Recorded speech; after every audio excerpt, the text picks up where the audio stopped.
We good?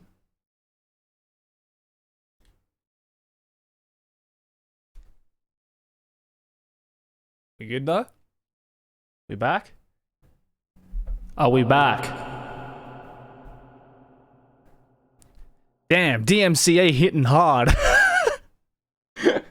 DMCA's gotten to the point where they were like, no, you cannot recommend songs even in speech form. No, no, no, no, no. Holy fuck. I don't know what the fuck just happened, dude. My computer just shit the bed. No album covers allowed. Yeah, apparently not. Fucking hell.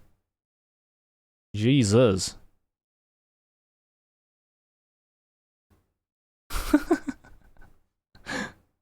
Fucking hell.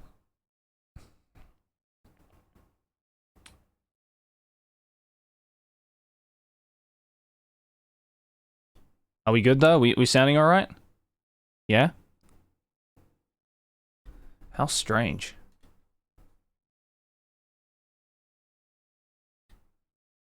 Okay, I think we're good. I think we are good. All good? Sick. Alright. Sorry about that, guys. I don't know what the fuck happened.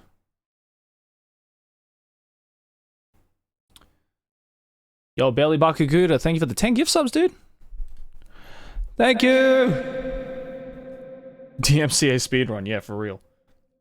I don't know what the fuck happened. Anyway. So, what was I saying? Fucking... Yeah. So... What was I saying? Led Zepp 4? Was I talking about Led Zepp 4? Oh, yeah. So, yeah, Led Zepp 4. Or Untitled, if you want to be fucking specific. Great. I was about to say, there's you know, a little song on this album you may have heard of before. It's called Stairway to Heaven. Don't know if you've heard of it, but it's only one of the most popular and overplayed songs on the planet. That's on this album. Other fantastic songs on this album that you've definitely heard your dad blasting in the car at one point in your life include Black Dog, Rock and Roll, what else? Four Sticks, and my favorite song on the album is When the Levee Breaks, which actually inspired a lot of hip hop beats. It has one of the most it has one of the most, I guess, like recognizable like drum patterns. Bailey Baku, thank you for 1,000 bits. I appreciate that. Yeah, so that's on this album, and my dad loved the shit out of this album. My dad loved the shit out of Led Zeppelin, and yeah, it's fantastic. This album is basically the reason, and this album and basically the guitarist for Led Zeppelin, Jimmy Page, is the reason why I started learning guitar. So I learned... Well, I watched, my dad was rewatching, like, one of the, I think it's like the House of the Holy live concert, because he had it on DVD, and I watched it as a young wee lad, and I went, and I looked at Jimmy Page doing a solo, and I went, Father, I want what he has. And my dad went, son, you need talent for that, and I was like, bet. So my dad bought me a guitar when I was like 14, I think, and yeah. I learned guitar, so it's all good. So here we are. The other band that I would like to recommend, which is another reason why I love music as much as I do, and this is going to sound incredibly cliche to put this one on, but if it'll fucking load.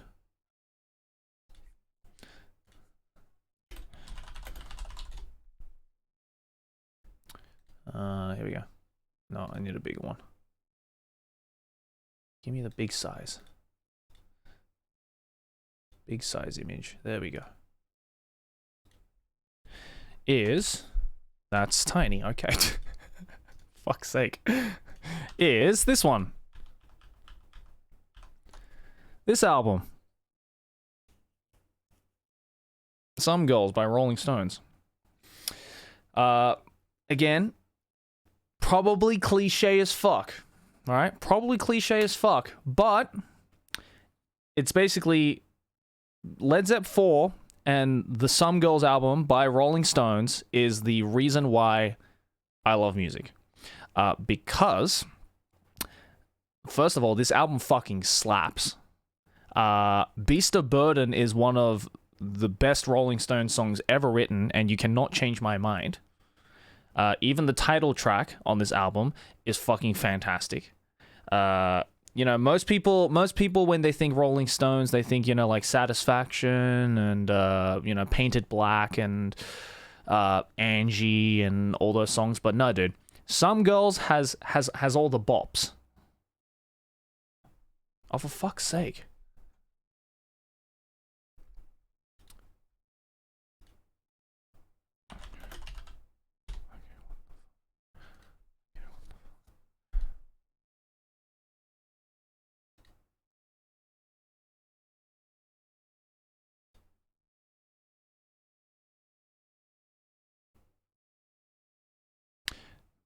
What the fuck?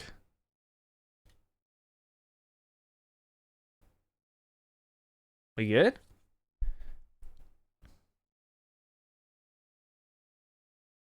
We good, guys? I don't know what the fuck's happening, dude.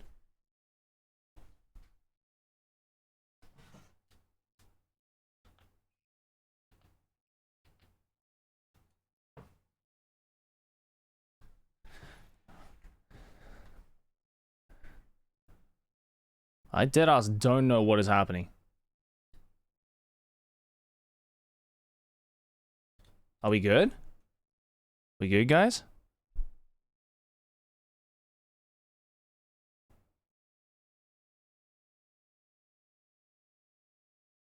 Okay, for some reason I cannot see the chat on my thing.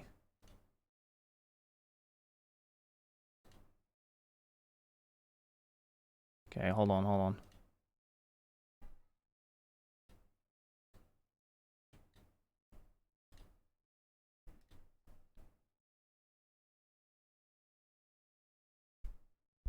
Okay, we good? Okay, for some reason I can't see the chat on my thing, so I'm gonna have to just look up here. Yeah, sorry, I was clearing the chat. Don't worry. I was just testing to see if, I don't know what the fuck just happened. Again. I apologize. It doesn't even say I'm online. What the fuck's going on?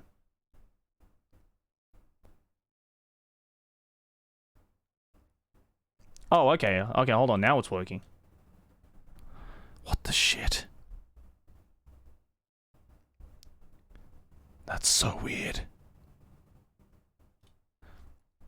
Okay, sorry about that, guys. DMCA is getting on my ass, dog. Is it DMCA? I don't even know. I think it's just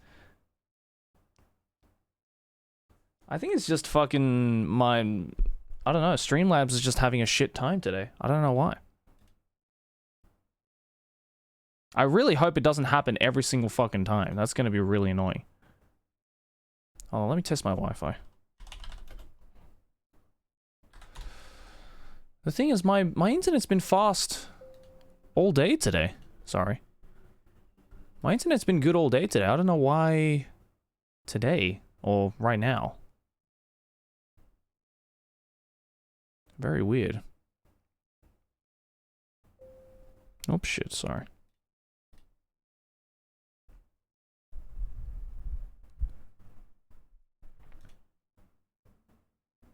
Okay, it's been good. Yeah. Yeah, my internet connection's fine. Fucking weird. Alright, yeah, anyway, sorry.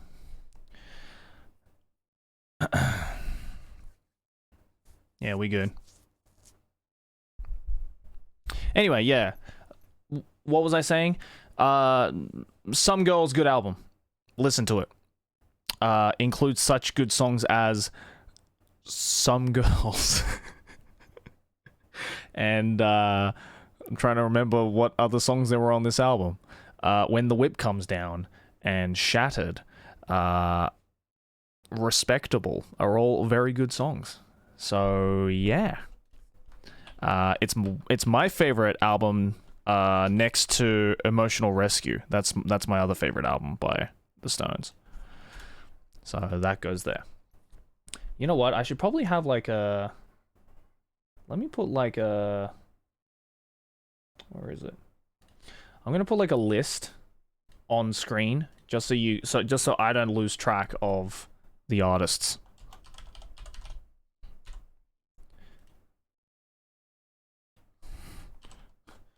So I've added Led Zeppelin. And I've added Rolling Stones.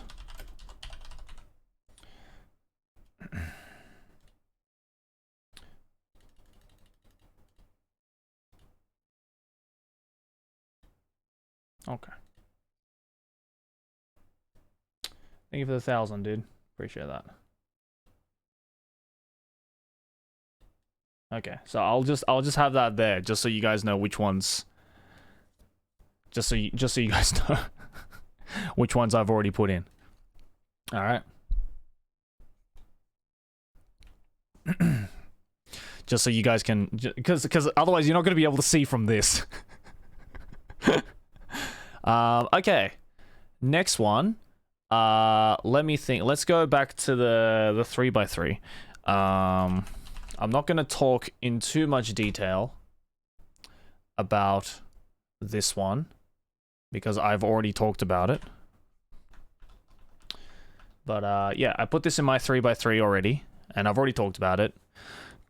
Nick Drake, one of the, in my opinion, one of the best and most talented and most raw folk musicians ever. He basically inspired folk musicians. Fantastic album, extremely dark. So if you're into that kind of stuff, give that a peep. Yeah, it's a cool album cover, isn't it? And then, of course, we gotta also talk about... By the way, for a lot of these, what should I do? Should I put like my favorite album covers for each of the ones? Maybe I should talk about my favorite. Maybe I should put my favorite album covers. I think that might be better, right? Yeah. Okay. Okay. Well, then I'll replace Led Zeppelin 4 because Led Zeppelin 4 is not my favorite album. That makes it more interesting. Okay. Dark How So. Nick Drake killed himself when he was very, very young because he was extremely depressed. And Pink Moon is was one of his last albums, I believe, before he killed himself. I think he was like 23, 22, something like that when he died. He was in his 20s. But it's extremely haunting, this album. It's a good album. Really good album, but extremely haunting. And when you listen to the lyrics especially, it's very, very somber. So yeah. There's that. Nick Drake. Good album though. Makes really good music. Next one is Pink Floyd, but let's have a guess which album I'm going to put on this 10x10. Have a guess. Which Pink Floyd album am I going to put as my all-time favorite?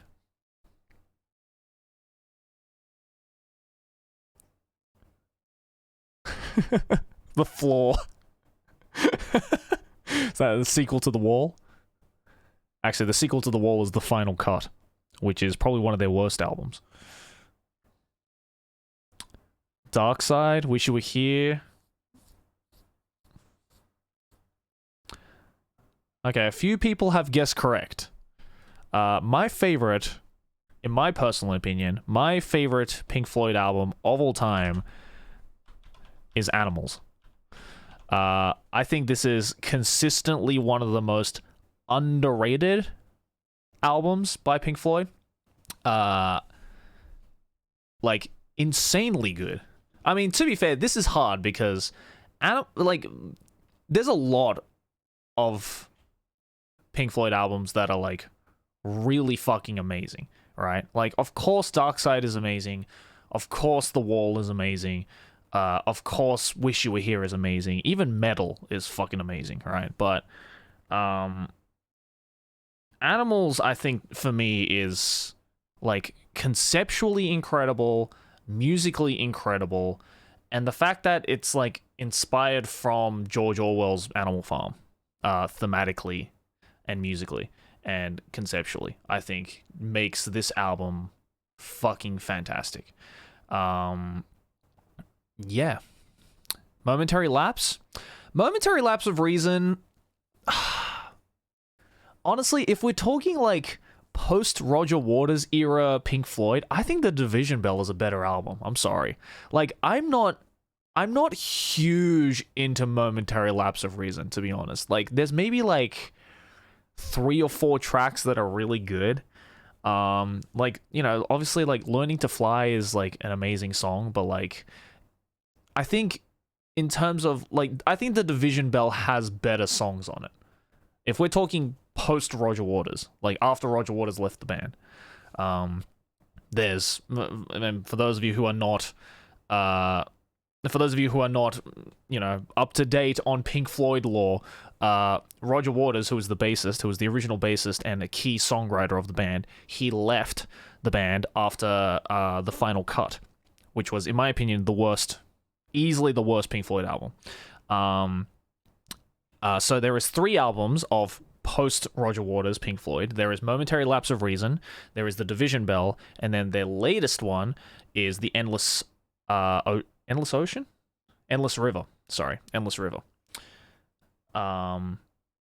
Yeah. So I think Division Bell, out of those 3 albums, I think Division Bell's the best. Because you have like High Hopes is fucking crazy ending song. Like, it makes me tear up every fucking time.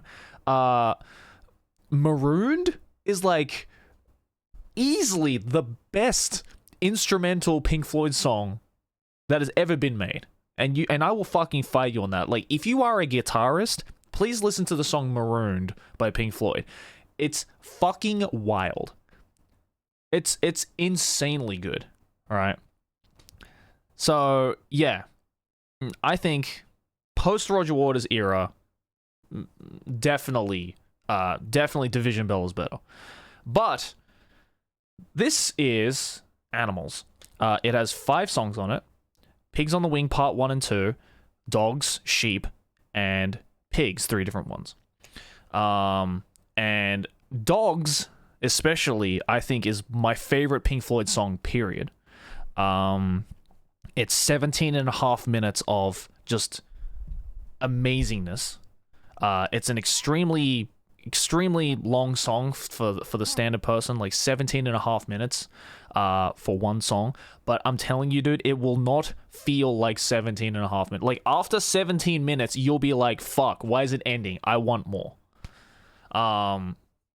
So yeah, Dogs is a fucking incredible track. Just if you can listen to any track, there's only 5 songs on the album, right? Because I think Sheep is like 13 minutes long, and I think Pigs, 3 different ones, is like 9 minutes long, so very long. But yeah, Dogs is my favorite Pink Floyd Pink Floyd song, hands down. And I don't know, as just like an album package, I re-listened to this album, I think, more than any Pink Floyd album. Again, that's not to say Pink Floyd doesn't have other amazing albums, because of course they do. The Wall, I wrote a fucking like 40-page thesis on back when I was in college, because it's fucking insane. That's definitely like my second favorite. Metal has Echoes, which is like my second favorite Pink Floyd track ever, even though it's like 35 fucking minutes long. It's amazing. Wish You Were Here, also amazing album. Dark Side, obviously, amazing album. If we're talking like even earlier, and like I think another underrated Pink Floyd album is Obscured by Clouds. Like, that's a really underrated album. There's a couple of tracks on that are like really fun, really quirky, and really enjoyable. So yeah, but we can only pick one, and for me, for Pink Floyd, it's gonna have to be Animals. So that's going there. I gotta like space this out too, because I don't know what size these album covers should be. I guess we'll count to 10 and then we'll figure it out. Okay. Moving on. Let me look at my Spotify, or let me just think. Oh, actually, I have an album cover. I have a vinyl sitting right there because I was actually just listening to it, so I will happily put them in. But let's see. Yep, here it is.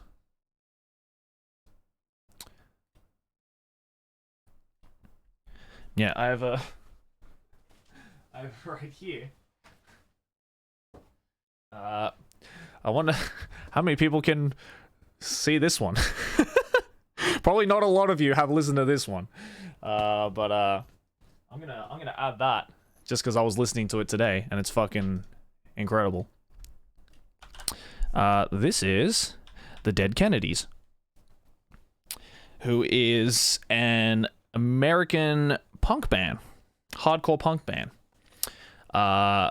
If you like punk, which I do, I fucking love punk music.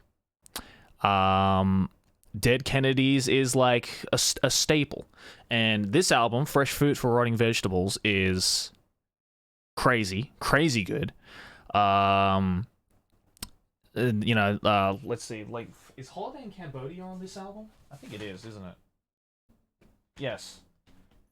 Yeah, like basically all of like the well-known Dead Kennedy songs is on this album. Like Kill the Poor, California Uber Alice, and Holiday in Cambodia are all like really good, like, and like really, I guess, like staple and like really important punk songs, because like I think I talked about it a while ago, but like if you like punk music, right? Like, punk music wasn't just about like the music, it was also about like the messaging, and a lot of the messaging was like kind of anti-establishment, anti-government. It was a really good way, it was a really good, fun, and exciting way for young people especially to kind of gather around and express their feelings on current society. And Dead Kennedys and their lead singer Jello Biafra was extremely biting in his lyrics. You've definitely, if you've listened to any punk or like hardcore punk from like the 80s and 90s, you've definitely heard of songs like Holiday in Cambodia. It's just banger track, fucking banger song. And like California Uber Alice as well is like just banger song. Kill the Poor as well is like really funny and is like a satire on how government establishments don't give a fuck about poor people, so the best way to like cleanse society is to kill the poor. So like it's like really funny as well, like Jello Biafra's like lyrics and the way he like performs them is also like, it kind of has like this like dark comedy behind it as well. So yeah, it's fantastic. If you're a hardcore punk fan, check out Dead Kennedys. And don't worry, this will not be the last time you will see punk music on my 10x10. I just put this here because I was literally listening to the album before we started. Hey, the stream's not dying. That's good. Thank God. All right, next one. Let's see. Next one. I'm going to go with... Okay, we went with punk. Let's go with hip hop. And one of my favorite MCs that I also obviously touched upon in my 3x3 is MF Doom. And I've definitely just got to put this one on because I have to. If I can find a good image of it.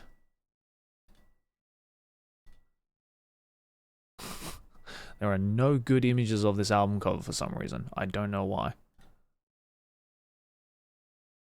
Is that good? Yeah, that'll do. All right. Mad Villain. By collaborative album by MF Doom and producer Mad Libs. I would say if you are a hip-hop head or you like hip-hop and you have not listened to this album, then I think you need to revoke your hip-hop fan status, because this is... Any hip-hop head can tell you that this is one of the greatest hip-hop albums ever created. Like, Doom's rhymes on it are insane. Madlib's production is fucking wild. Like, some of the coolest fucking production ever heard. And the album just flows so good. So good. It flows so well. There isn't a single track on this album that is, like, bad or anything. And also, like, I think what I really like about the songs on this album especially is that they're not too long. Like, they are all the perfect length. Like, yeah, some of the tracks are, like, kind of short, but, like, in that short amount of time, Doom especially is just, like, he's like rapping on this shit like his life fucking depends on it. You know what I mean? Where it's like you're like really getting into a groove and he's just spitting bars and then it's kind of finished. And you're like, oh fuck, I want more of that. But then it's like, don't worry, because the next track is just as fucking killer. A lot of the songs, I would like to think this is like a true hip-hop head's album of choice, in my opinion, because unlike a lot of like contemporary rap and a lot of like commercialized rap, usually it's like verse, chorus, verse, chorus, verse, chorus, right? But a lot of Doom's tracks don't really even have a hook. It's literally just him spitting bars from start to finish, which I personally fucking love, and I took a lot of inspiration when I started learning how to rap and when I started, making some Ikura rap tracks, say like the Shiro Kitsune album, which a lot of you guys loved. I think there's only like one song on that album that actually has like a refrain or a chorus, and the other 3 tracks is just me spitting. And I took a lot of inspiration of that style from guys like MF Doom. So yeah, first time I listened to this album, it fucking blew my mind. I was like, how have I never heard of this?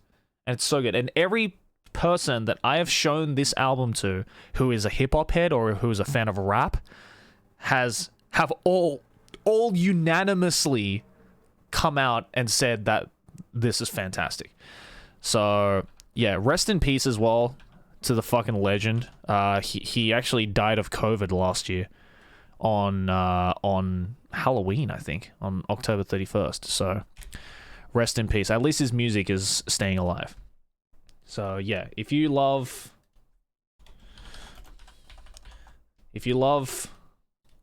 your hip hop, MF Doom, definitely killer. Let's see, who else we got? I'm trying to think. I'm trying to kind of go around. Oh, let's just do all of the 3x3 shit. What else did I put in my 3x3? Oh yeah, of course. The next one is Tool. And have a guess which Tool album is my favorite. There's not that many.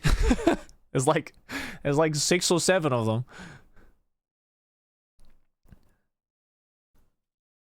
Which one do you think is my favorite?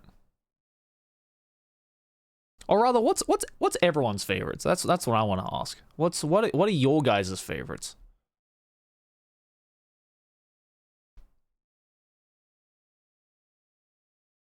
Anima, Lateralis, Anima. See, it's so, again, it's so hard because they're all so good. They're all so good. I mean, I did my Tool tier list video, which hopefully you guys saw. And most of them I gave like an S or an A. But as much as all of them are like fucking fantastic, at least A tier, except maybe fucking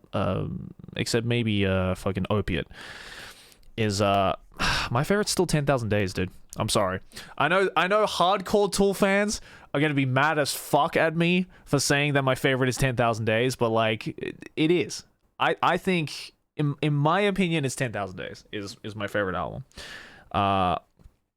Because, and again, this is not to say that Lateralis or Undertow or fucking Onima or even Fear Inoculum are not bad albums, right? Like, not to say that. I think all of those albums fucking fantastic.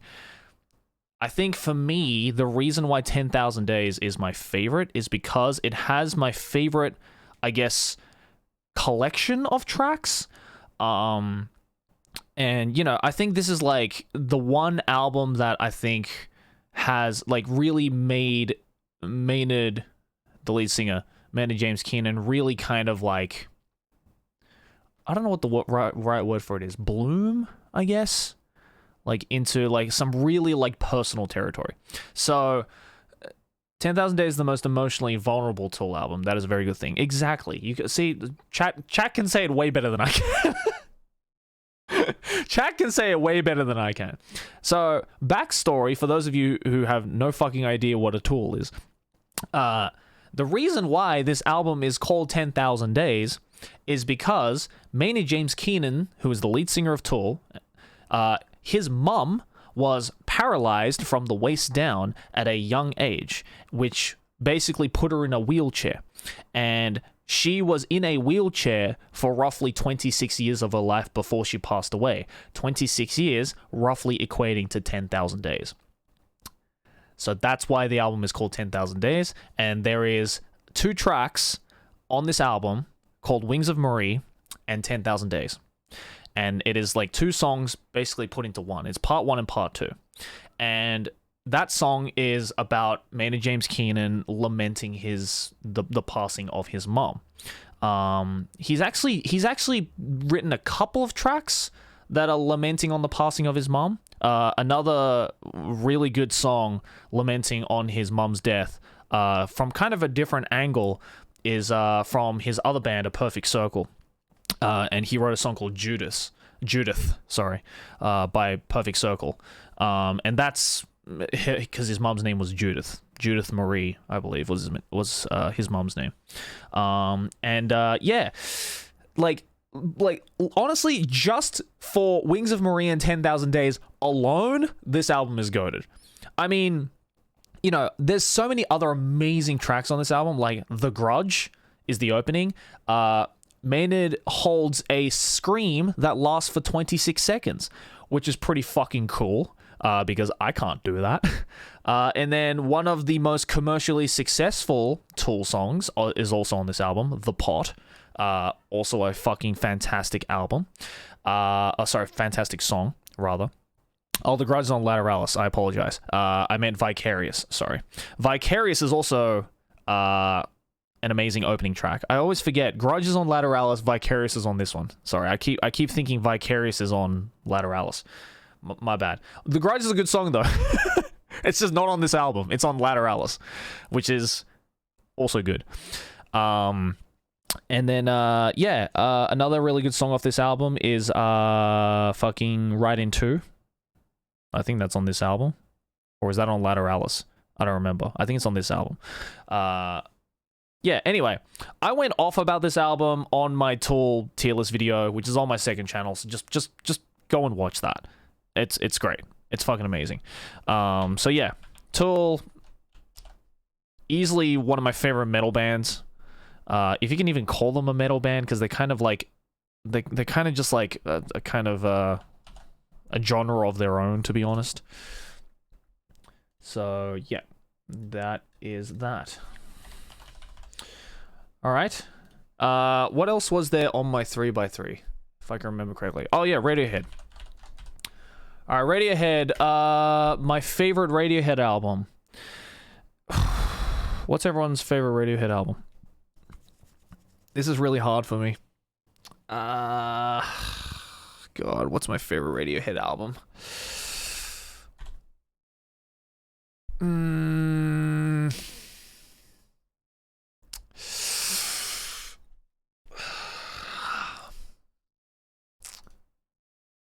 You know what? I think it's Kid A. I think Kid A might be my favorite. Yeah. Kid A is definitely my favorite. It's really, really hard choice between OK Computer, Kid A, and In Rainbows. Those are definitely my top three favorites. But Kid A is fucking excellent. Kid A is an excellent album. All the songs on this album, all killer, no filler. You go through so many different emotions. It's experimental. It's wicked. It's fucking so good. So many like cool, unique sounds off this album. Again, very hard choice. Honestly, for me, the top Radiohead album can change depending on my mood.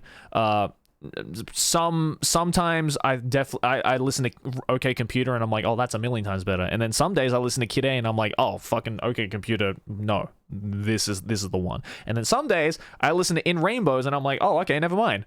Both Kid A and OK Computer kind of meh. But that's what's kind of cool, right? Is that like, because Radiohead was like constantly changing their sound throughout their career, it's really cool that like depending on your mood, you can really just kind of like swap and change. Like, oh, they're all fantastic albums. I mean, like some days I'm just like, you know what, fuck all of those.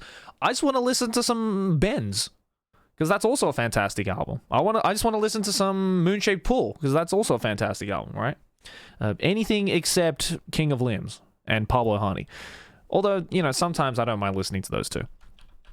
But yeah, again, I'm not going to go into too much detail because I did a Radiohead tier list as well, which is also on the second channel, so go check that out.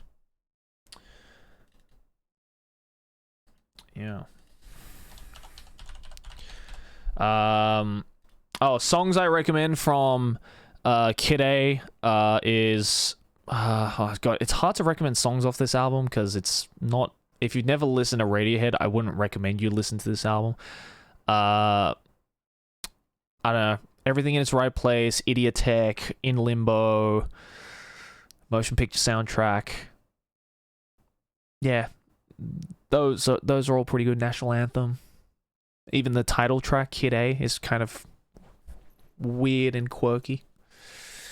Yeah, so there's that. Okay, next one is American Football.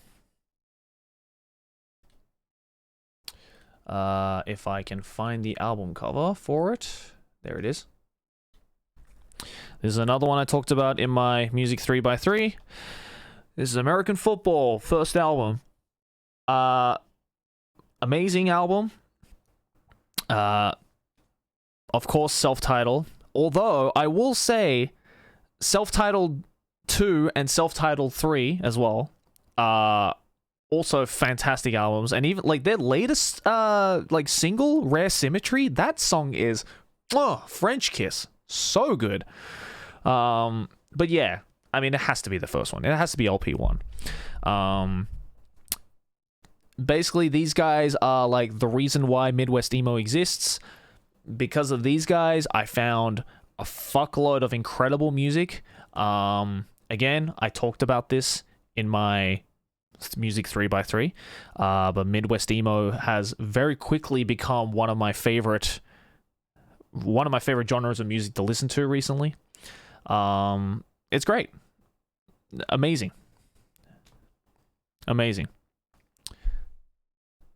Don't you mean Chef's Kiss? No, it's French Kiss. I will French kiss this album. It's that good. Their most famous track is off this album, Never Meant. If you've been on like the MU board on 4chan, or you go into any music meme site, or you go into the music meme section of YouTube, you've probably found like a million different like meme covers of that song. Iconic track. My favorite song by American Football is also off this album, and it's When the Summer Ends, or just The Summer Ends, I believe. That song is fucking beautiful. I love it. Amazing track. yeah, this entire album is great. This entire album's fantastic. Please give it a listen. And they only have 3 albums as well, so you can easily go through their entire discography. So yeah, do that.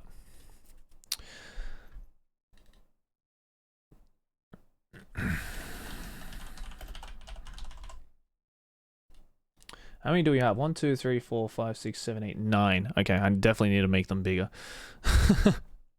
All right, 10th one is, let's see, what have I been listening to recently? What can I think of? Oh, we're gonna go back to hip hop.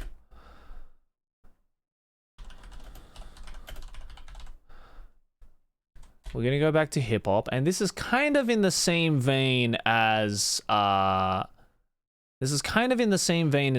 Doom, sort of. But and if you've never seen this album cover, you're gonna think, what the fuck is this shit? But yeah, it's this it's this hideous album cover. This is Earl Sweatshirt. Some Rap Songs is easily my favorite Earl album. Anything can be an album cover, exactly. Anything can be an album cover. Yeah. Some Rap Songs is my favorite Earl album. And it is depressing. It is depressing as fuck. This album is depressing as fuck. It looks kind of like goofy and wacky because of this album cover, but the contents of this album are extremely, and the lyrical content is extremely depressing. Extremely depressing. This was like at the peak of like Earl's depression. Yeah, it's very it's kind of hard to recommend this album to people who have never listened to Earl. For those of you who don't know, Earl Sweatshirt, who is this guy, used to be in a rap collective called Odd Future, which was fronted by Tyler, the Creator. You might know his name. Yeah, him and Tyler were like brothers during Odd Future. And then when that collective broke off, each of the members went to go do their individual things. But even when Earl was kind of in Odd Future, he was definitely depressed. He was kind of depressed. Definitely. He was definitely showing early signs of that. Kind of like the angsty side of himself. And then I feel the more albums he did, the more he just kind of regressed into his depression. And I think Some Rap Songs is easily his darkest album. But in saying that, it is a fantastic album. It is a fantastic album. Really good. If you like experimental hip hop and you just like bars, look, if anything, me getting into this album took me 3 or 4 tries. Because I really liked his previous album, which is I Don't Like Shit, I Don't Go Outside. I really liked his previous album. Really well. Lots of really fucking amazing songs on that. And then when this came out, I think in 2016, 2017, something like that, I was like, oh, this makes I Don't Like Shit, I Don't Go Outside sound really normal. And then the first time around when I listened to this, I wasn't crazy on it.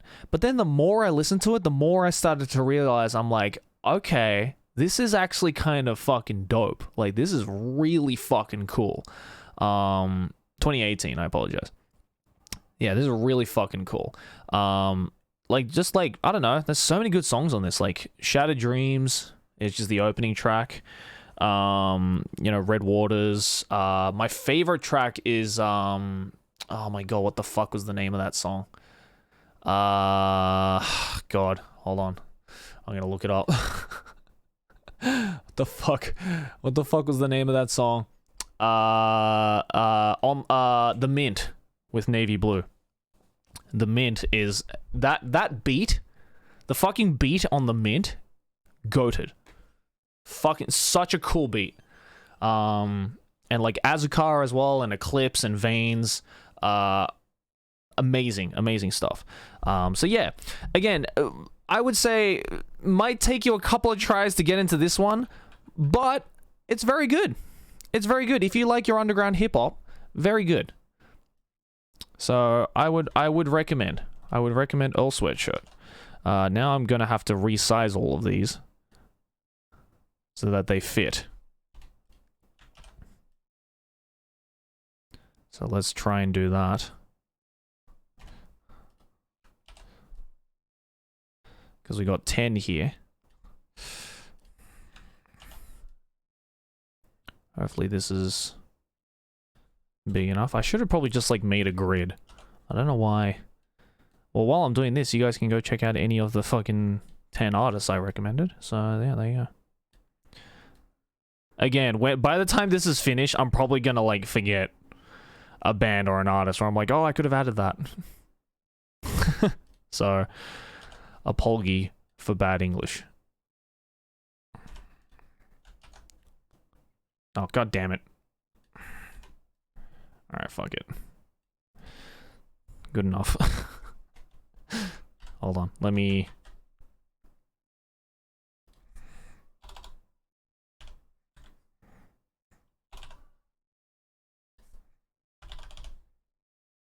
Let me try and shrink this down a little bit. Oh god, that's too much. I want to make this look perfect, dude.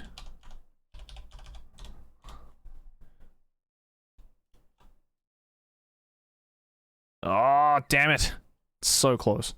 Okay, hold on, I got this. Because I want to be able to... I want to upload this on Twitter later when I'm done with it. Okay, perfect. There we go. That fit. Sick. Alright. Cool.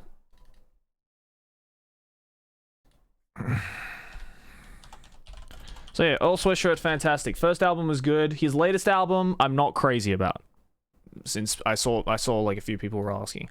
But again, it might be like some rap songs where I'm not into it now, but I might get into it down the line. You know what I mean? Like the more times I listen to it. So... It could be. Yeah?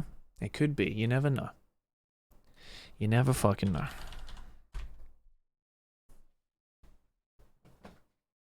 Sorry, I'm just gonna... Alright, next one. Let's see. Next one is... The Cure? You know what? You're right. The Cure is... I can definitely put The Cure in there. Now, have a guess. What is my favorite Cure album?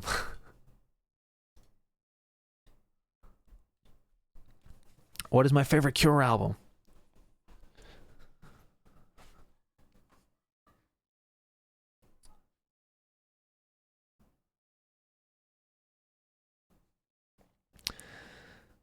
Oh, a lot of people saying Disintegration. A lot of people saying Disintegration. Pornography. Yeah, Three Imaginary Boys. Alright, I'll tell you. It's 17 seconds. Easily. I don't care what anyone says, dog. Disintegration, overrated as fuck. 17 seconds. This, peak Cure. Okay, I'm sorry. This is peak Cure. Like, Disintegration had, like, maybe, like, 1 or 2 good tracks. But I personally think Disintegration's a little bit overrated. I'm sorry. Personally. That's just me. I think the early Cure stuff is way better because they were a little more, like, experimental and a lot darker as well, like around like Disintegration and like Faith is like when they started to get a little more like poppy, I think. Not to say that, some of the more poppy Cure songs are bad. I mean, fucking, Just Like Heaven is an amazing 80s pop song. And Friday I'm in Love as well. Amazing pop song by The Cure. Really good stuff. But I don't know. I think 17 Seconds just kind of like was a lot more like darker, I feel. And like I think the darker sound fit Robert Smith's voice a lot better than the more upbeat poppy stuff that they eventually went to do. That's just me though. Like they're like Three Imaginary Boys, which is their first album as well, has like some really fucking weird songs, but like I think that weirdness kind of plays to Robert Smith's strengths. Yeah, and 17 Seconds has easily my favorite Cure song of all time, which is A Forest. A Forest is hands down the best Cure song conceived, and you can fucking fight me on that. I don't care what anyone says on that, to be honest. So yeah, for me, my vote goes to 17 Seconds.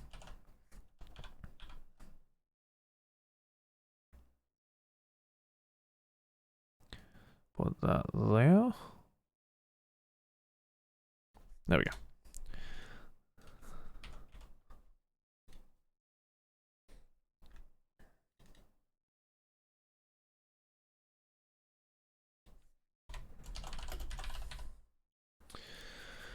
All right, next one is, oh yeah, I forgot. There's a couple more that we need to go through on my 3x3.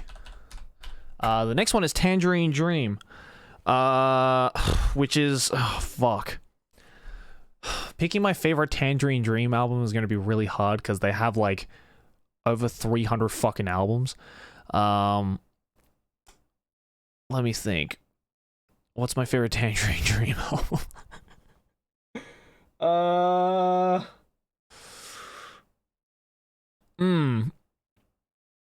What's my favorite Tangerine Dream album? Probably.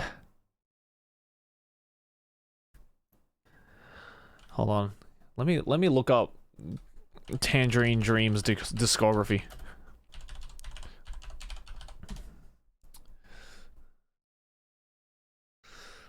At least their like current discography. Tangerine Dream has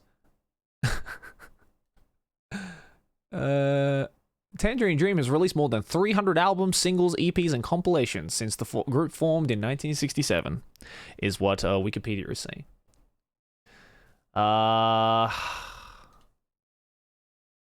Jeez.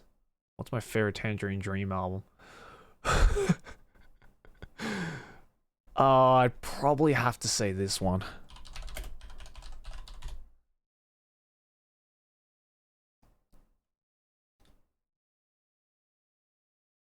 Yeah, I think this one might be my favorite. I think Mars Polaris is my favorite Tangerine Dream album. Just a lot of really solid tracks, which sucks because I don't think this album is actually available on streaming platforms. I mean, fucking, a lot of Tangerine Dream's albums are not on streaming platforms because there's over 300 fucking albums. So I think Spotify would actually shit themselves if, there were that many. But yeah, Mars Polaris is probably my favorite. Like, some of my favorite Tangerine Dream songs are off this. But yeah, I talked about them in my 3x3. So, good stuff.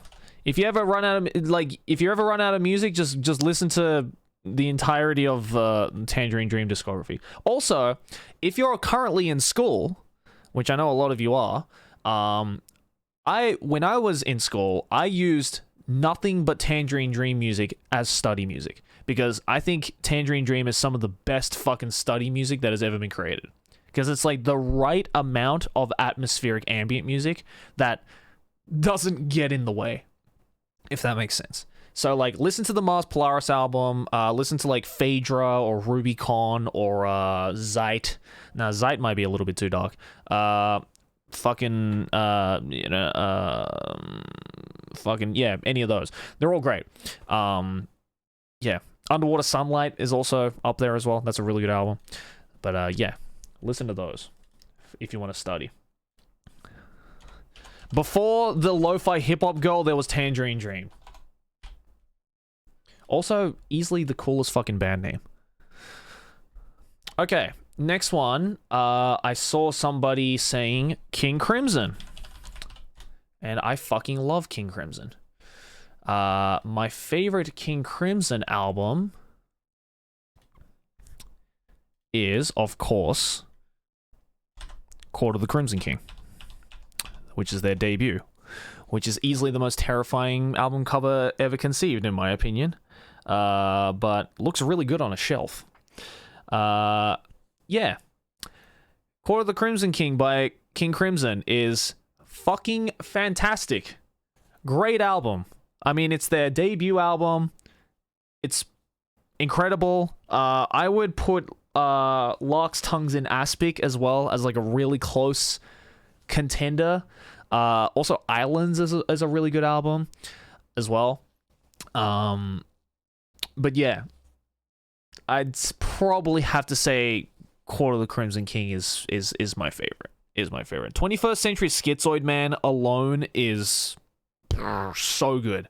So fucking good. And Robert Fripp is one of the most like enigmatic and like incredible guitarists and songwriters out there.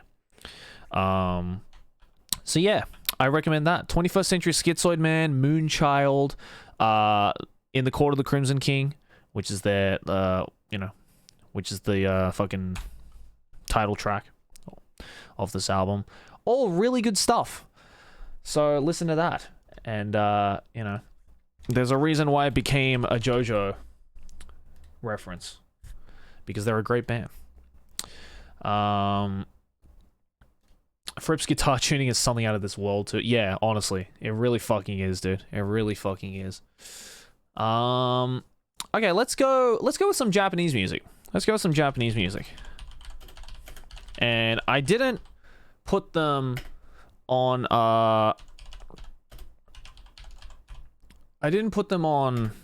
my 3x3, but I probably should have, to be honest. And we of course talking about everyone's favorite hey, I've heard them in an anime band, Asian Kung Fu Generation. But here's the thing, which Asian Kung Fu Generation album am I going to put on the list? Do you know?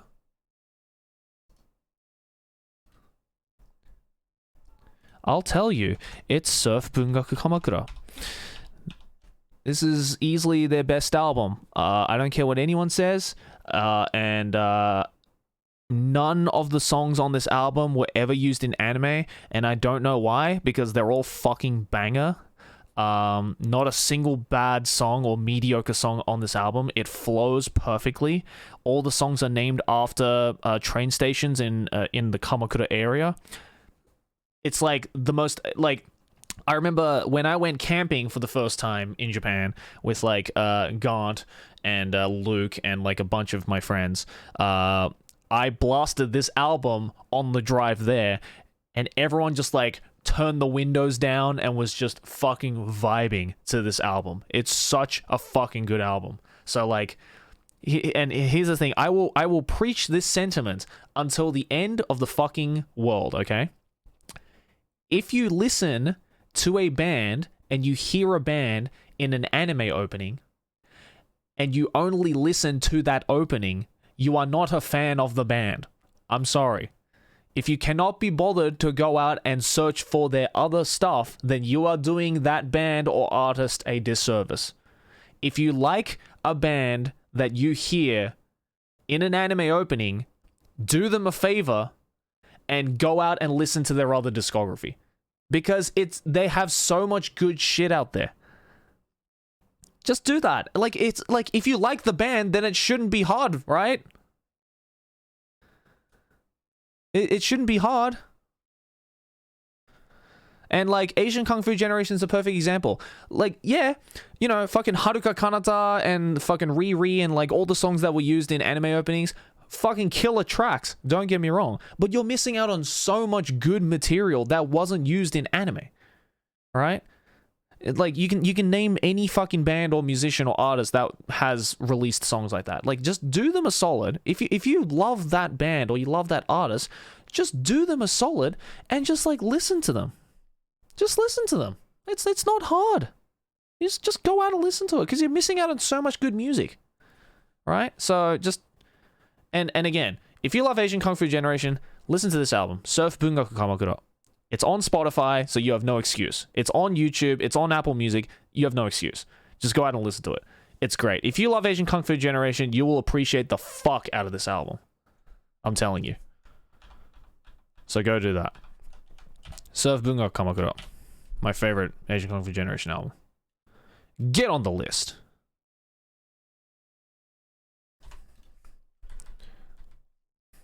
I hate how the Court of the Crimson King is slightly not square. Anyway.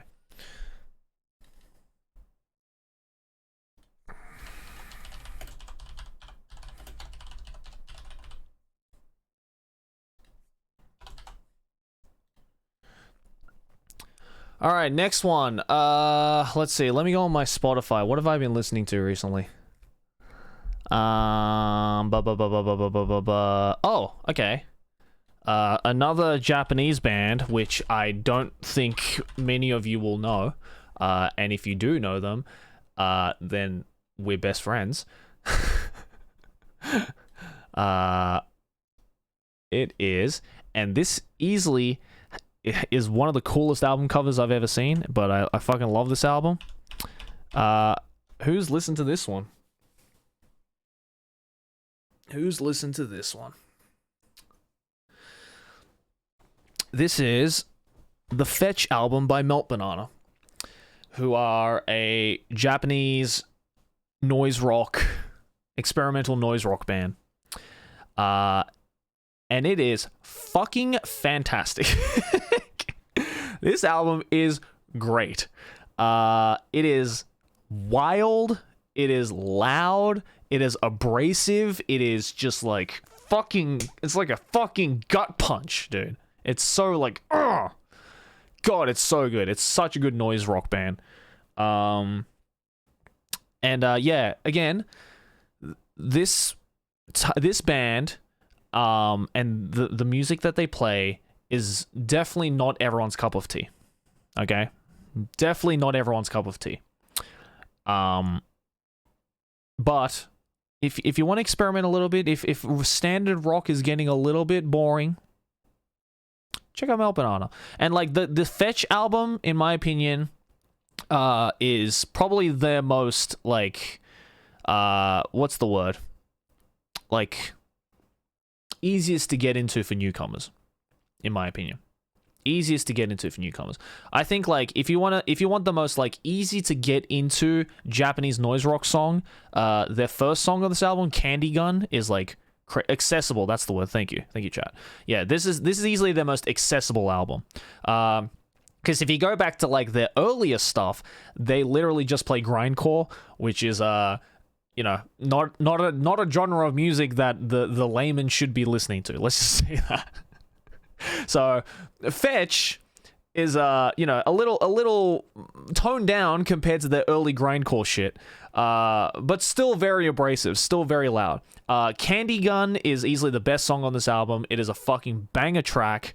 You might, if this is the first time of you listening to Melt Banana, you might be like, what the fuck, when you hear the lead singer? You might be like, what the fuck, when you hear the lead singer? But trust me, it grows. It grows on you. The only way I can describe Mayuko, who's the lead singer, I think that was her name, Mayuko, lead singer's voice is, think of Elmo on crack. That's what she kind of sounds like. Yeah. So it's like, think of Elmo on crack on a Japanese noise rock song, and you have Melt Banana. Again, you're gonna hear it for the first time, because I did. When I first listened to Melt Banana, you're gonna hear it for the first time, and you're gonna be like, "What the fuck is this shit? What is this garbage?" But trust me, when you start to get into it, it hits hard. It hits super hard, and I love this album. I really want to fucking get it on vinyl, but it's very difficult to find. So if anyone would like to send me the vinyl of Melt Banana's Fetch album, that would be greatly appreciated. But for now, you're gonna go up there.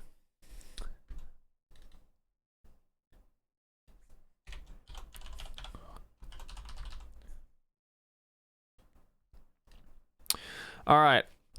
Let's see. Who else do we have? Who have I been listening to recently? Oh, okay. If we're gonna get back, let's get back into some Midwest emo, actually.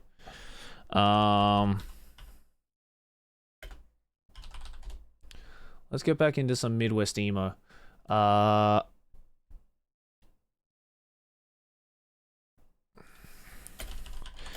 And this is a Midwest emo band that I randomly found on Spotify one day, and I just immediately fell in love with them.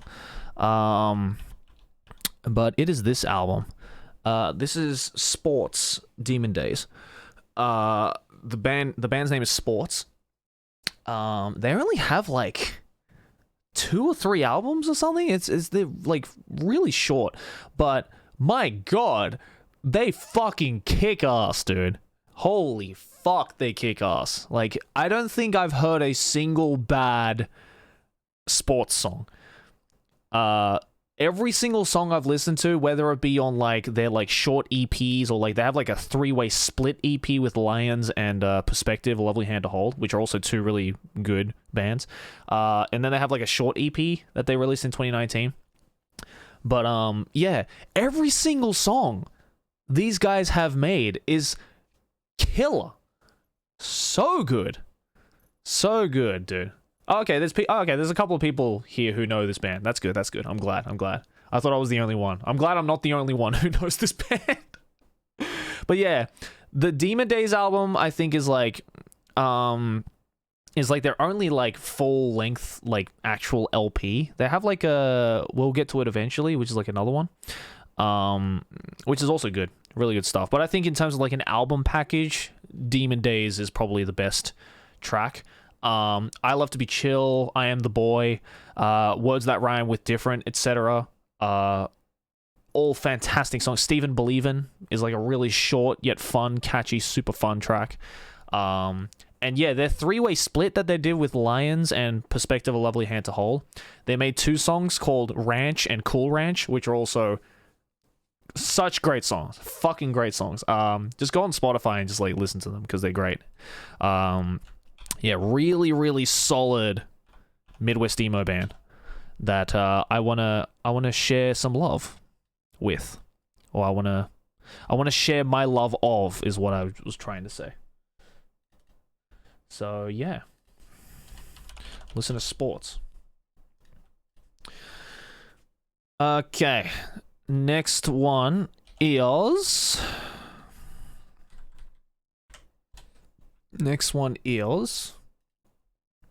Okay, let's go. If we're going in that vein, let's go with what the fuck is the name of the album? What is the name of the album? Hold on, I gotta look it up.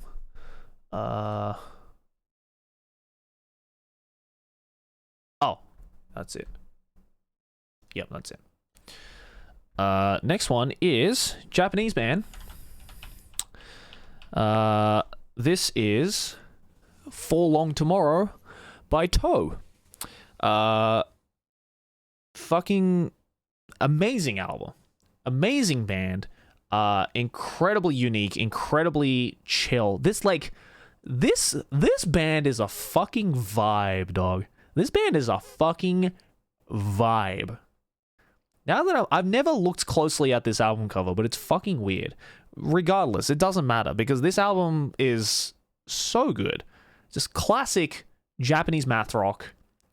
with a little bit of like kind of emo put into it as well. Very light touches of emo and light touches of experimental folk music, mostly math rock though. You've definitely heard of the song Tomorrow. Is probably their most like famous track, or infamous, I guess. There's a really cool music video of it on YouTube. I highly recommend. But yeah, really fucking solid Japanese math rock band. Really cool. Really cool. The other album that's really good by them is I have to read it off Spotify because the title is so long. It's called The Book About My Idle Plot on a Vague Anxiety. That is indeed an album name. I don't know why they called it that, but it's the one that just has like a deer head on it. That's also a really good album.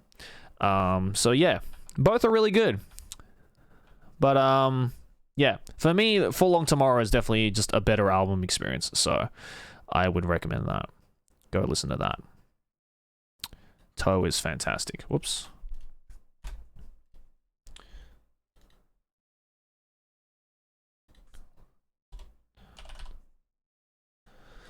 Okay. Let's go then with some, maybe, if we're on math rock, we can maybe do some post rock, I think, because I had a very big post rock phase as well. So let's go through let's go through post rock. Let's see if I can find a good album cover for this. Oh yeah, here we go. Here's my next one. This is Explosions in the Sky. Earth is Not a Cold Dead Place. My favorite Explosions album. So fucking good. Your Hand in Mine is hands down the greatest post-rock song ever written. You cannot change my mind. I will not change my mind because I know I'm right. All right. But either way, Explosions has a number of fantastic fucking albums. Another really fucking good one is what's the one with Birth and Death of a Day in it? God, I haven't.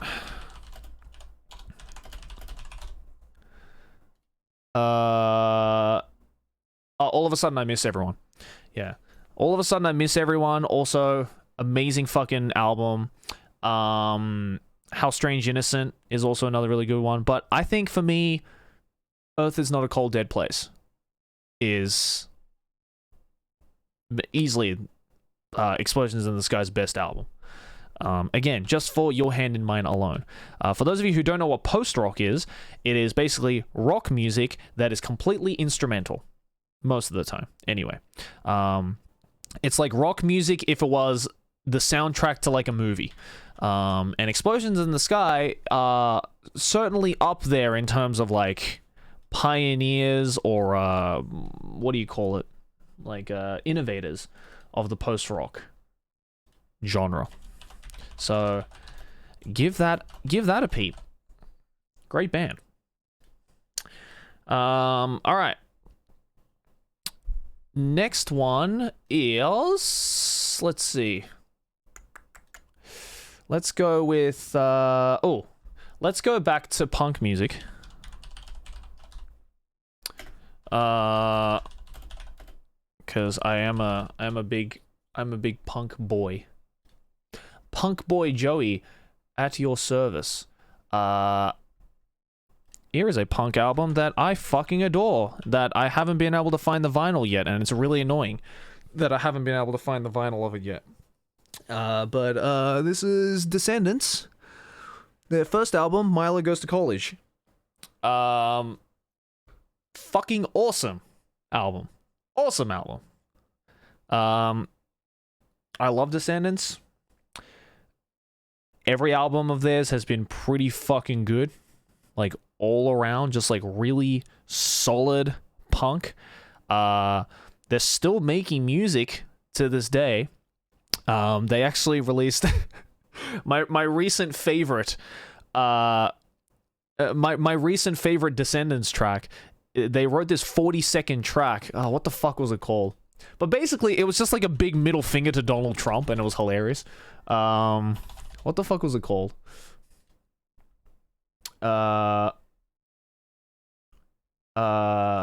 Fucking That's the Breaks. Yeah, they made this they made this 42-second track called That's the Breaks, and it's basically just a big fuck you to Donald Trump. So that shit was hilarious. So yeah. So if you like some just like real good like hardcore punk, skate punk, just solid good punk rock, just like no bullshit punk rock, Descendants is where it's at. Really good shit. This album is fantastic, and I've been trying to find the vinyl for this for so goddamn long, but no place that I know resells them, so it's really fucking annoying. Yeah. If you want, you guys can listen to That's the Breaks right now, and I can wait for 42 seconds, because the song's only 42 seconds long. Like, you'll be done by the time you know it.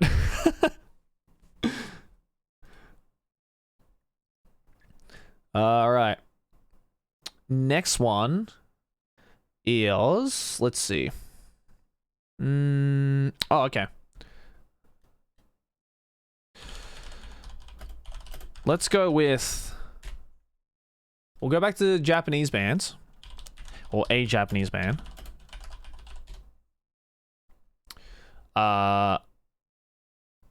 Who knows? Let's see. Let me look at their discography while I wait for you guys to finish listening to That's the Breaks.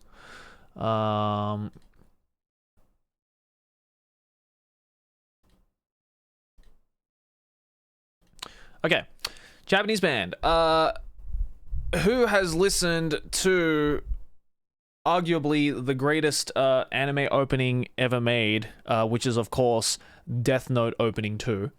I'm sure you have. I'm sure there isn't a single person here who hasn't, because it's by a band called Maximum the Hormone, and I love them. I fucking love Maximum the Hormone. And in my humble opinion, their best album is Buiki Kaisu, which has What's Up People in it, as well as Zetsubo Billy and Buiki Kaisu, the title track. Yeah, just every single song on this album is fucking killer. This is a really close tie. When it comes to favorite Maximum the Hormone albums, it's a really close tie between this one and Yoshu Fukushu, which is the one that came after it. Really close tie. Even though some of the earlier stuff as well, like Rokkin Pokoroshi as well, is a really fucking good album. Unfortunately, as much as I love Rokkin Pokoroshi, I can't show it on Twitch. So... hence why I'm going to choose Buiki Kaisu instead, because it's a lot more DMCA and Twitch TOS friendly. If you look up Rokkin Pokoroshi album cover, you'll know exactly why I can't show that shit on Twitch. But so instead, this is my choice for me when it comes to Maximum the Hormone.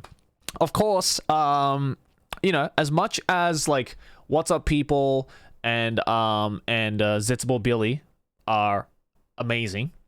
You have some other like fantastic tracks on this, like Choo Choo is a really good track. That's just like straight up just like fucking rock, balls out rock, kind of just like fun rock. And Shimi is like a really good sludge metal track. Coin Omega Lover is also another really fucking great track. Yeah. Again, like Buiki Kaisu, the title track is hardcore headbanger, really fucking good. So I recommend all of those. Again, Yoshu Fukushu as well, which is the album that came after that. I also really fucking recommend. They have some fantastic tracks on there. Weirdly enough, my favorite track off Yoshu Fukushu is probably Tsume Tsume Tsume. which is really fucking good. And also Maximum the Hormone, the song Maximum the Hormone. So yeah, all really, really good. Again, another example of people heard them on Death Note, and probably a lot of them never bothered to actually go check out the rest of their discography, which is a big no-no in my opinion. You should definitely go and check out the rest of their discography, because even their early shit is killer. So yeah, go do that. Really good stuff. All right, and since we're on Japanese bands, let's go with The Pillows as well, because this is another band that was very close for me to being in my 3x3. I've got to actually look at their discography to see what my favorite album might be. Oh God, this is really hard. What would my favorite... They're all so good, is the problem. They're all so good. Oh God, what would my favorite one be?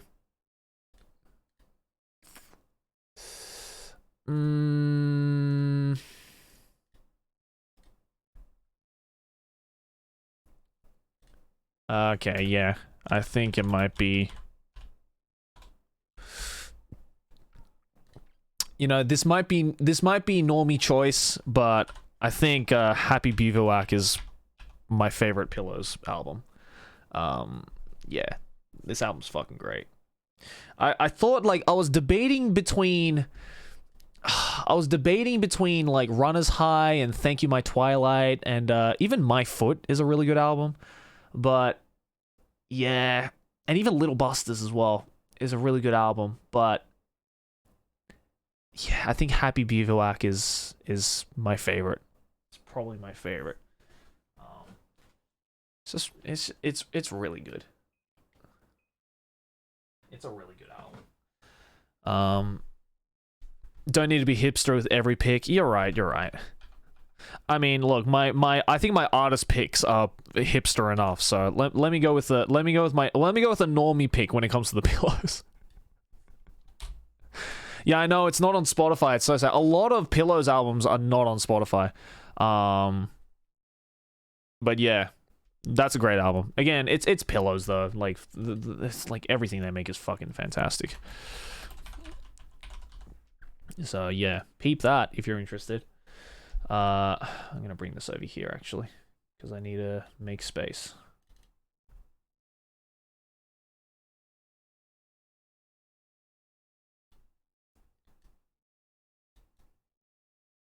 Okay. All right. We have 21 so far. Let's see. What else do we have? Let's look at my Spotify. Actually, you know what I should do? I should look at what do I have in my vinyl collection? That's what we should be checking. What do I have in my vinyl collection?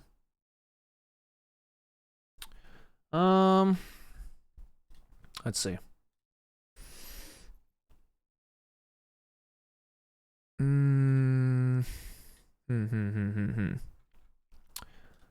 Give me a sec.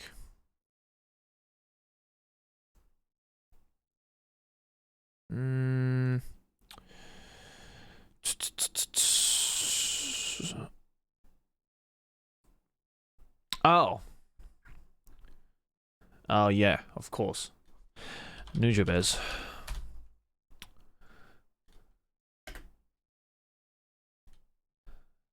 Of course. Can't forget Nujabes. And of course, can't forget his best album, Metaphorical Music. Really close tie with Modal Soul. But I think for me, Metaphorical Music just like cuts it above. Just cuts above. I mean, yeah, it's fucking Nujabes. Like, do I need to say any more? Do I need to say any more? Like, I think my favorite Nujabes track of all time might be highs to lows, just because the bars on that track is like relentless. It's relentless, nothing but bars. It's like bars on bars on bars on bars on bars, and they're all so fucking good. It's all so fucking good, dude. I think it's Star who does the rapping on that. It's and the beat is so good. Beat is so good. Blessing, it's another good track. Lady Brown is also killer. Latitude, fucking fire. Letters from Yokosuka as well is also really good. Yeah, again, like it's Nujabes. It's fucking it's amazing.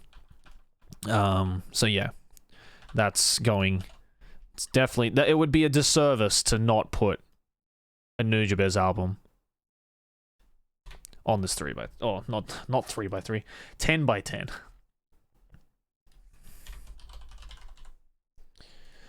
Fun fact, the reason why he is called Nujabes is because it's just his full name backwards. His real name was Seba Jun. If you take Seba Jun and you put it backwards, it becomes Nujabes. So that's why he called himself Nujabes. Let's see, what else we got? Things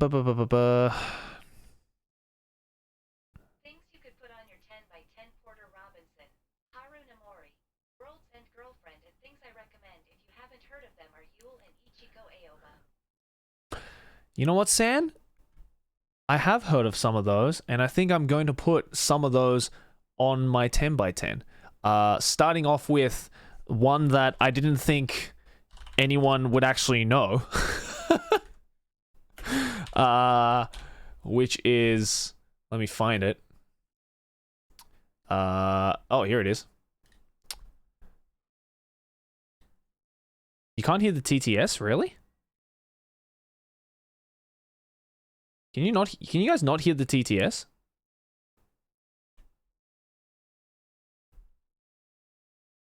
What? Oh, through my mic?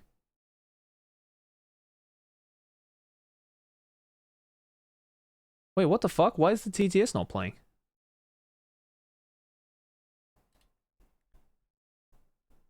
Why is TTS not playing?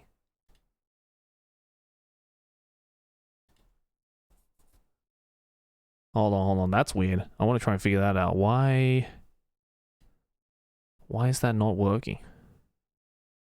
Oh. Okay, I think it might work now. Sorry. Okay, I think that might work now. Next time someone does TTS, it should come through. My bad. I think my routing was weird. Anyway, San, thank you for the $5 first of all.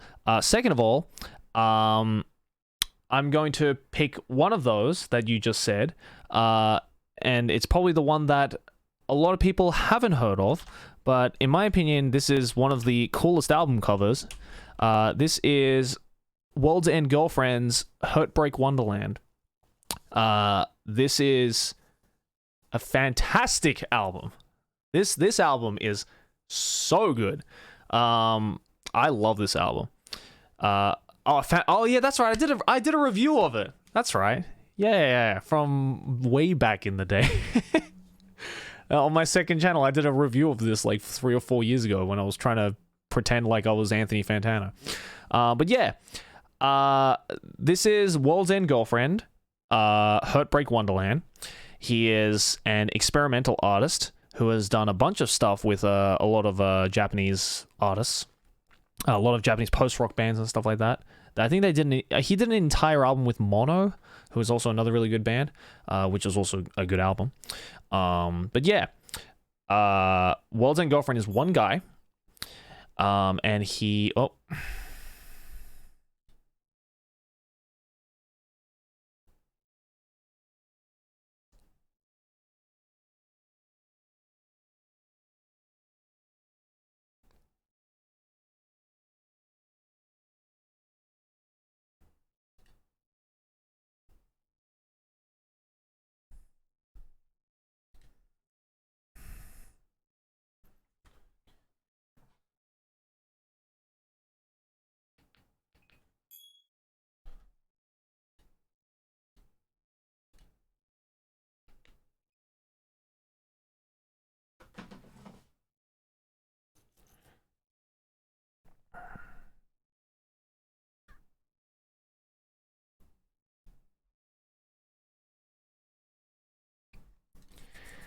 Bro, this is dumb as fuck. Why does this keep happening?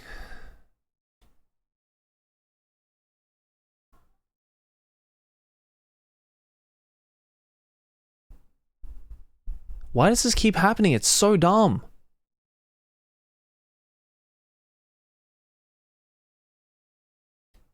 I literally didn't do anything and it just, like, and it just died.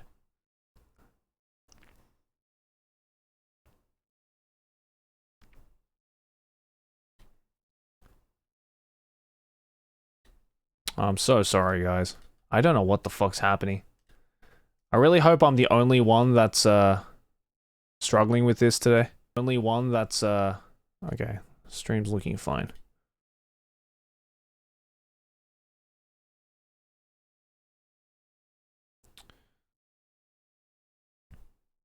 Ah, it's so fucking annoying, dude. I've had to keep restarting this shit. It was doing so well as well. It was doing so well. God damn it. Sorry, guys. Ugh. Now the chat doesn't even fucking work either on my thing.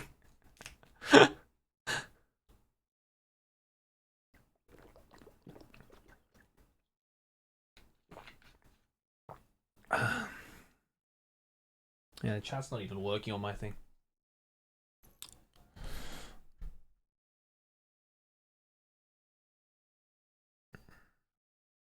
I'm sure it'll come back. I'm sure it'll come back.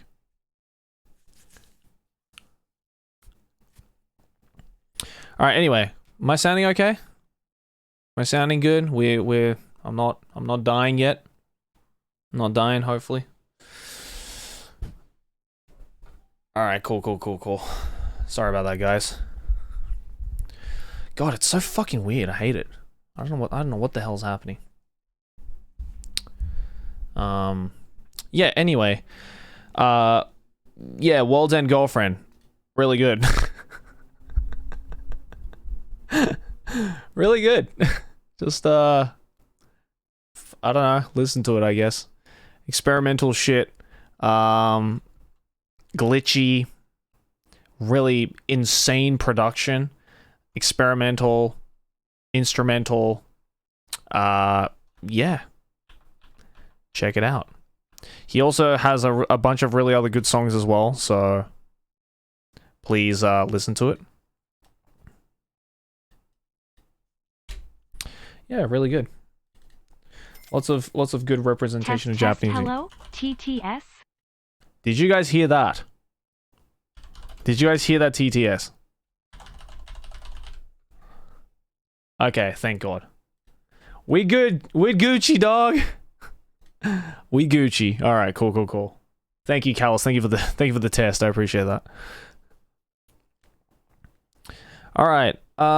Let's go with next. We have. Let's see. Camera's out of sync.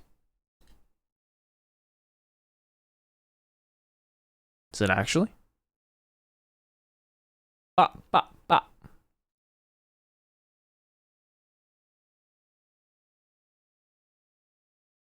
Oh, okay. Whatever. Let's see. Next we've got... Oh, I know who we got next. Let's go European. Oh, okay, cool. Now my chat is working as well. Let's go European. And let's go... You know what? Let's take an adventure out into the Atlantic Ocean. And as we stumble upon a tiny little island called Iceland. And on this tiny little island, there is but a couple of amazing artists and albums.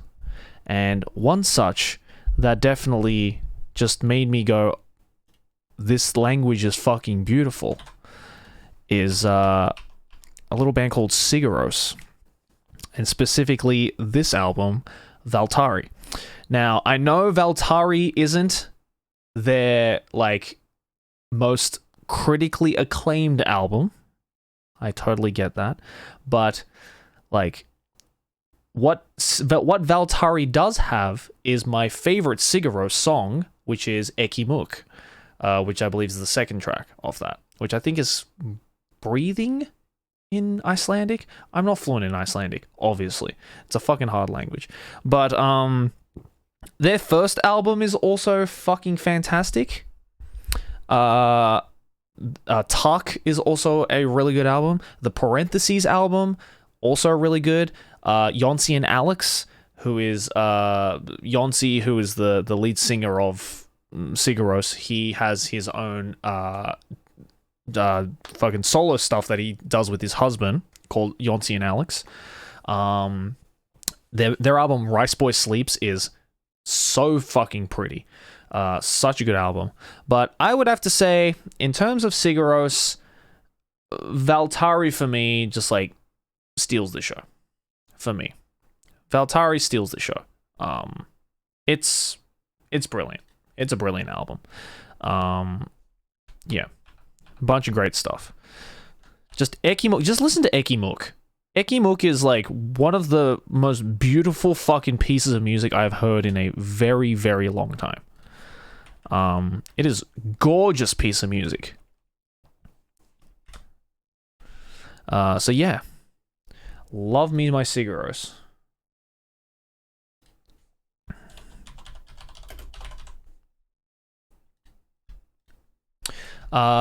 And if we're talking about artists whose names people keep mispronouncing, another one, which I actually just recently bought the vinyl of, is this one. If people know it, people will know it. But this is Bon Iver. And look, man, like I love a lot of Bon Iver albums, but 20 to a Million is, I think, my favorite. Yeah. Hello, Joseph the Music Lad. I have Hello. an idea for a vid. Go on. Roasting your viewers' music taste. Check out these 3 bands. Highly recommended. Scandal, Okay. Japanese band. And my most favorite, Okay. Bandmade, Mhm. King Gizzard and the Lizard Wizard. Aussies, by the way. I mean, yeah, I will happily rate. That's a good idea, Fake Zero. Maybe on like TTS, people can send in like 3 bands that they like, and I can like roast or rate their favorite bands. So you said Scandal, Bandmade, and King Gizzard and the Lizard Wizard. First of all, you liking King Gizzard automatically makes you the GOAT, because they're fucking amazing. Bandmade, really good band. Really love them. And Scandal, as much as I'm personally not a Scandal fan, I can recognize they make some pretty fucking dope music. So you know what? Like 8 out of 10. 8 out of 10 taste on that top 3. Yeah, 8 out of 10 taste. So I'll give you a solid 8 out of 10. Thank you, Fake Zero. But anyway, yeah, Bon Iver. 20 to a Million is probably his weirdest album. The weirdest album that Justin Vernon's ever made. But I don't give a fuck. I love it. I recently got this on vinyl, and it sounds incredible. IMI as well is also really fucking good. Yeah. Justin Vernon is an incredible musician, and I really want to go see him live one day. So there you go.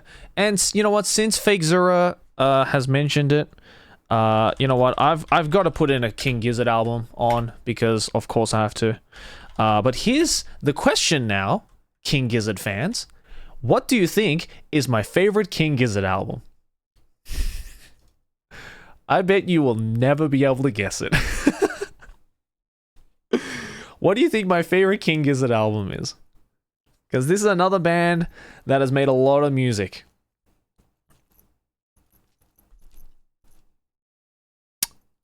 Let's see. Let's see if anyone can figure it out.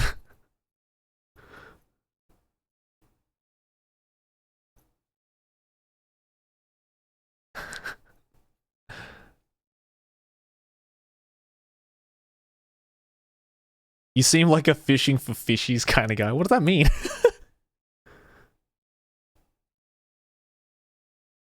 Okay. Well, I can tell you, one person has correctly guessed it. One person in chat has correctly guessed it. And my favorite King Gizzard album is definitely Infest the Rat's Nest. This album's so good. This album's so good. I never thought King Gizzard would be able to do thrash metal, but they can fucking do thrash metal, dude. As a thrash metal enthusiast, like, I can heavily appreciate this album. Now look, a lot of people were throwing out some really fucking good albums, okay? Yes, you know, someone in chat was saying you look like a Fishing for Fishies guy. I absolutely love Fishing for Fishies. That's a great album, all right? Polygon Dwanaland, Paper Mache, fucking Nonagon Infinity, fucking I'm in Your Mind Fuzz, even Murder of the Universe, right? As much as a lot of people don't like that album, I really fucking like Murder of the Universe. I actually have it on vinyl. It's like one of the only, I think it's the only King Gizzard album I have on vinyl. Yeah, but oh yeah, and Sketches as well is really good. But yeah, in my opinion, as much as all those albums are great, as much as everything, almost everything, even Butterfly 3000, which is their latest one, which I wasn't exactly crazy about, but still a pretty good album. I think though, to me, Infest the Rat's Nest is easily my favorite. It's the one King Gizzard album I keep coming back to over and over again if I want like a pump up album. Yeah, it's really fucking good.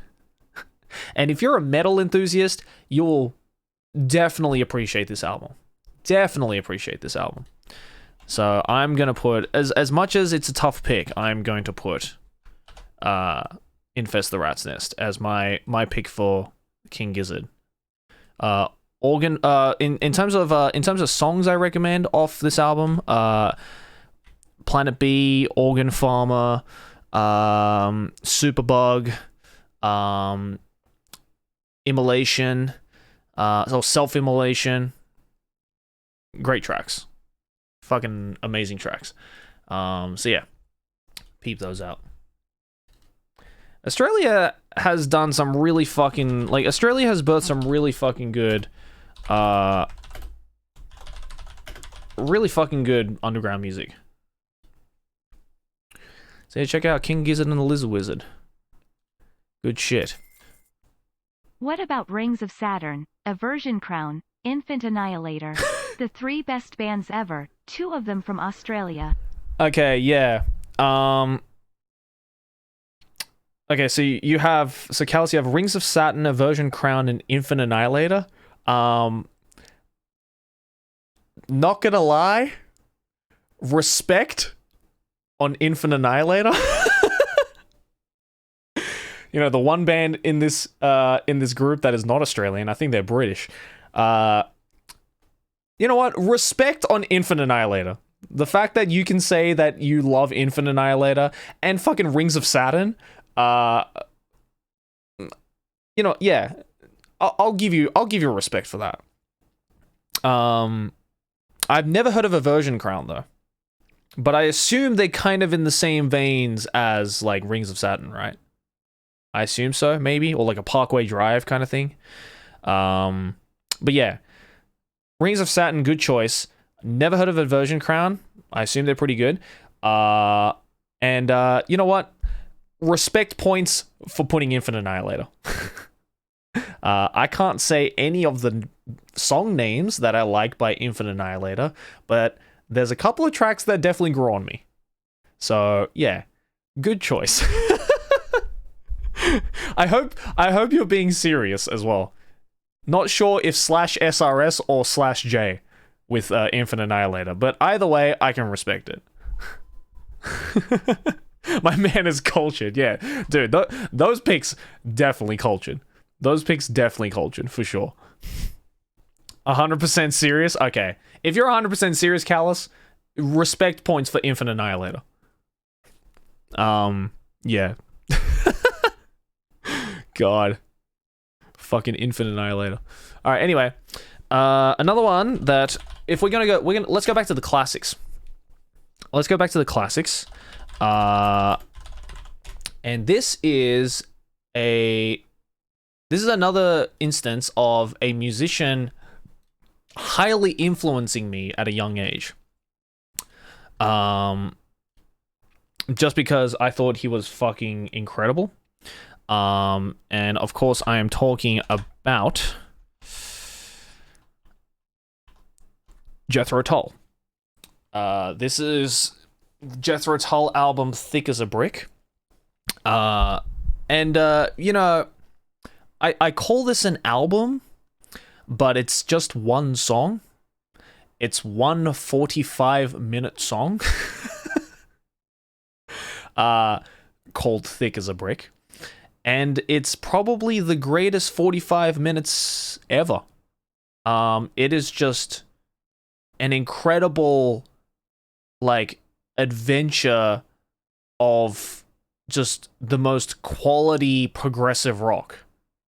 And Ian Anderson, who is the lead singer and guitarist and flautist, because Ian Anderson, or Jethro Tull, is a band that where the lead singer plays flute. And goddamn, this boy can play the fucking flute. And I think what got me really invested in Jethro Tull, or rather Ian Anderson, is the fact that he is an amazing flautist, and yet he was self-taught. So when I heard about that, I was like, holy shit, you can self-teach? You don't need to go to a teacher? You don't need to go to someone who's better than you? You can just pick up an instrument and learn it by yourself. So that actually inspired me to pick up a lot of instruments by myself and kind of self-teach it. So in terms of things like bass and drums and even flute, actually, because I can play a little bit of flute, and not gonna lie, I was influenced to start playing the flute because of Ian Anderson. I'm not very good at flute, because again, I am self-taught and I don't actually own a flute. I just use my sister's flute. Or she had an old flute, and then when she wanted to get rid of her old flute, I was like, no, just give it to me. I want to learn how to play flute. So she gave me her flute, and I kind of taught myself. And I kind of taught myself to play flute. Not very good though. Not very good. Nowhere near as good as my sister, nor my Ian Anderson. But yeah, Thick as a Brick, amazing fucking song, amazing progressive rock song, and Jethro Tull just has a really fucking solid discography. A Passion Play is another 45-minute track album that's really good. Stand Up is probably a really good album, and then is not probably a really good album, is a really good album. And and their most famous album is probably Aqualung, because of the title track, Aqualung. You've definitely heard that guitar riff, the one's like that's by Jethro Tull. Really good progressive rock. If you like just your no bullshit progressive rock, then yeah, I would say peep Jethro Tull. It's fucking great. Great stuff. Me personally, I really like Thick as a Brick.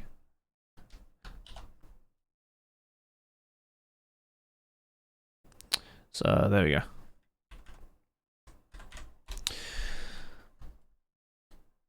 How many in are we? We're at 27 in. Jesus Christ. Jethro Tull. There we go. I saw the King Crimson album you added and wanted to listen to them while I watch. And for some odd reason, my mind went to Killer Queen and I typed that in instead. Because it's a fucking JoJo reference? Yeah, not Killer Queen. That's a Queen track. That's a Queen track. Which, you know what? Now that we're on it, I completely forgot about Queen. So let's put down, let's put a Queen album down. My favorite Queen album. Ooh, what is my favorite Queen album? Let me think. Greatest hits, duh. Of course. Oh, jeez, that's really hard. Hmm.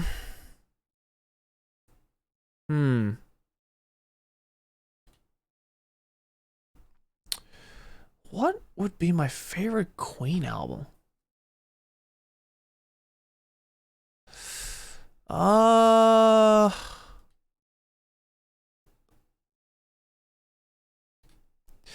I'd probably have to say. Again, this is a normie pick, but I'm gonna have to say Jazz.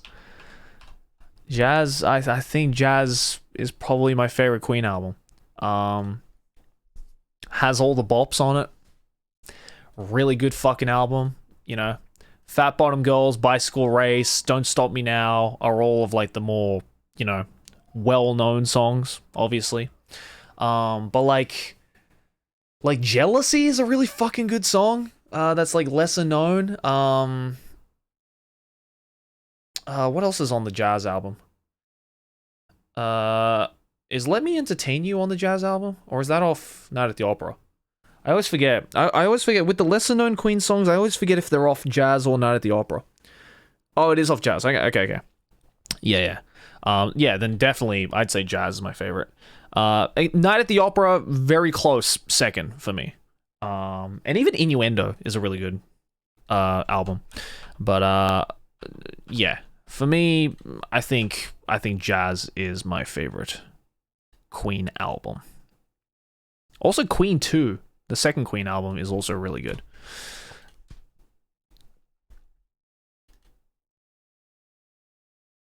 So yeah, we had to put Queen up there. Faux show. All right, since we're on like the old head type of vibe, let's go with a lesser known one. Let's go with where is it?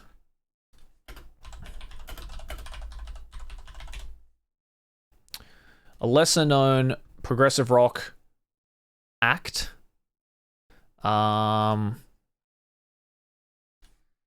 Sorry, hold on. I don't know why it's not coming up.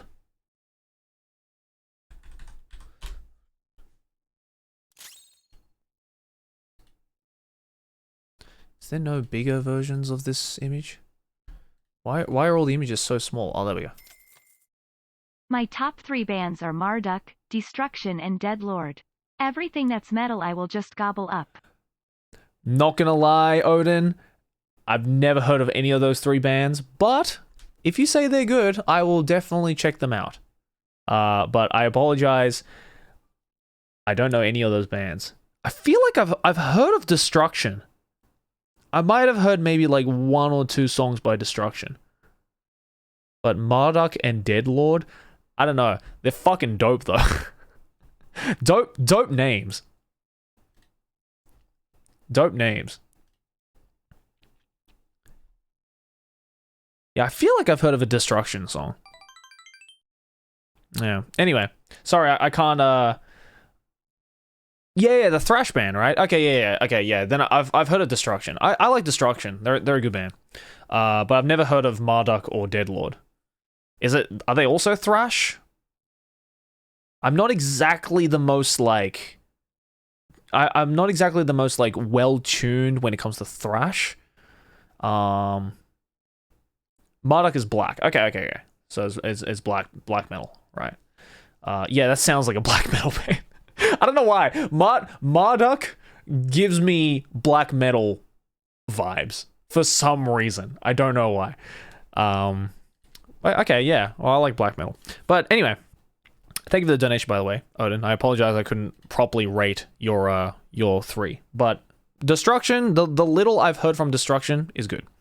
Anyway, I was talking about a very underrated and underappreciated, in my opinion, progressive rock band from the 70s, or rather, I think they're more like a supergroup, like a supergroup, I'd say. And it's this one right here. I hope you guys know it. this is Emerson, Lake and Palmer, Brain Salad Surgery.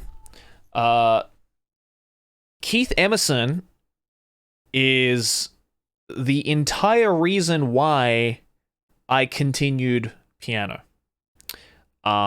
He is, in my opinion, one of the greatest, if not the greatest, rock keyboardists who ever lived. And Brain Salad Surgery is an incredible fucking album. Carnival 9, which is this like 4-part 35, I think, almost 40-minute track on this album, is some of the most like insane art rock and progressive rock music ever written, and it's fucking wild. And I think I have this album on vinyl, I believe. But yeah, Emerson, Lake and Palmer, fucking fantastic. Greg Lake, who is the Lake in Emerson, Lake and Palmer, is used to be the lead singer of King Crimson on the first 2 albums. So like I have Court of the Crimson King here. Greg Lake was actually the lead singer on this album. And then when he left King Crimson, he joined a couple of other bands and then eventually ended up with Emerson, Lake and Palmer. And yeah, this album's fucking fantastic. Tarkus as well as another really fucking good Emerson, Lake and Palmer album. Works Part 1, also a really good Emerson, Lake and Palmer album. We all forget about Love Beach. That's a shit album. We never talk about Love Beach because that was all written by Greg Lake. But other than that, everything that Emerson, Lake and Palmer has made, pretty damn good. Pretty damn good. So listen to them. They're great. They're fantastic.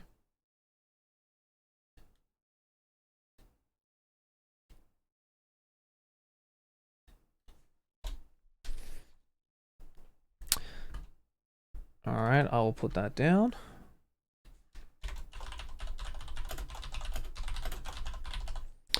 And for number 30, I think we might put another progressive rock titan.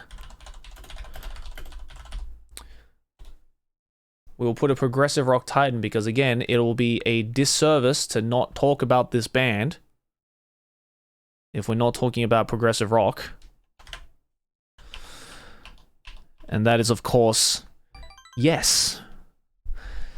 In my opinion, Close to the Edge is by far their best album, and I would argue probably one of the greatest progressive rock albums ever made. I know that's a big claim, but there's only 3 tracks on this album, and they're all fucking insane. I mean, you have Close to the Edge, which is the title track, which is just 17 minutes of pure bliss. And then on side B, you have And You and I, which is a gorgeous track. Gorgeous track. It's like, oh, when I wish I could play some of these tracks for you guys on stream, because we need like a fucking like listening party with this shit. I swear to God. But yeah, Close to the Edge is like just, oh, it's like just fucking, it's like the soundtrack of you going to heaven is that track. And then Siberian Catcher is just like a really fucking like jam-worthy kind of Eastern flared, just like prog rock jam. And yeah, it's fucking incredible. So yeah, Close to the Edge I think is easily Yes's best album. Fragile comes in a very close second for me. Fragile comes in a very close second, and even Relayer and Going for the One are all great albums. But when it's with a Yes album that I keep coming back to, and I have this on vinyl, and trust me, I listen to this vinyl a lot because it's just that fucking good. Yeah. So for me, my pick for Yes album is definitely Close to the Edge.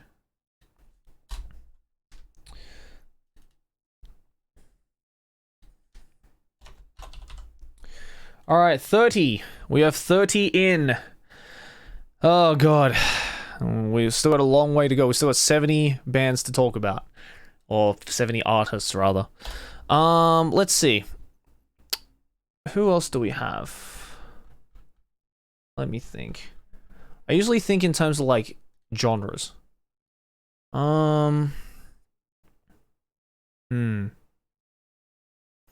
What other genre do I like? There's a lot. There's a lot.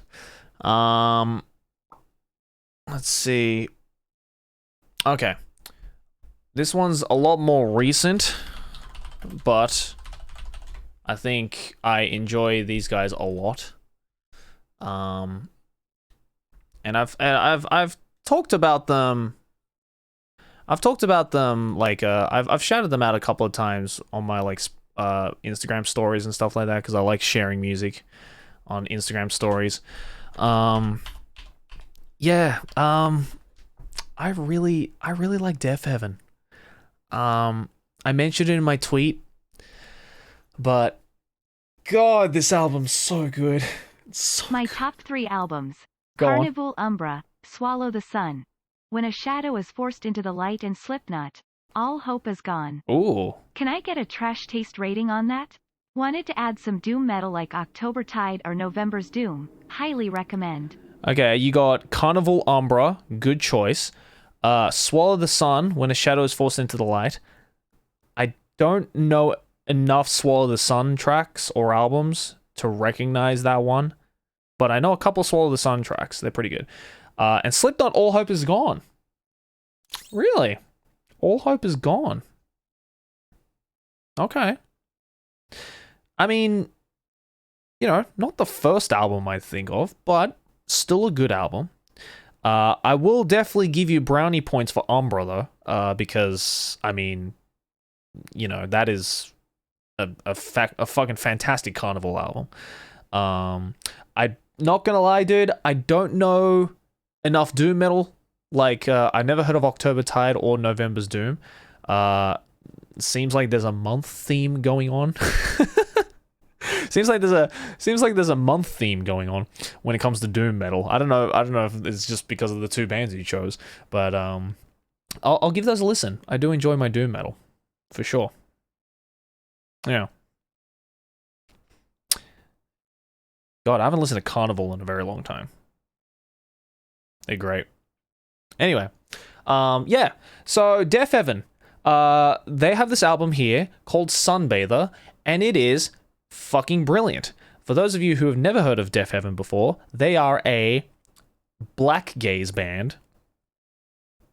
And hear me out. You're probably thinking, the fuck is a black gaze?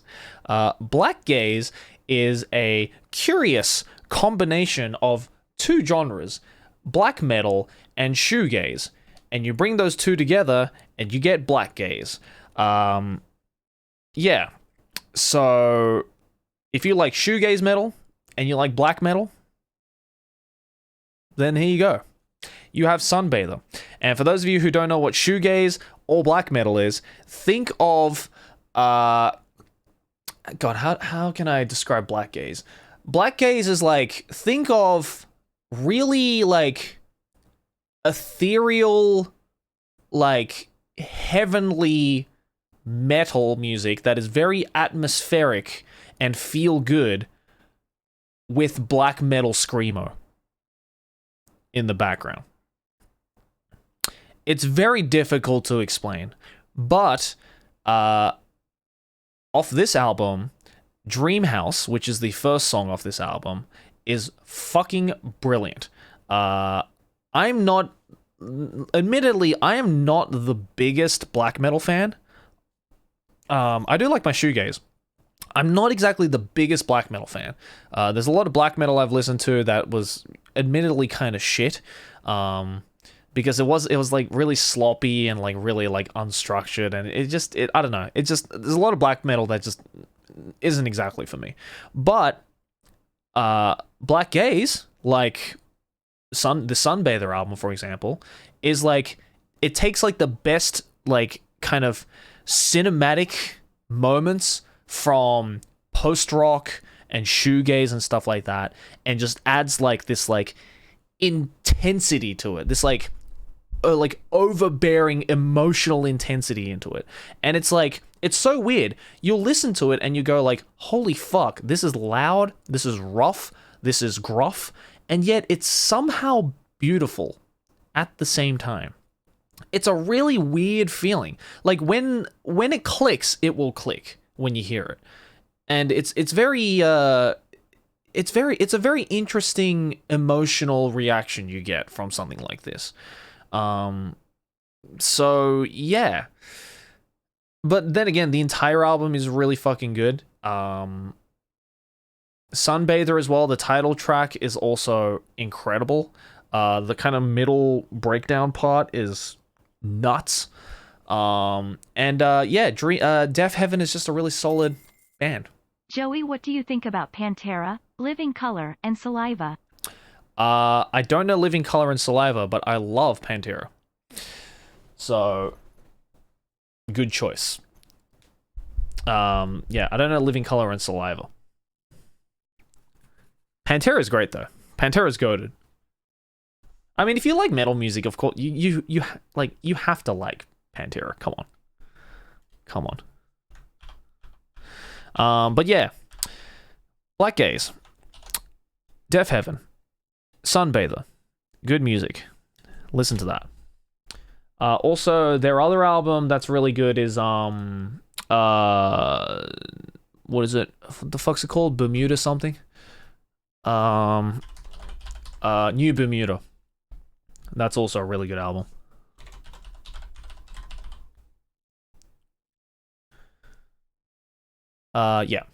New Bermuda is also a really good album. But for me, Sunbather is my favorite. Okay, next one. We're gonna get a little bit. Let's get a little bit more into my like recent stuff that I've been getting into.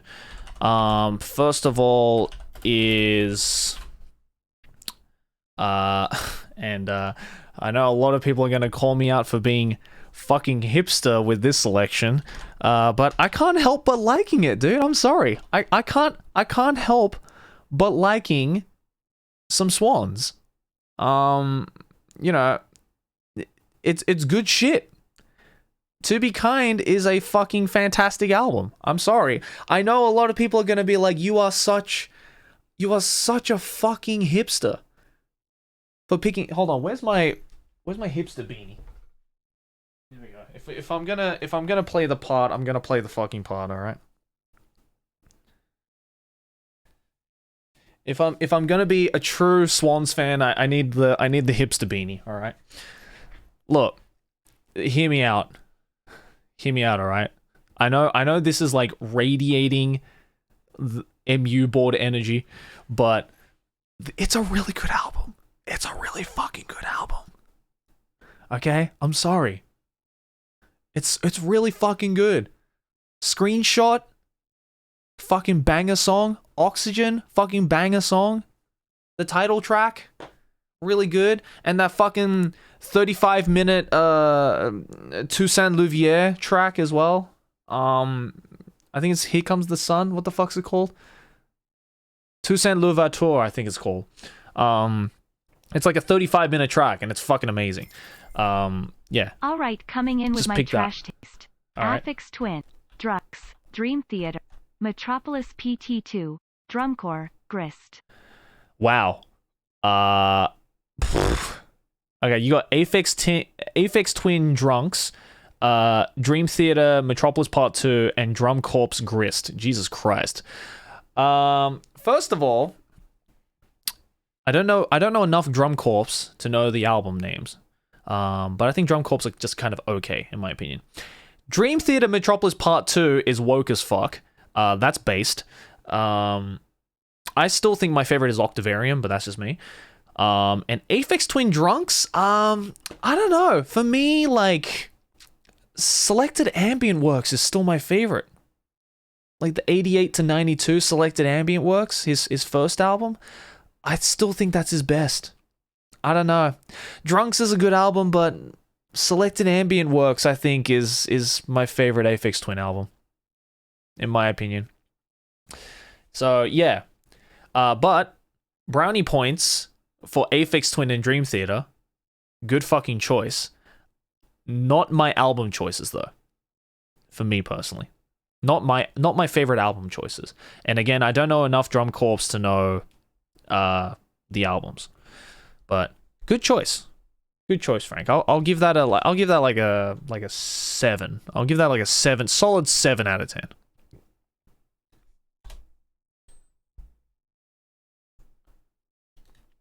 All right. We'll put Swans there. And then let's just keep going on since I'm in the hipster mood. All right, since I'm in the hipster mood, another album that I think is fucking fantastic is is Neutral Milk Hotel. This album's good. This album's really good. I love it. I'm sorry. I know I'm radiating hipster energy, okay? Get off my fucking back. I can't help it. I can't help it, dude. This album's so good. It's so good. I did a fucking cover like ages ago on a stream. I did a cover of Communist Daughter. Like it's such a good album. I'm sorry, okay? Look, I'm dressed the part, okay? I'm gonna start spilling out my fucking hipster side, alright? I'm sorry. But Neutral Milk Hotel is fucking fantastic. Really good. In an Airplane Over the Sea is the name of the album. Yeah, you know, King of Carrot Flowers, the title track, Communist Daughter, O Comely, Two-Headed Boy, Ghost. They're all really good songs. I'm sorry. All right, I'm sorry.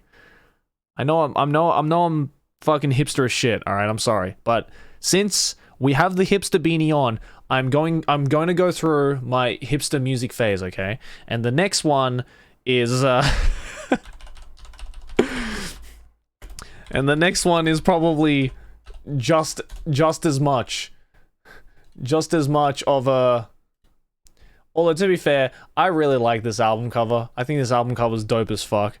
All right, here's the next one. Okay, look, you guys. I know you saw it coming. All right, I'm sorry, you saw it coming. This is Godspeed You Black Emperor.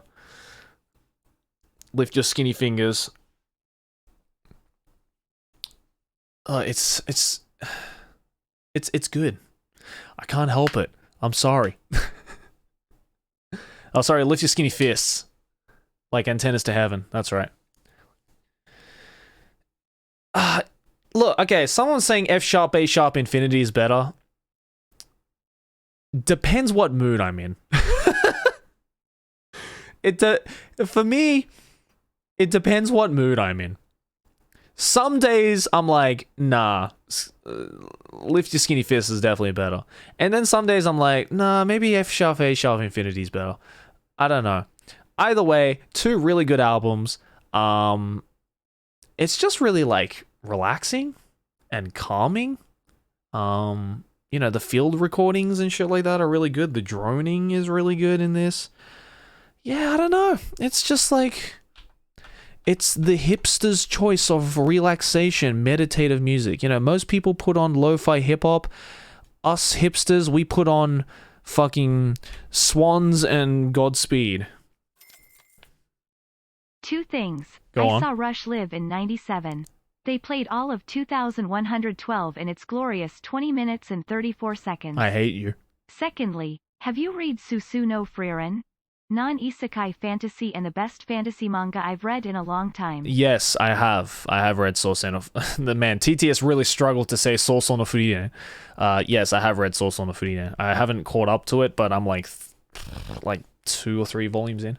Also, I hate you that you went to go see Rush. You know what? I'm gonna put Rush up there because I fucking love Rush. God, I hate how you went to go see Rush. How dare you? How dare you? Without me, even though I was Well, you saw them in '97. I was 3 years old, so I wouldn't have been able to appreciate them. But yeah, how fucking dare you?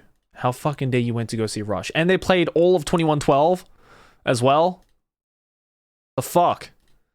As much as I love the 2112 album, though, my favorite is still Moving Pictures. Yeah, it's still my favorite album. Just all the bangers are on this album. It's really good. Limelight, Tom Sawyer, YYZ, Witch Hunt. Very good. Hemispheres is my close second, and 2112 is like my third. Yeah. For me, Moving Pictures. Moving Pictures is definitely my favorite Rush album. Whoops, I forgot to put in the things. So we got Swans, Neutral Milk Hotel, Godspeed You, Black Emperor, and Rush. There we go. I have the 2112 album on vinyl. It's very good though. Alright, next up, let's go back to some... Did I spell Emperor wrong? Oh yeah, I did. Whoops. Emperor. There we go, Emperor.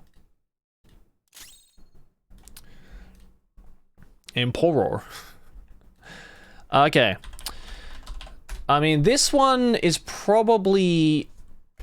If you come to my music streams a lot, you might know how much I love this band. But I also have this on vinyl because it's a great fucking album.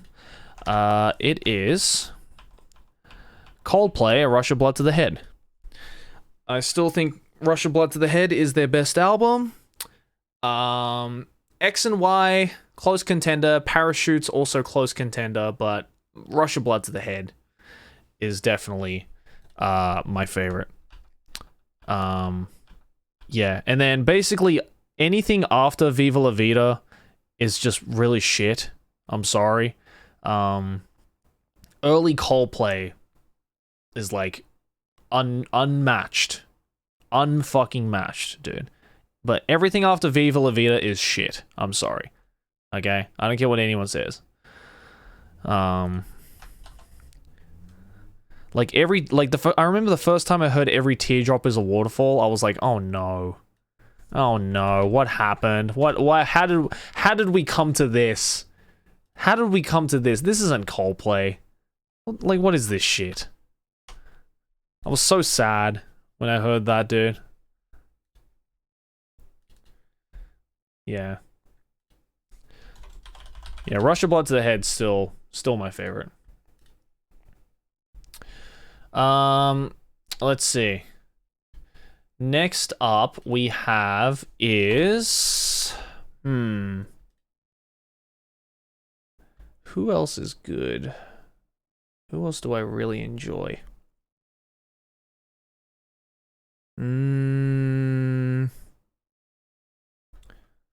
Okay, if we're gonna go classic,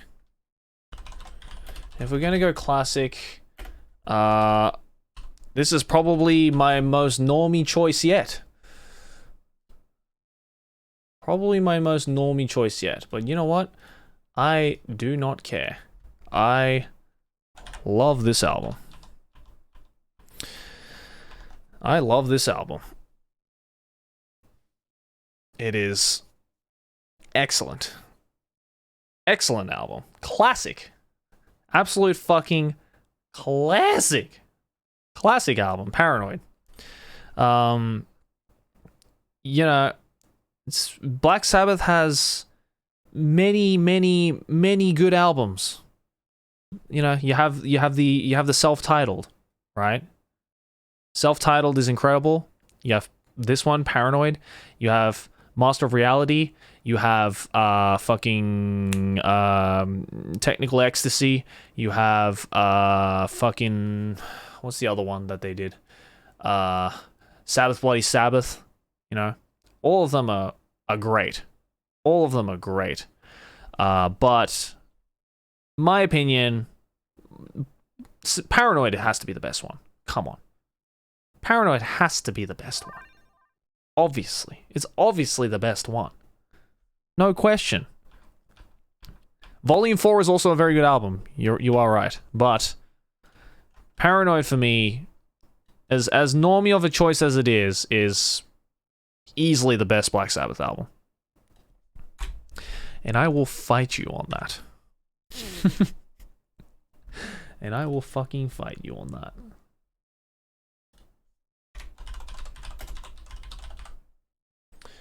Alright, next. We're not even halfway through. Fucking hell. Alright, next is... Let's see. Who else do we have? Oh. Okay. Let's go back to my... Let's bring out the hipster beanie again for this one. Let's bring out the hipster beanie again for this one, my boys. Let's bring out the hipster beanie for this one. Hipster Joey is here. Let's fucking go. This is Car Seat Headrest. Twin Fantasy. It's so good. It's so good. I have it on vinyl. I was listening to it like this morning. This album is good as fuck. It is so good. Like fuck me. The original version is good, but like the remaster is, I mean, is clean. You know, the remaster is clean. I have the remaster on vinyl. Teens of Denial better. Teens of Denial is also good. Don't forget Tangerine Dream. I was introduced to them in the 80s movie Legend, starting a very young Tom Cruise and Tim Curry as a 3-meter tall demon lord. Oh, you're talking about, yeah, I know what movie you're talking about. And yes, we have Tangerine Dream. I chose Mars Polaris for my choice for Tangerine Dream. I haven't forgotten Tangerine Dream, don't worry.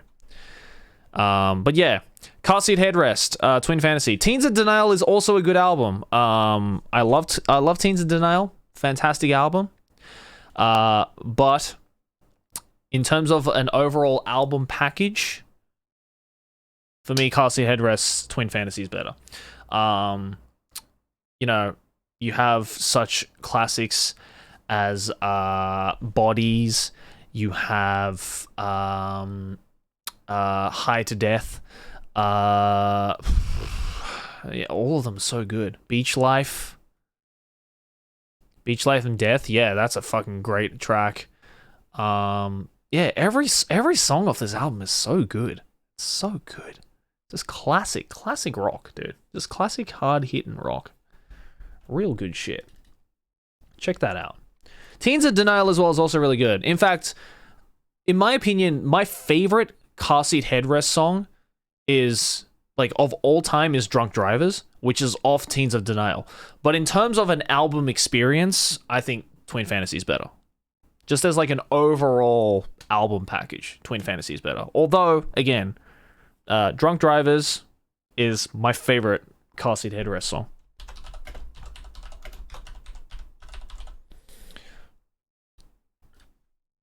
Okay. Let's see. Next one is... Let me look at my vinyls. Let me look at my vinyls. See what we got. Oh yeah, look. Here's the Car Seat Headrest vinyl. Really good. Beach Life and Death, really good. Yeah. Really good vinyl.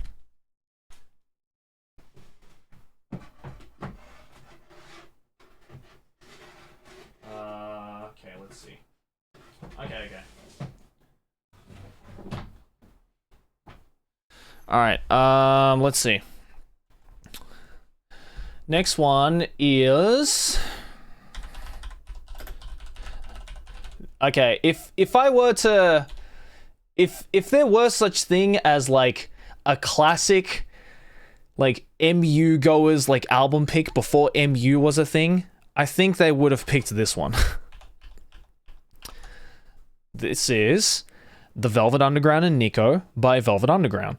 I'd say this is the original I Am a Hipster album. This is the original I Am a Hipster album. But it's so good. This album's great. There's a reason why it became such a cultural statement on underground rock music at the time. Yeah, this is the boomer hipsters like selection of like classic hipster album. Velvet Underground, Nico.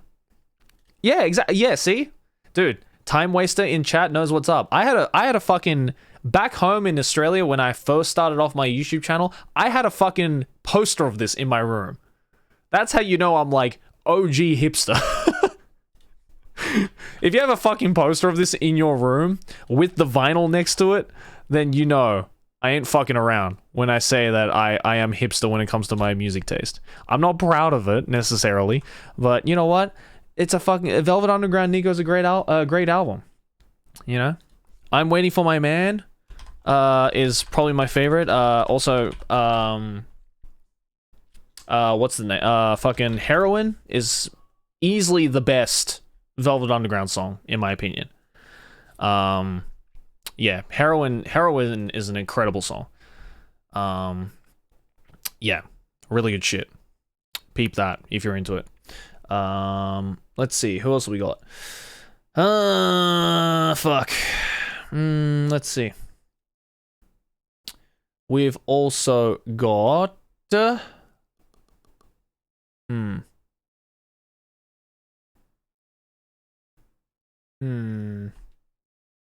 Oh yeah.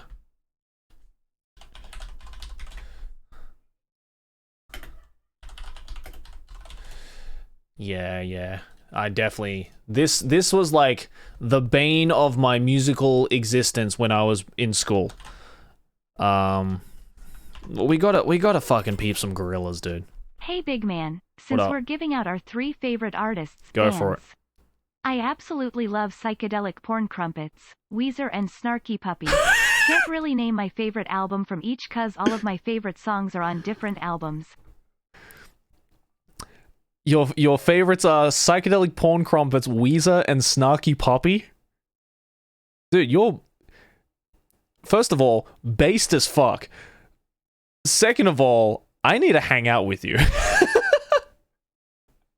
I need to hang out with you. The fact that you picked those 3. I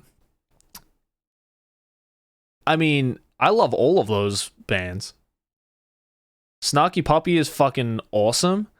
Weezer is great. The Blue Album is easily the best. It depends. Blue Album or Pinkerton. Depends. Some days it's either one. And Psychedelic Porn Crumpets, dude, they're fucking banger. They're a great Australian band. What the fuck's their first album? That's really good. The one with Van Gogh and Gone. What is it? High Visceral Part 1. Yeah, the High Visceral Part 1 album. Oh, banger.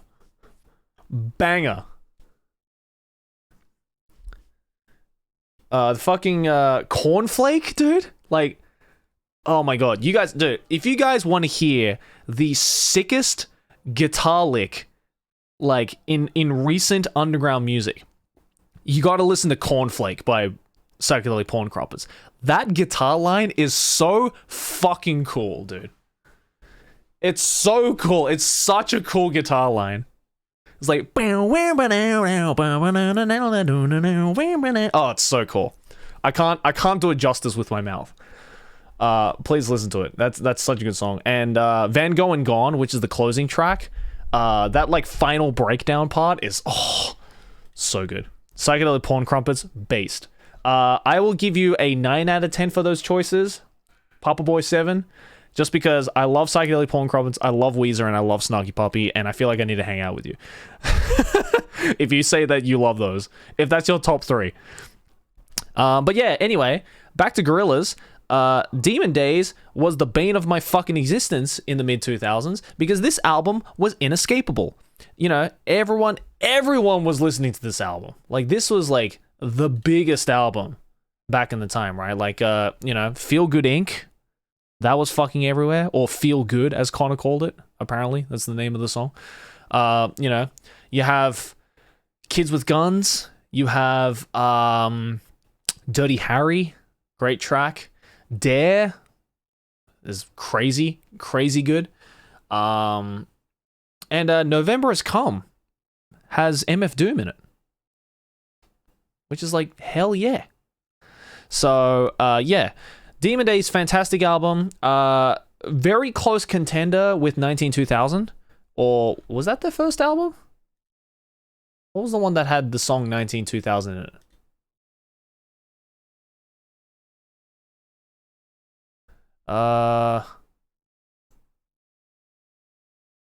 It's self-titled, right? Is it Gorillaz self-titled?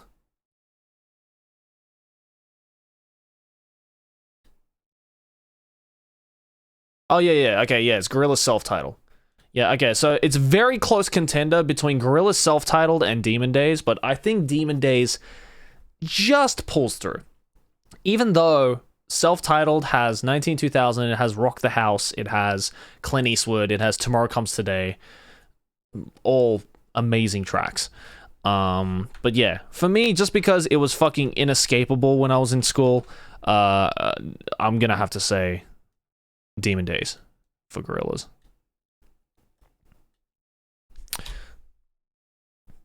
Real good stuff. And I mean, Plastic Beach is a great fucking album. Okay, next one is, let's go with, since so many people were mentioning it, let's peep out some Porter Robinson. And you know what? This is going to be controversial. I think Worlds is better. I'm sorry. Look, don't get me wrong. I love Nurture. But again, this album to me, this came out at a time where, again, it was a lot like Demon Days, where it was inescapable. This album was inescapable. You could not escape from this album when it first came out, right? You could not escape from this album when this first came out. And this album brought Porter to the limelight. Like, to this day, as much as I love Wind Tempos off Nurture, and all the songs off Nurture's a great fucking track, I still think my favorite Porter Robinson song is Sad Machine. Because it's a really fucking cool track. And like Flicker as well. I remember when the music video for Flicker came out, and it was just like all taken from the inside of like a Shinkansen, like a bullet train. Like, I was like, that is the coolest shit I've ever heard. That is fucking cool. That's some dope shit. And I was like, this guy has some fucking taste. So yeah, I think as much as I love the Nurture album, you know, I think Worlds is a little more special to me in terms of like the emotional level of that album.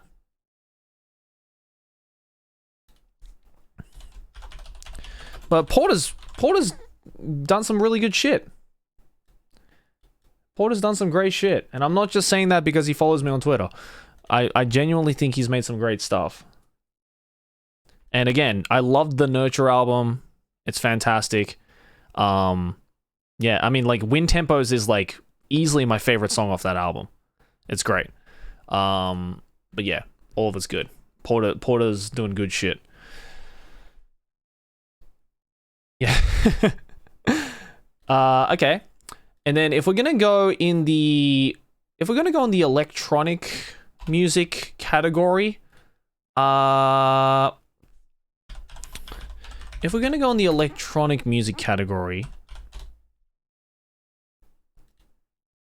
am going to pick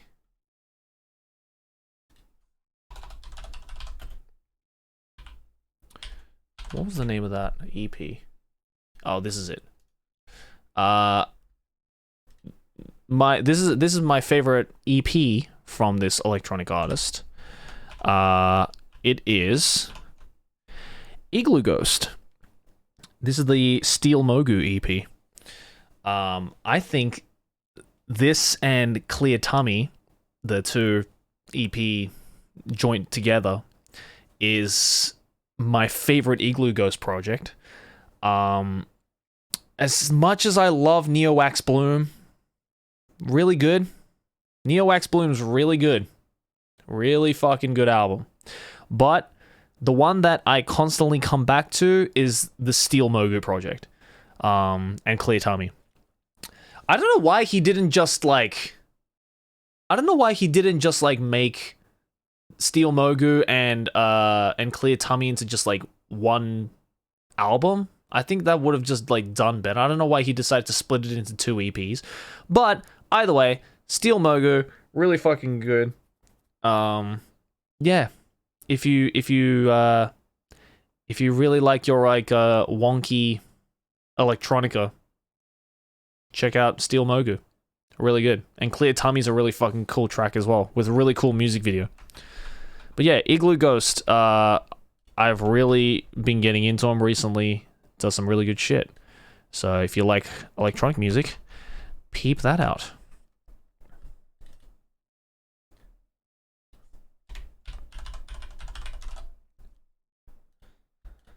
Let's see. We also got, if we're talking electronica, let me think.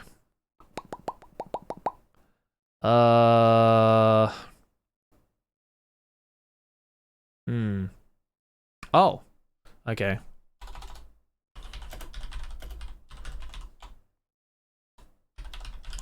Again, another band another band that was the bane of my fucking existence in high school, because this album was everywhere, especially in Australia, because these guys are Australian. It's Pendulum, baby. What a great album. What a great fucking album this is. Pendulum, so good. So fucking good. And this Immersion album is so good. You know, like, their first two albums as well, really solid projects, but my god, this album's so good. Witchcraft, dude, Witchcraft was inescapable in my school.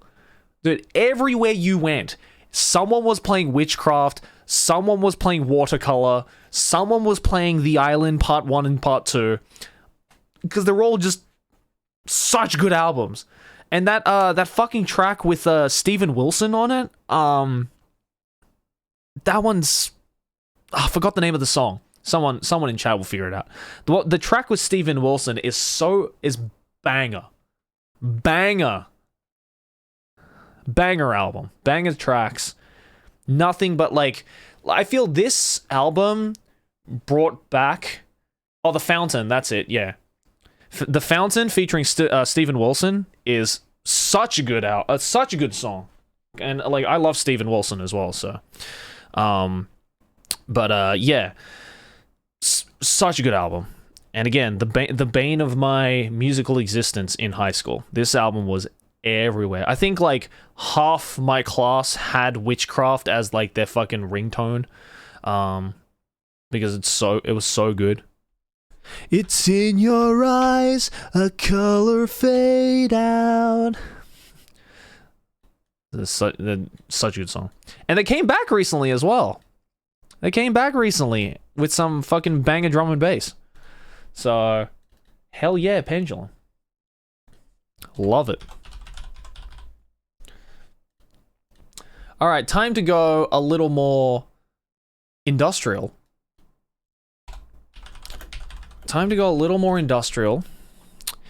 And go with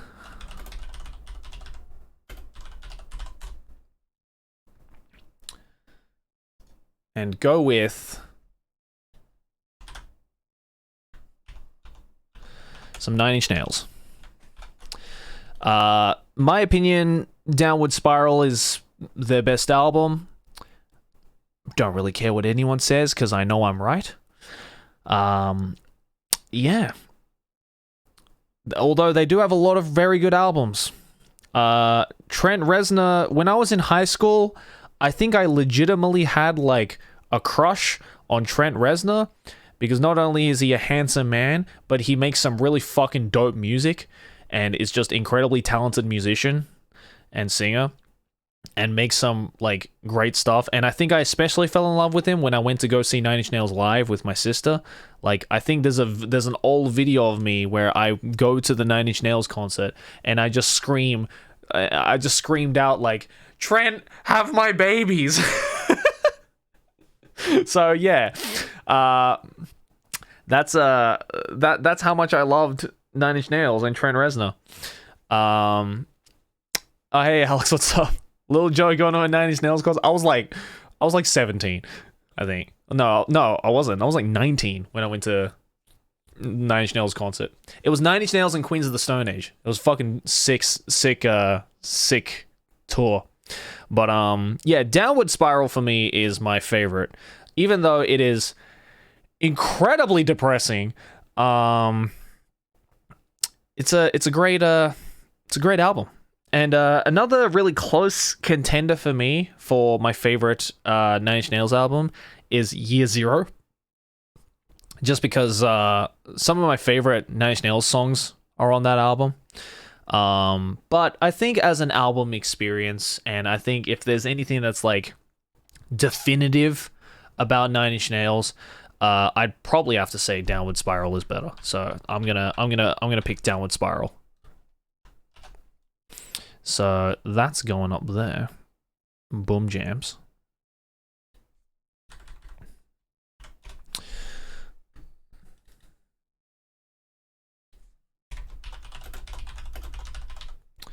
All right. Let's see. Next one we got. Let's see. I'm going to pick my man out here making the enemy stand line up for part 9. Yeah, dude. Araki's looking at this being like, ooh, I got some ideas. Let's see. If we're talking in that vein, then I think I'm going to have to go with... Let's go with some more industrial metal. I will be very surprised if any of you guys know this album. But it's this one right here. This is Ministry, Psalm 69. Great fucking album, dude. This is a great fucking album. I love Ministry. See, it's weird. It's interesting because Ministry, they started off as like a glam rock, kind of like glitzy glam rock type of band. And then one day they realized, you know what? No, we are not going to do that. Instead, we are going to do some of the hardest fucking industrial metal that the world has ever seen. And yeah. And then this came out. So yeah, this is I think the first album of Ministry that where they actually went into like some fucking hardcore industrial metal. And God, so many good songs. So many good songs on this album. You know, you have Hero, you have TV2, you have Jesus Built My Hot Rod, you have NWO, you have Scarecrow, which is a great fucking like sludgy metal track. You have Corrosion. Yeah, you have the title track, Psalm 69. It's just some really fucking good tracks. So yeah, check that out if you're interested in some like good industrial metal. This album still sounds good to this day, in my opinion. This album still sounds good. So listen to that. All right. Let's see. What else have we got? Should we put in some more hip hop? So let's see. If we're talking hip hop, then we can also go. Let's see. I have to put. And forgive me if this is gonna make me look boomer. But I gotta put in some Tribe Called Quest, man. More specifically, Low End Theory. This is classic. This is a classic. This is very, very good. You know, you can't call yourself a hip hop fan and not like Tribe Called Quest, dude. This is peak Tribe. So many good songs off this. Like my favorite Tribe Called Quest track is, to this day, would probably be what the fuck's the name of that song? How about these? Regurgitator, Unit, Mass of the Fermenting Dregs, World is Yours, Tropical Fuck Storm, A Laughing Death in Meat Space. Jesus Christ, Psych Kit. So what do you got? You got Regurgitator, you got Mass of the Fermenting Dregs, and you got Tropical Fuckstorm. Okay, I don't know Mass of the Fermenting Dregs, but I know Regurgitator and I know Tropical Fuckstorm. Laughing Death in Meat Space is also my favorite album, and I'd say Unit is also my favorite album. I don't know Mass of the Fermenting Dregs. I can get a sense of what they're like, though. Why is One Ok Rock not on the list? They are probably the best J-rock band out there. Why is One Ok Rock not on the list? They're probably the best J-rock band out there. No, they're not. I'm sorry. They're not. They're really not. They're a good band, but they are not the best J-rock band out there. I'm sorry. They're really not. They're... One Ok Rock... To update my list from earlier, if I went for a modern age hipster direction, PKCH, Cassia, East Carrot Street.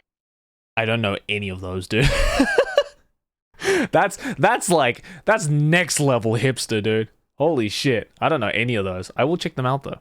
But yeah, going back to Batman saying that One Ok Rock is the best J-rock band out there. They're really not. One Ok Rock is the best J-rock band for people who have never listened to J-rock. I'm just sorry. I like that. In saying that, I like One Ok Rock. Don't get me wrong, but they also have a lot of really boring albums. There's a lot of, especially the later albums, they kind of phone it in. They do. And you can't tell me they don't. They kind of phone it in. They turn really poppy, and they really lose their roots. But then again, a lot of Japanese bands end up doing that anyway. I mean, look at Radwimps or Rinto Shigure, right? I mean, Rinto Shigure not so much, but definitely Radwimps or Oral Cigarettes. But One Ok Rock for me is yeah, I like J-rock. Who's your favorite band? One Ok Rock? Anyone else? One Ok Rock? You know what I mean? It's that kind of thing. To me, anyway. That's how I see it as. But yeah, I don't even think One Ok Rock would be on my top 100, dude. Again, good band. Definitely not the best J-rock band though, and we will get to the best J-rock band. Hell, I would fucking argue that Pillows is the best J-rock band, or is a lot better than fucking One Ok Rock. But yeah, anyway, Tribe Called Quest, great fucking group. Love him. Classic jazz hop stuff. If we're talking J-rock bands, let's talk about one of my favorites. Let's talk about one of my favorites. Let's talk about Rinto Shite Shigure. Now, have a guess what my favorite Rinto Shite Shigure album is. What do you think my favorite Rinto Shite Shigure album is?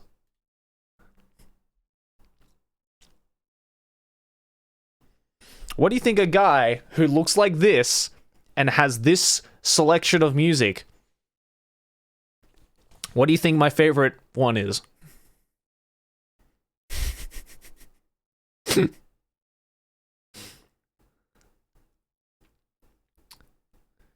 Yeah, okay, you got it. It's number 4. It's number 4. Come on. Can you disagree with me though? Can you disagree with me? It's easily their best. You can't argue with me on that. Everyone who has listened to this debut album of theirs, debut commercial album, can tell you this is their best album. Yes, you know, Abnormalize is a really good album. What was their other one? The one that has Telecastic Fake Show on it. I mean, look, all of their albums are great. All right, I don't think I have a single album of theirs that's I think is bad. They're all really fucking good albums. But when it comes to the album that I constantly come back to if I want to listen to Rin to shite shigure, it's number 4. This is the one. This is the one I come back to. This is like number 4 is quintessential Rin to shite shigure. This is Rin to shite shigure at their most primal and at like their roots and just like the most like fucking guttural and like we don't give a shit type of band or type of artist rather, type of album. I'm losing my mind. So yeah, Rin to shite shigure, a million times better than One Ok Rock. Let me tell you that. Let me tell you that. In my opinion, a million times better than One Ok Rock, especially their earliest stuff. But again, that's just me. I have nothing against people who are into One Ok Rock. I really like One Ok Rock. Don't get me wrong. One Ok Rock's great. But they are far from the best J-rock band out there. It's just me. Okay. What else we got? We're not even fucking halfway. We should pick it up. Let's see. What other genre of music have we not touched upon yet? What other genre of music have we not touched upon?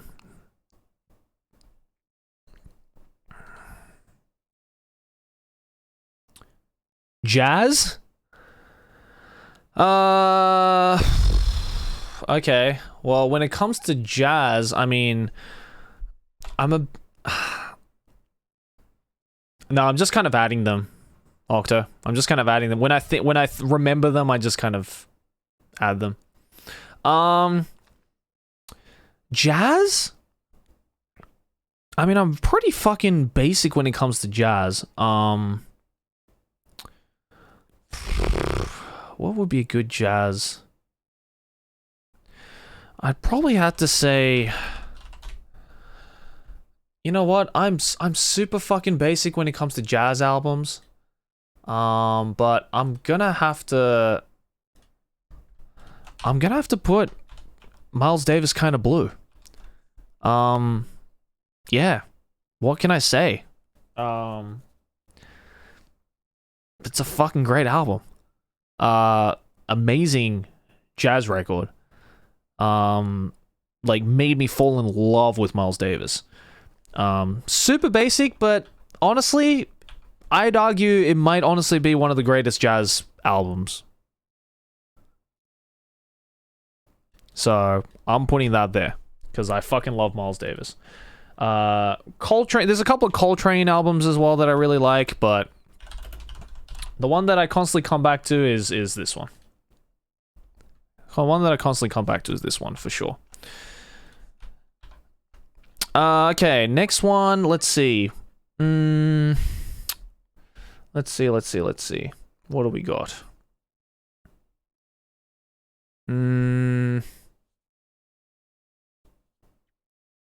Oh, okay. When it comes to hip hop, I really like. Fuck. What's the name of the album? I really like come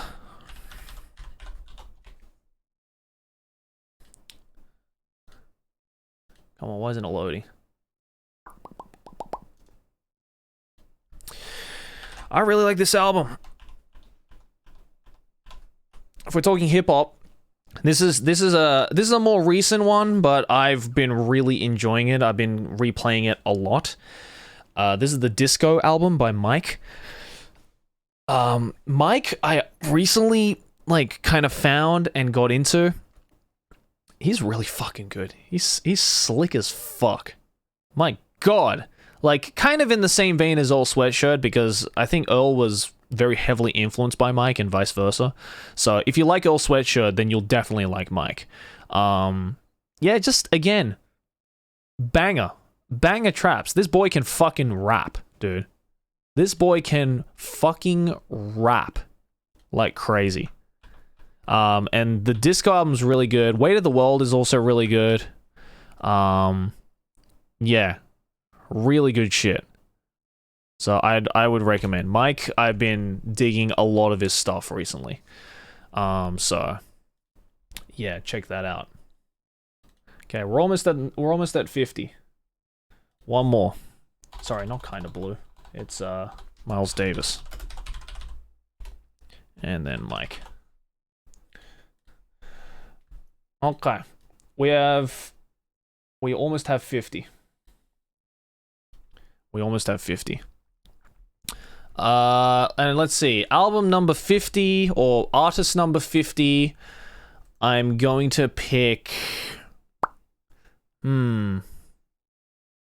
God. Let's see. Oh, yeah.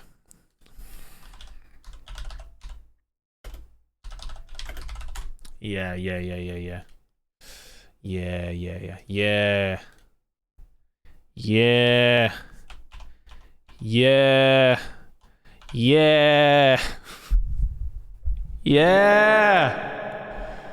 Yeah to this album.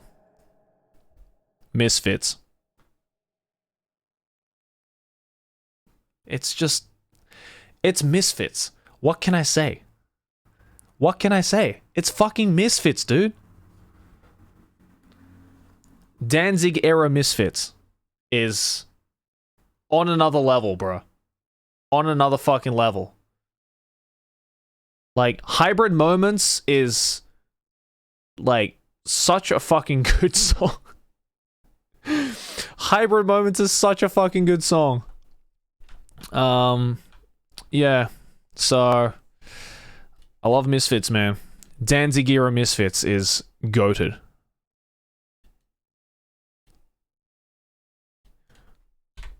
So put that on there.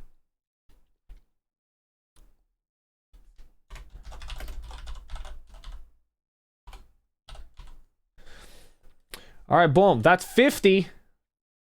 That's 50.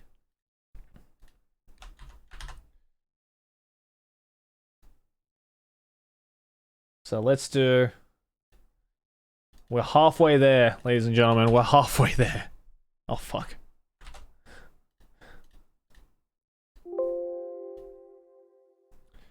$50 down, 50 more to go. We got this. Oops. Need to add text. Give me a second.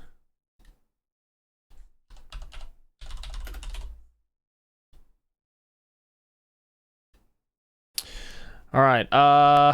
Go grunge next. Well, I mean, if we're going grunge, let's start with the obvious pick.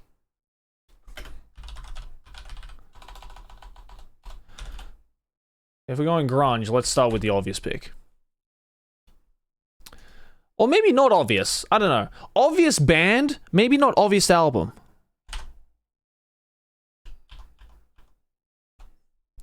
Obvious band, maybe not obvious album. Because In Utero is still my favorite. Nevermind, very good. Don't get me wrong. Nevermind is very good. Nevermind is the obvious pick. And for good reason. It has all the bangers. But I still think In Utero is better. I don't know. There's not much to say about that. It's just, it's Nirvana. Everyone should know by now. Smells like Nirvana.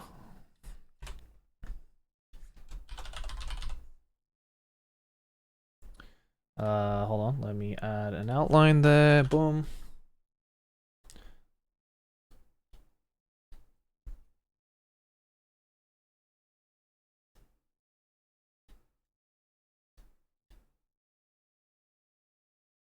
Okay. Okay. And then we've also got, let's see. I gotta check to see what we've already added. I gotta check to see what we've added.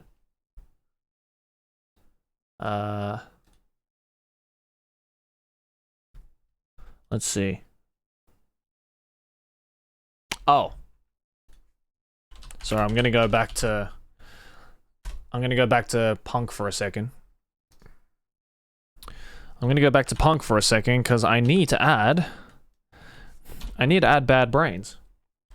You guys have probably seen me wear Bad Brains shirt many times in my videos. But yeah, they're fucking fantastic. This album is hardcore as fuck.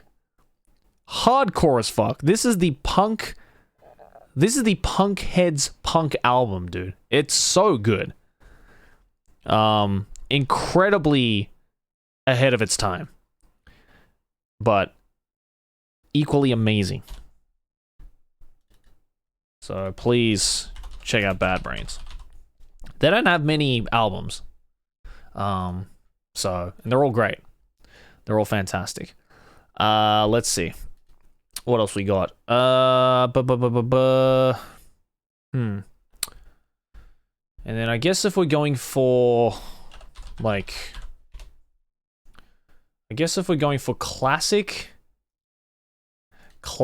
albums, we gotta go with the self-titled Ramones album. I mean, these guys basically founded the punk scene in the US, so you know, you can't really complain. You can't really complain about Ramones. Still sound fucking great to this day.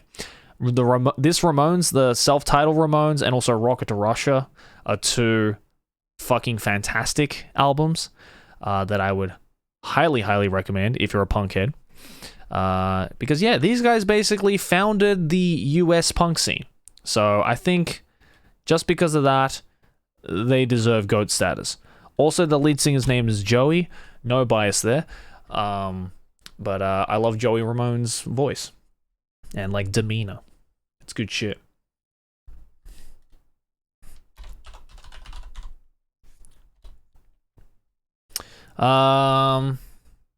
Let's see. We've also got who else?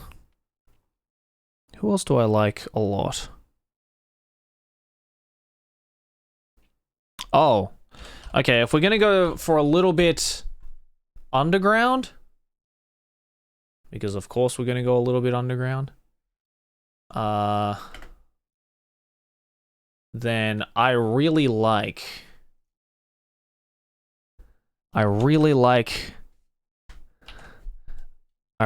this Kyojaku album. This is a Japanese math rock band called Kyojaku. They only have a couple of albums, I believe, and like a couple of EPs. But this album, Koko no Gadan, is really solid. Really, really solid Japanese math rock band. All females as well. Four ladies fucking rocking it out on some sick Japanese math rock. So yeah, peep some Kyojaku. They're fucking great. Not a lot of their stuff is on Spotify or anything like that. I think a lot of it you just have to like kind of look up on YouTube, unfortunately. But real good shit. Real good shit. So peep that. Let's see. And then if we're on that vein, we can also put in fuck. I guess we can. Yeah, you know what? I can put these in. I can put this in.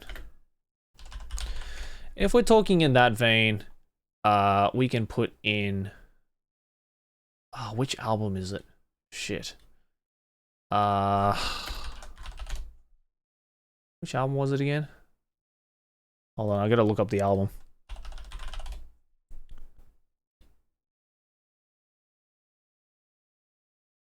Oh, okay, yeah, it is this one. We gotta put in some Trico. I really like the album. And is also really good, but I think their first album is the best. I think their first album is the best. 我相信思思 is one of the catchiest fucking math rock songs I think ever conceived. Yeah, just really good fucking math rock, dude. Japanese math rock is on another fucking level, I'm telling you. On another fucking level. Yeah, so Trico, goated math rock band.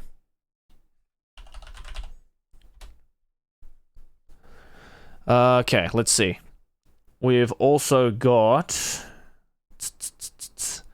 what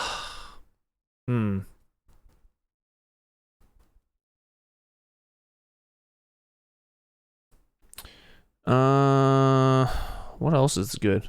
Oh.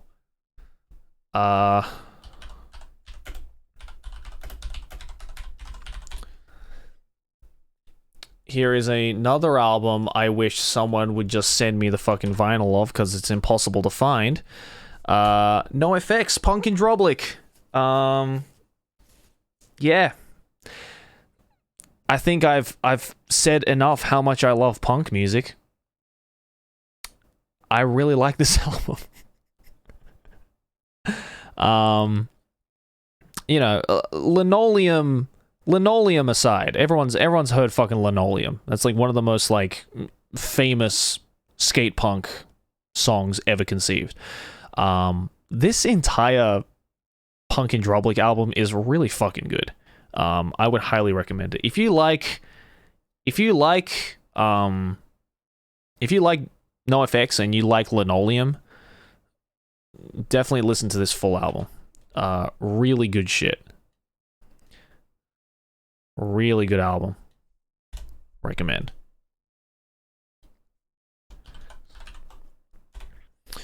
And then I don't know why I completely forgot about System of a Down. Because I fucking love System of a Down. And we are going to pick... We're going to pick the Toxicity album, because I think it's their best one. Although, it's a really, really fucking close tie. It's a really close tie between Toxicity and the self-titled. Really close tie between self-titled and Toxicity. Some days I'm like, I just want to hear like the rawness and just like the grittiness of the self-titled, and then some days I just want to hear some like just good, cut and dry, no bullshit Toxicity. Mesmerize is also a great album. Steal This Album is, I think, underrated as fuck as well. Honestly, all their albums are fucking fantastic. But I think in terms of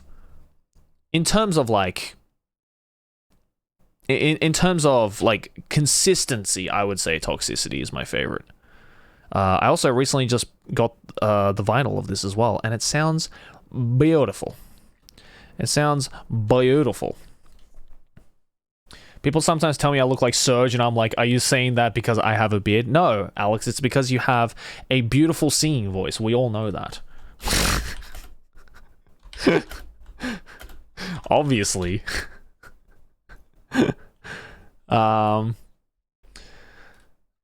So yeah, I don't know how I forgot about System of a Down. Let's see, who else is there? Okay, if we're gonna go classics again, let's go classics.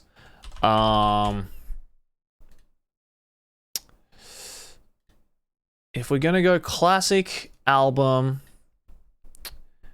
we gotta go with some fucking Deep Purple. Now, as much as everyone says... I just got back. What up? Sorry if this has been asked before. Go on. But what about Angerfist or Evil Activities? Or is hardcore, hardstyle not your style? I know Angerfist. But yeah, I wouldn't exactly say they're my style. Yeah. I wouldn't exactly say they're my style. I've listened to a couple of Angerfist tracks, but yeah, not my style, in my opinion. Sorry. But hey man, you do you. Thanks for the donation. Appreciate that. But yeah, Deep Purple. A lot of Deep Purple fans will say, no, Machine Head is the best. No, fucking Deep Purple in rock is the best. But I, personally speaking, I think Burn is the best. Just purely because of the fucking title track. Fucking killer. Like, that is the most fucking blood-pumping Deep Purple song ever. But yeah, I mean, Deep Purple is a lot like Pink Floyd and Black Sabbath and Led Zeppelin, like all those classic bands where they just have a really fucking solid discography. You know, they have a discography you can't hate. You know what I mean? So, for me, my Deep Purple pick is Burn. And then we can also add, let's see. If we're talking in that vein, another, I think, underrated classic rock band that I also saw live and were really fucking good is, and I love this fucking album cover. I love this fucking album cover. It's Status Quo. If you are deep into your British, classic rock bands, you might have heard of Status Quo. They're really fucking good. It's the Quo, baby. This is the Blue album, with such great songs as Blue for You, and Mystery Song is a really fucking good song, really fucking good track. Yeah, really good classic rock band. Love it. Love them. Love them, love them, love them. I bonded a lot with my uncle because this is like one of my uncle's favorite bands. But yeah, let's give a couple of Australian rock bands some love because obviously growing up in Australia, I listened to a lot of, a lot of the in-house shit. You know what I mean? So one band that I definitely want to recommend to you guys is Radio Birdman. They are a Australian hardcore rock band, hailing back from like the 80s, I think. And I think they're still going to this day.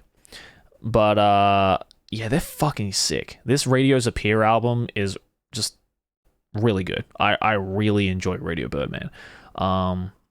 If you love your like kind of, Status Quo, Deep Purple type of like sounding, good fucking rock with like a bit of a punk twist, I would recommend Radio Birdman. Check them out. Check out this Radio's Appear album, especially. Really good album. And I just really like Radio Birdman. Everything they've done is really, really, really good.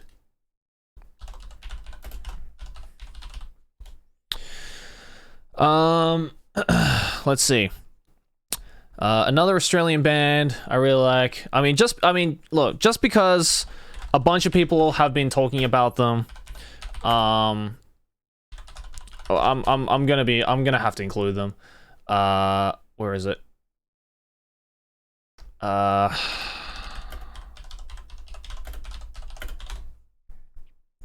Just because a bunch of people, even in the fucking come on, wait, can I get a good image of this? There we go. A bunch of people were talking about it, so I'm gonna add it just because it's such a good fucking album. Psychedelic Porn Crumpets, High Visceral Part 1. What a great fucking album. What a great album. So many banger guitar licks in this shit. So many good, just like, head-banging moments on this album. And even High Visceral Part 2 is really good. Really good. But for me, High Visceral Part 1 is just so many good songs. Like, I found God in a Tomato, and like Cornflake, as I mentioned earlier, and Van Gogh and Gone is such good, solid fucking underground rock. And the album after that they did is also really good. I forgot what the name of it was, but yeah, really good shit. Weird name, but my god, do they make some fucking banger music. So, check that out.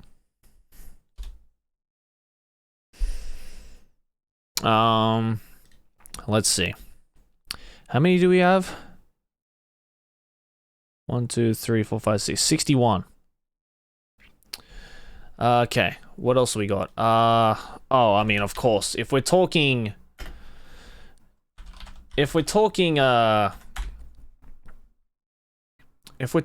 Australian rock, we obviously have to talk about AC/DC. Now, here's a question, ladies and gentlemen. What do you think is my favorite AC/DC album? Have a guess. What do you think? What do you think is my favorite AC/DC album? I have a lot. I have a lot of favorites, but if I had to pick one, I'm going to pick this. What do you think it is?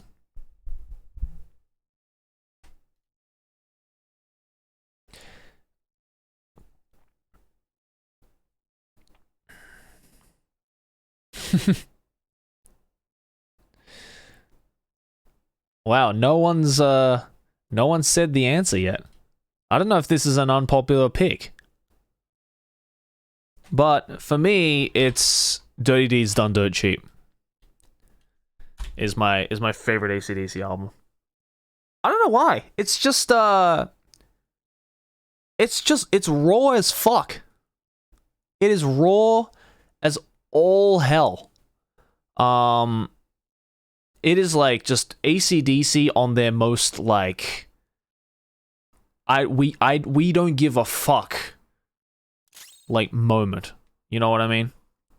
Yo, Link fan, thank you for the 55 months, dude. Let's go. Yeah, I don't know. Just really, really good album. The title track is really good. Dirty Deeds Done Dirt Cheap is a really good song. I mean, obviously, the Bon Scott era is the best. Sorry, Brian Johnson fans. But I like the Brian Johnson era, but come on. Bon Scott era.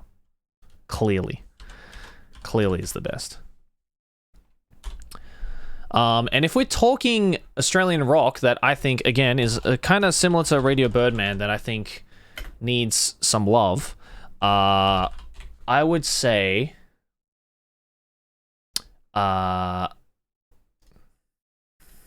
this album right here and this band also deserve some love. The Angels. This is the self-titled debut Angels album. Also really fucking good. Really fucking good. They actually opened for AC/DC. Or actually, no. AC/DC opened up for them. Oh, did I forget to write Status Quo? Oh, I did. Whoops. Sorry, Status Quo. Yeah. Angels is really fucking good. You know, a lot of people pick the Face to Face album, which is really good. AC/DC and the Angels would be an insane show to go to. Well, see, this is another reason why I'm jealous of my dad. Because my dad saw AC/DC opening up for the Angels. And I was like, God fucking damn it, I hate you, father. And he was like, I know, son. So, yeah. Angels are great. I think, as much as I love the Face to Face album, I still think their self-titled is the best. Yeah, again, if you want some, like, just, if you like your AC/DC, you like your no bullshit, you know, good old rock, peep some Angels. All right. Let's see. What else we got?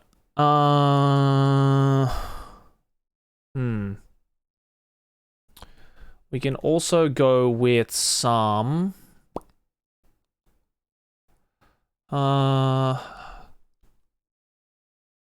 let's see. What else do we have? Just trying to look here.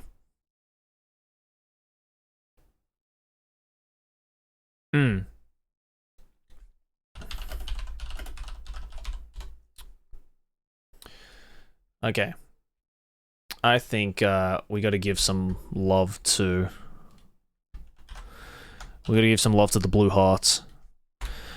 These guys, if you don't know, Blue Hearts are basically the Sex Pistols equivalent in Japan. These guys basically founded the Japanese punk scene. And really good. I was actually just listening to this self-title not too long ago. It's great. If you want to see what the roots of Japanese punk music is, listen to Blue Hearts. They are great. They like basically defined a generation in Japan. You probably know their song Linda Linda. You know, Linda Linda, Linda Linda Linda. Yeah, that's these guys. And like Train Train as well is another famous track by them. Train Train hashite yuke, train train doko mademo is these guys as well. So yeah, really good stuff. You've definitely heard of their songs. You definitely heard of their songs. They're very, very famous Japanese punk band. So yeah, listen to them. I love Blue Hearts. Where have I heard that song before? The Train Train one? Oh, it's been everywhere, dude. That song has been everywhere. Like, so many Blue Hearts songs have been, like, everywhere on, like, different shows and different movies and stuff like that. Yeah. You'll know it. You'll know it when you hear it. Let's see. What else do we have? My music taste changes all the time, so I always forget what I listen to. Okay, if we're gonna go fucking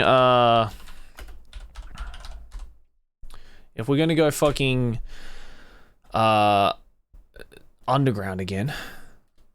If we're gonna go a little hipster, if you will. If we're gonna go a little hipster, then let's talk about some lingua ignota, specifically Sinner Get Ready. Although I love everything lingua ignota has done. Caligula is an amazing album. You know, Bitches Die, All Bitches Die is also a really good one.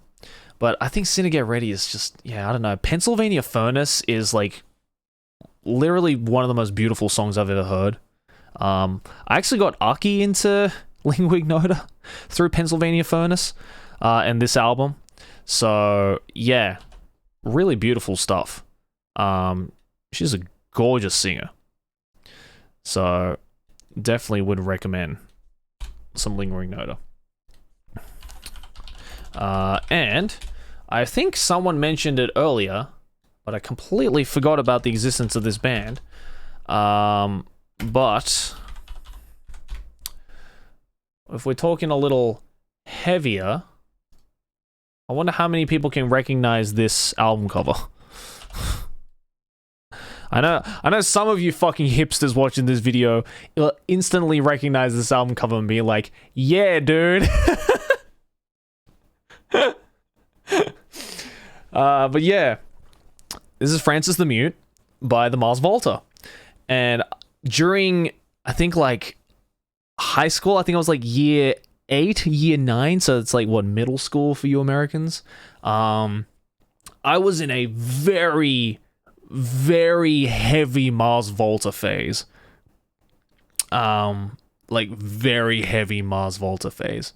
Like, I loved everything Mars Volta did. Like, Deloused into the Comatorium, Mecamputexture, and then obviously Francis the Mute. For me, it's like a really tough tie between Mecamputexture and Francis the Mute, but I think Francis the Mute passes up just a little bit. Yeah. So I'm gonna go with Francis the Mute. Yeah, really good album. Really good artist. Really good band. No longer around, unfortunately. But yeah, really good. And then, since we're talking about Steven Wilson, because I also had a very big Steven Wilson phase as well.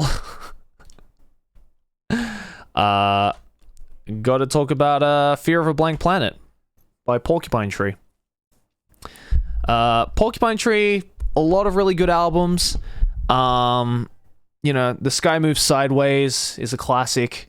In Absentia is a classic.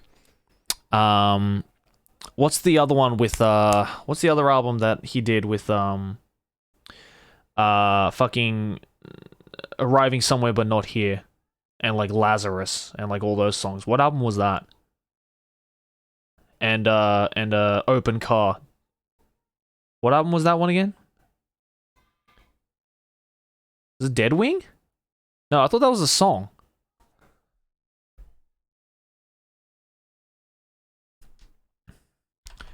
Is it Dead Wing? Oh, it is Dead Wing. Okay, yeah. Dead Wing as well is like a really close second for me. Dead Wing is a really close second, but I think Fear of a Blank Planet just passes it. Just passes it. Because of songs like Fear of a Blank Planet, for example. Or, I don't know, Anesthetize, for example, is an incredible song. Insane song. But yeah, honestly, Porcupine Tree, I had a very heavy Steven Wilson phase. And I think the one I enjoyed the most was Fear of a Blank Planet. So we'll go with that. And then if we're talking kind of similar to Porcupine Tree, is let's see. What was the name of the album? I think, oh yeah, it's this one. Can I get a better version of this? Can I get something? Oh, there we go. Another one that was really good is The Pineapple Thief. What Have We Sown? This is also just a really, it's kind of, think of Porcupine Tree, but a little softer, a little more atmospheric, a little more progressive. This is kind of like modern prog rock, I would have to say, with Pineapple Thief. And And I think out of all the albums they've done, they've done a lot of really good albums. But I think What We Have Sown is their best album in my opinion. And they have a song on What We Have Sown called What Have We Sown, which is like a 27-minute ambient like mega piece. But yeah, they have a bunch of really good songs. Tightly Unwound is also a really good album from these guys. If you want some modern prog rock, pick some Pineapple Thief. Really good. Okay, let's see what else we got. Still waiting for your Beatles pick. Beatles? What would be my favorite Beatles album?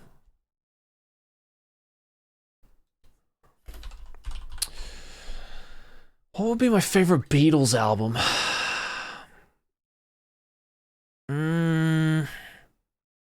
That's hard.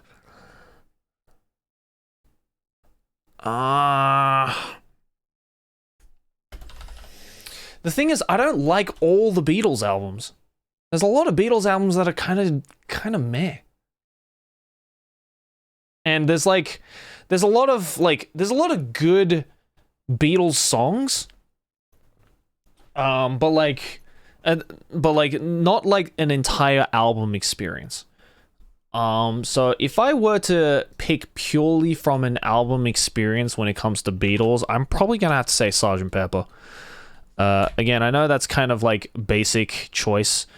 You know, most people would say like White Album or Abbey Road and stuff like that. But I don't know. I like how like weird Sgt. Pepper is. Yeah, I don't know. I like the kind of like weirdness and quirkiness of Sgt. Pepper. Yeah. So I think as an album experience, I would have to say Sgt.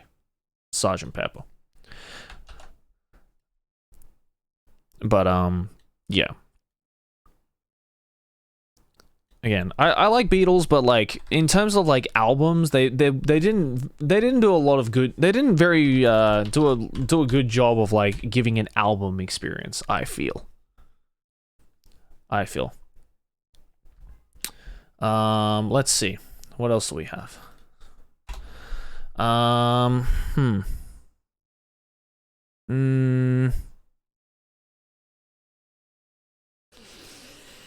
Okay, let's see. It's approaching midnight for me right now. I don't know how long I've been live, but this is very long. I gotta think. Because I want it to count. Let's see. Let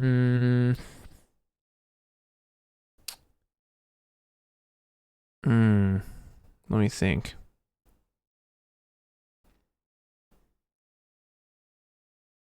Oh.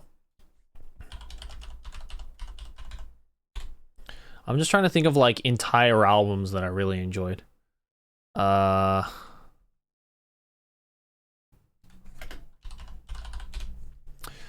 Yeah.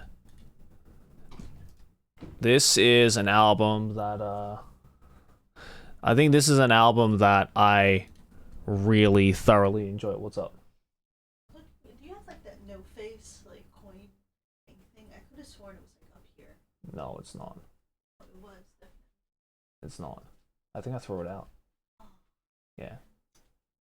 Are you, dude? Uh, Fucking high. Oh. You'll be alright. Are we too loud? No, you'll be alright. I had to give him the control just for a bit because I can't. Aki's playing Elden Ring. Ooh, it's so fucking good, dude.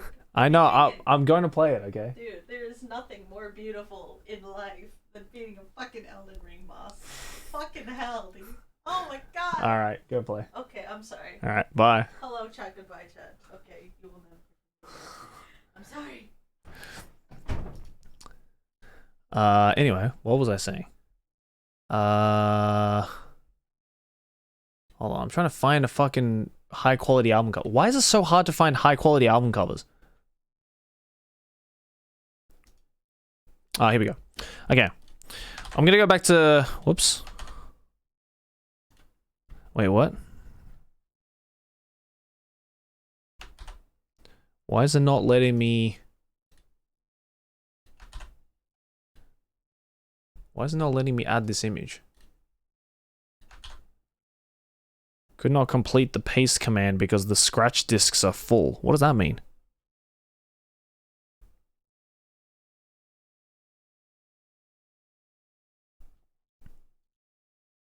Bruh? Bruh? My hard drive's full?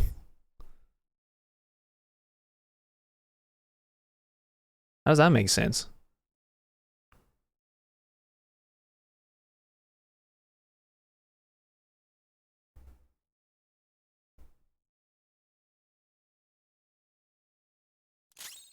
Oh, I see.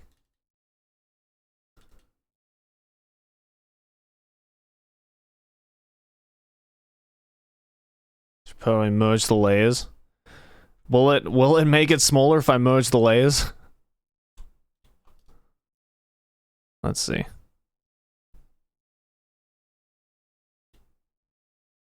Nope, I can't. Great. Well, shit. How do I empty this out?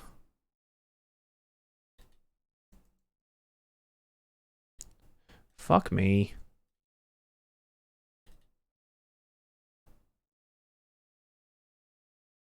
Bruh.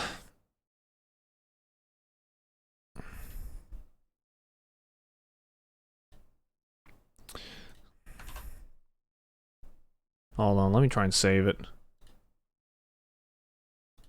Oh my god, it's so lame.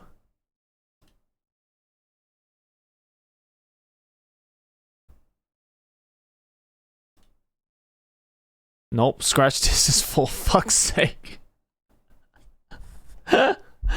Ah, what the fuck?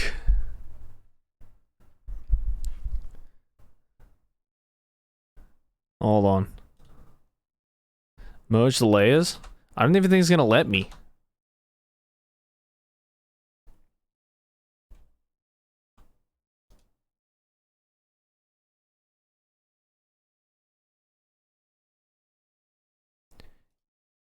Yeah. I merged the layers and then it says, could not complete your request because the scratch discs are full. Just export it to a PNG and then open it? Alright. Alright, let me export it. You'd think I'd have enough fucking RAM in this PC. Apparently not.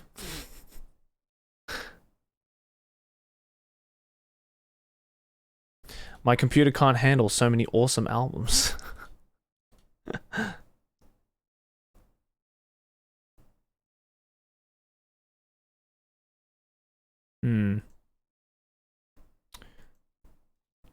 Weird. But okay.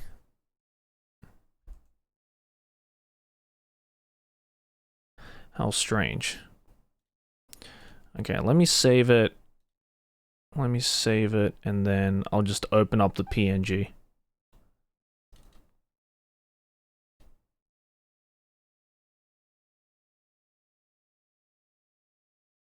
DMCA is taking over your RAM now. Okay, let me save it.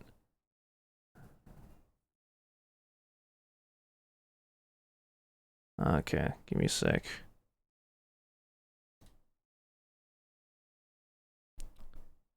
Let me do a disk cleanup.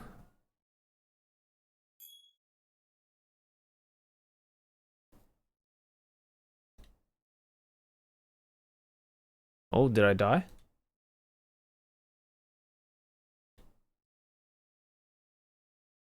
Did I die? Am I dead?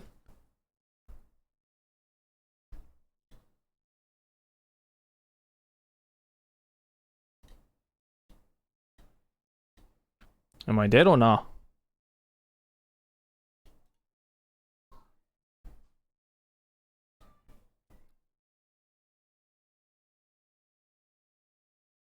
Oh yeah, my chat on screen's dead. What the fuck?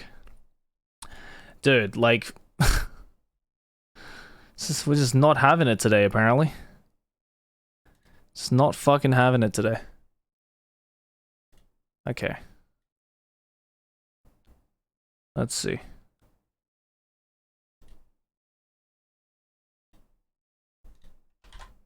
Okay, there we go. Now it works. Now it works. Alright, cool. I just imported this back in as a PNG. We're good now.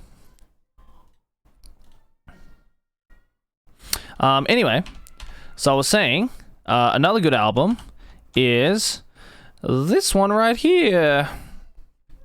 This is Fair Youth by Maybe She Will. This is actually an album that, this is a post-rock album that me and Aki actually bonded over.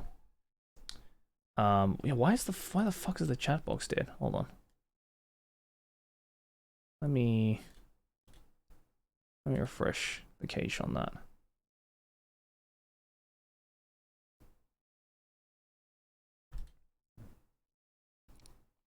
It'll come back, don't worry.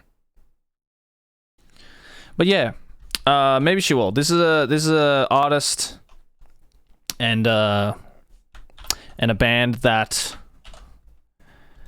Aki and I bonded over early in our careers, or not our careers, early in our relationship and our careers. Early in our relationship, we bonded over this band. Yeah, so give them a listen. They've already broken up, unfortunately, which is sad because I always wanted to see them live. Professionally and romantic, exactly, our professional and romantic careers. Yeah. But, my god, the chat is not coming back. What the fuck? Hello?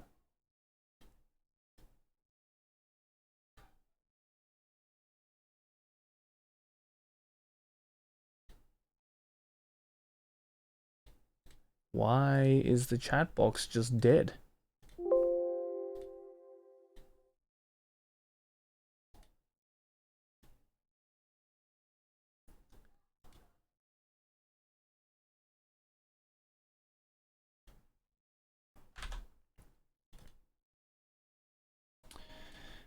Hello, chat box? Where art thou? Dude, today is not my day. Today is not my fucking day with streaming. Why?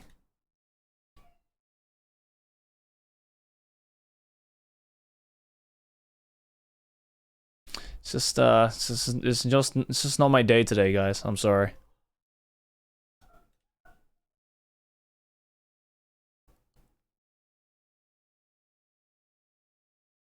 And the stream restarted itself as well.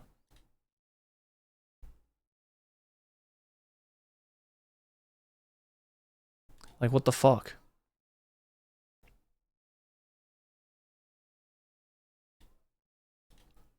Why? Why is the chat box dead?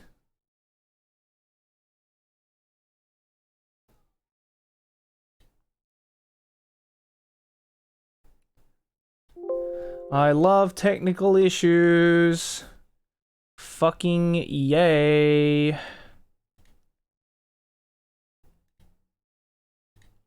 Technical issues are the fucking best.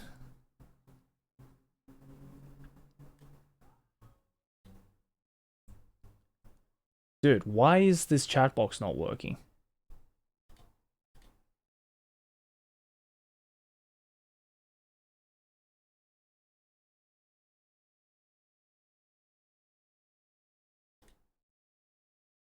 Like, I don't understand. Where is this fucking chat box?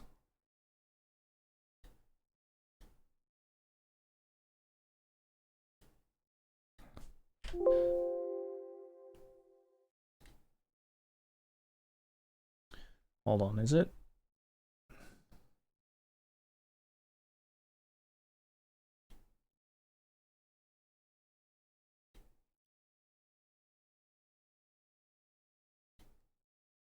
It's not even working on this one either.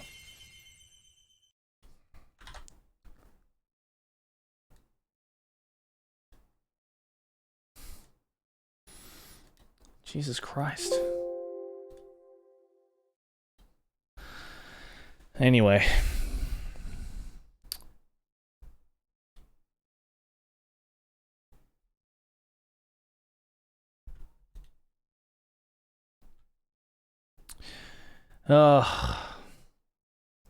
This is just like not making me want to stream right now, to be honest.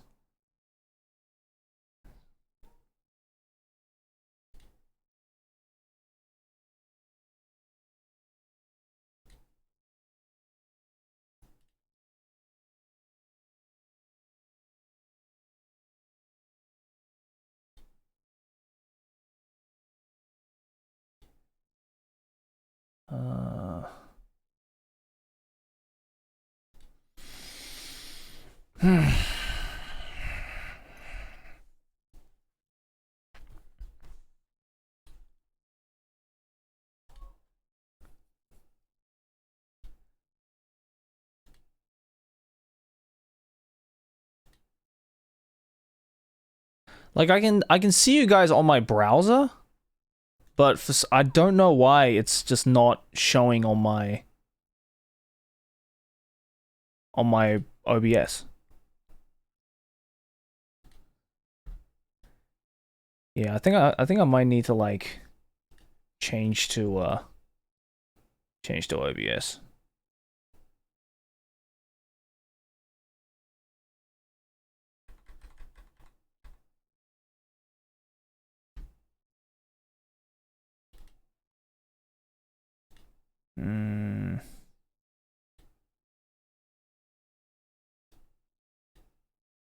I'm refreshing cache and it's just not fucking doing anything.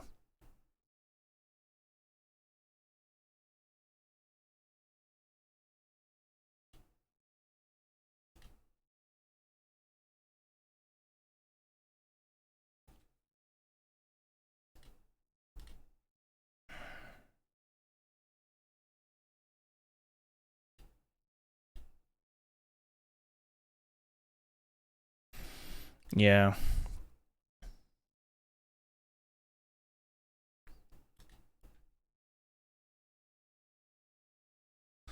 Yeah, I think I might have to end it, guys. It's just like been incredibly buggy today. And it's like clearly just not.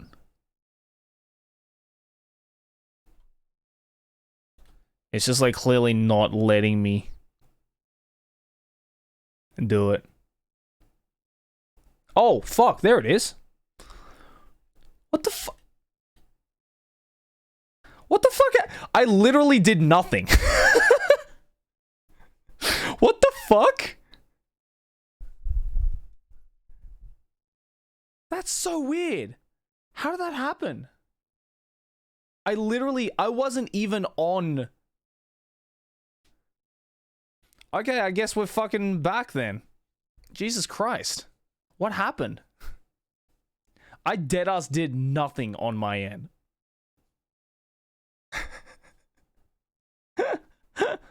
Holy shit.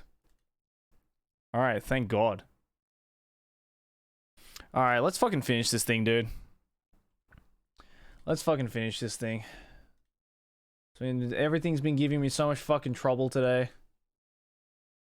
Let's just fucking finish it. And if I die one more time, then it's like, either way, I'm gonna fucking change to OBS, I think, because this Streamlabs is just giving me such a fucking hard time.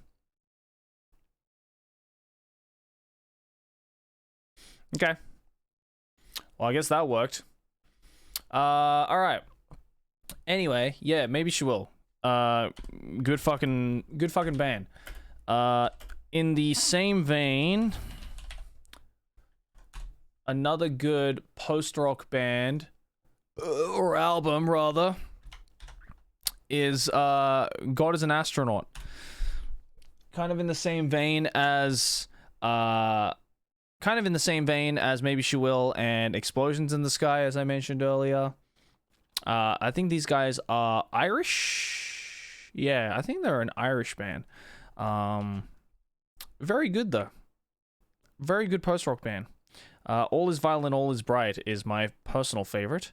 But the self-titled God is an Astronaut album is also very, very, very good. So, yeah. You can check that out as well.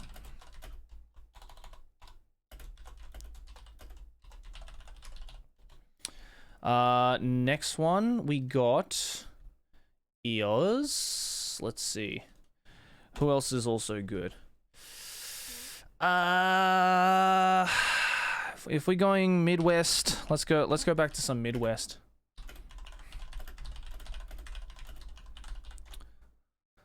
If we're gonna go with some Midwest stuff, we've got this one, Autonomy by Perspective, A Lovely Hand to Hold.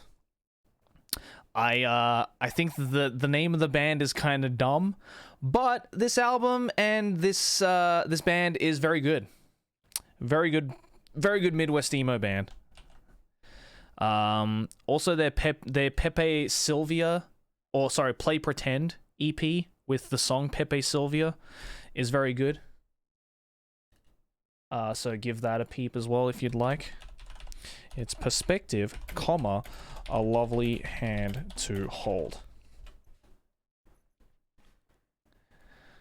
So that's a good one. Another good Midwest band is this album.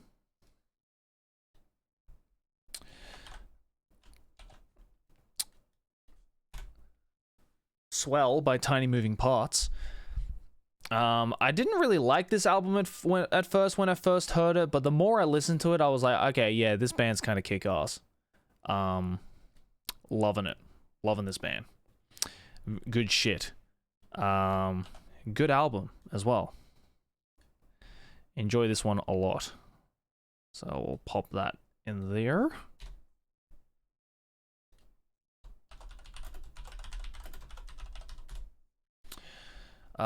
We also got, let's see. What else do we have? Trying to think. What else am I missing? What else am I missing?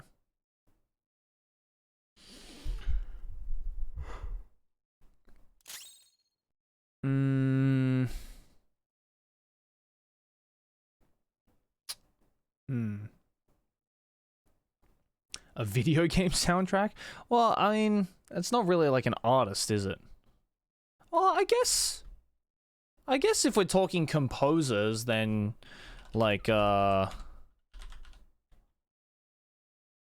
guess if we're talking composers, then we can put,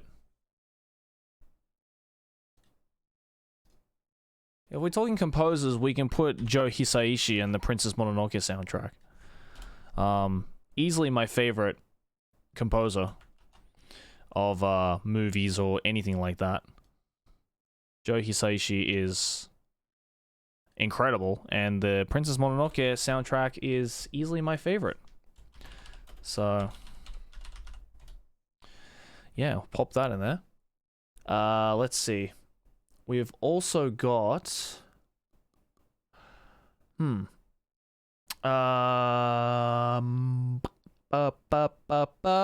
let's see.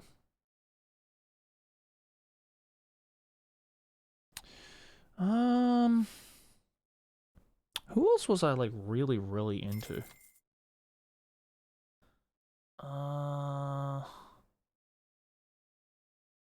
Who else was I really into back in the day? Oh.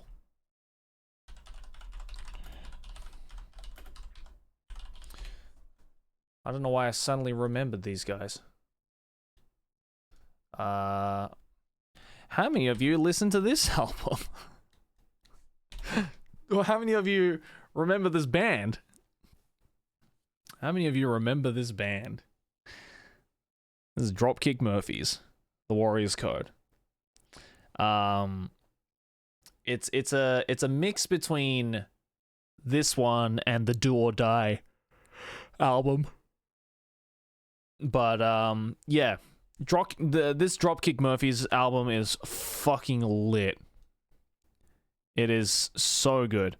Another good Celtic punk band is also Flogging Molly as well, which are also equally as good. But I probably listen to Warriors Code a lot more than any Flogging Molly album. So yeah, I'm gonna put Dropkick Murphys here. I mean, this is the album that has the fucking Shipping Up to Boston, which is like the most overplayed song that you'll hear in every fucking... Oh god. Fuck's sake.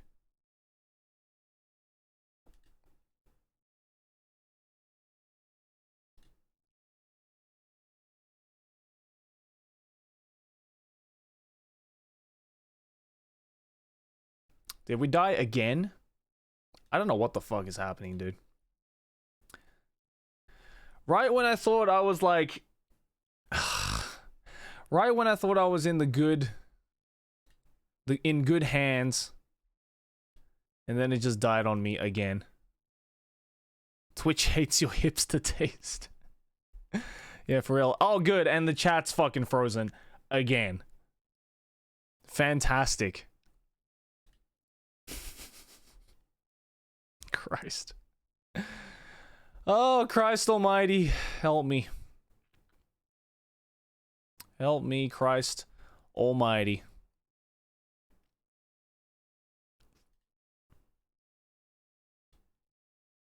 I don't know what is happening, dude. I assume this is just me that's experiencing this. I assume this is just me that's experiencing this. So, yeah. That's really shitty. I apologize for that. I'm gonna have to do a fucking cleanup of my computer, obviously, after this. Because, it's being a real fucking pain in the ass right now. Been a real fucking pain in the ass. Anyway. Let's finish this before everything dies. Let's finish this before everything dies. Here is another one that I really enjoy. That has a really cool album cover. Cosmogramma by Flying Lotus. I think everyone can agree that this is a very good album. Flying Lotus is fucking incredible. This album still sounds good to this day. Really cool fucking album cover. And Flying Lotus is fucking lit. What can I say? What can I say about Flying Lotus that hasn't already been said? Let's see. We've also got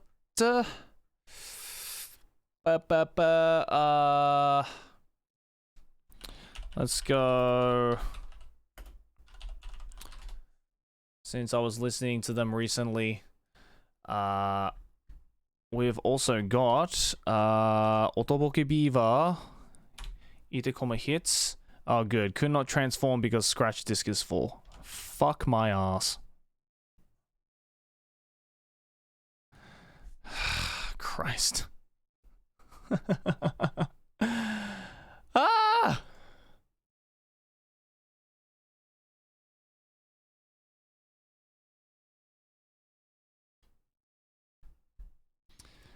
Hate it. Hate it, hate it, hate it, hate it, hate it.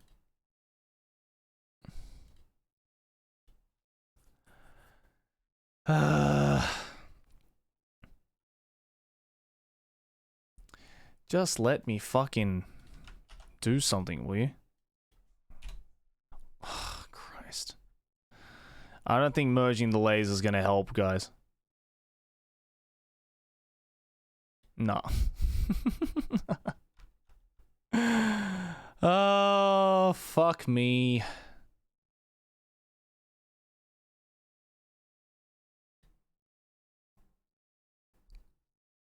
Finishing in paint for maximum jank. I can't, man. I can't finish it in paint. Ugh. Hold on, I gotta free up space on my disc. On my local disc. Why is it full? What's taking up all the space is what I want to know.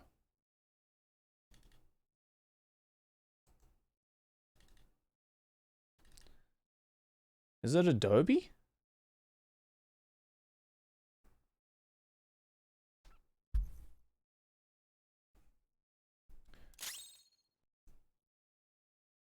Delete the Photoshop temp file in local app data temp. Let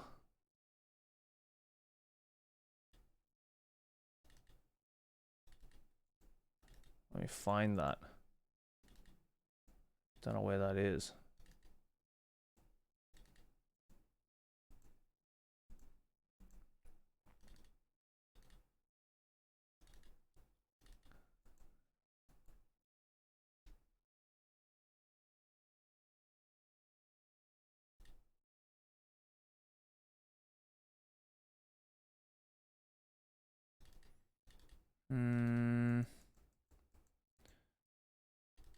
Hold on, I'll figure this out.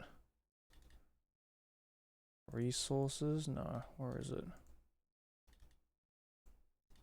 Where the fuck is it? Oh, apps.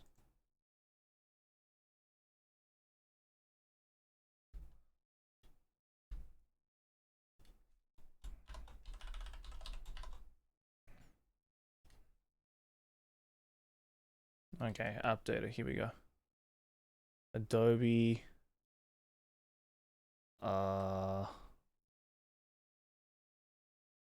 Where is it? PDF? No, Photoshop.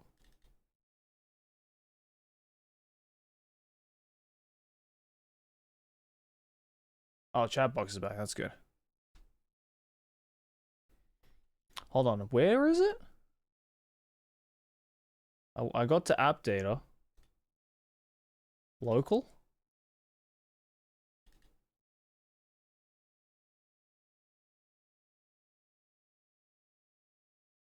Local. Oh, temp.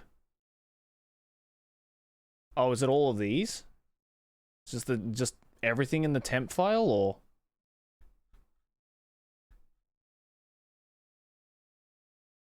Just delete it? Alright.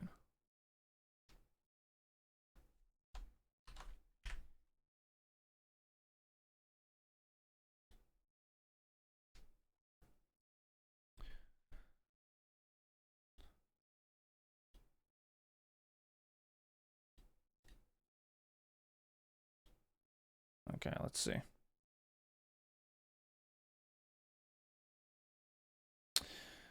Alright. Let's see. Deleting them. 99%. Are we good?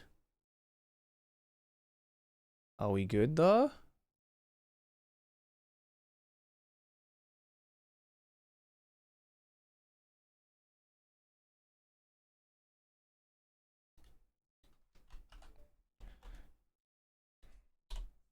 Nope.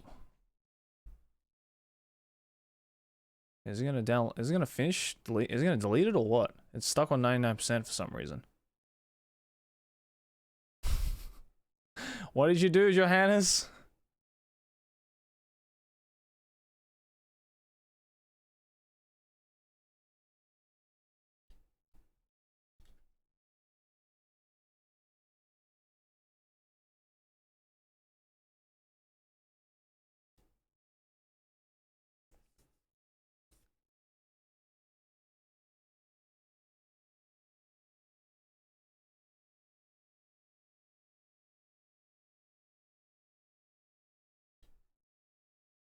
Okay, I think that did it.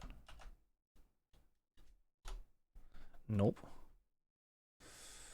Why?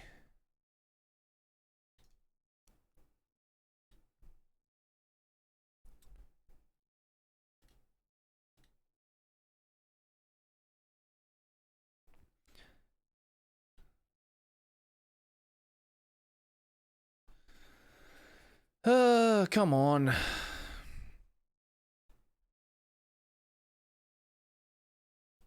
Okay.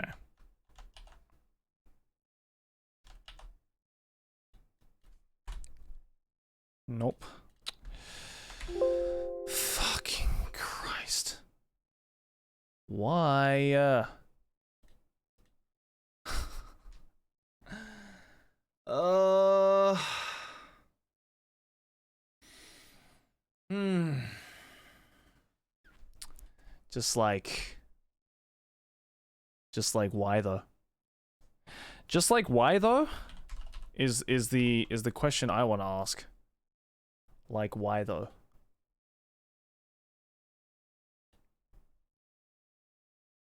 Technology is so fun. So fun.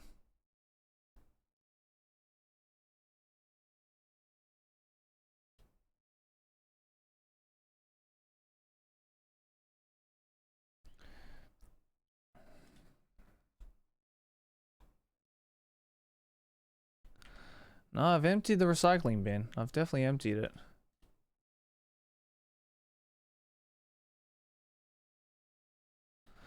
Linus Tech Tips? More like Linus Neck Tips. I don't know why that was funny.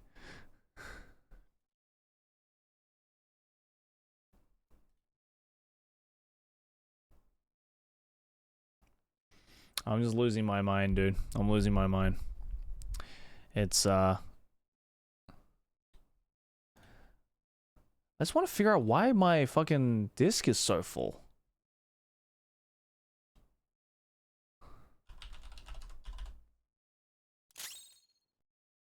That's what I'm trying to figure out. Like, what is making my disc so full? I don't even have that much.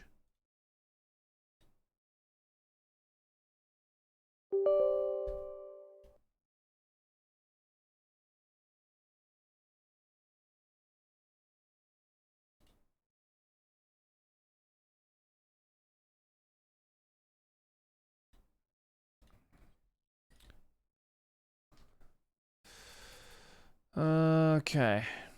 Give me a second.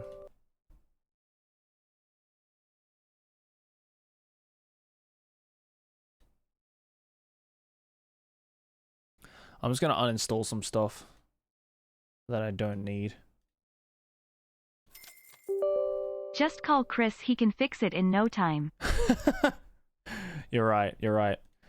You know, if whenever I have tech problems, you know who to call? Chris.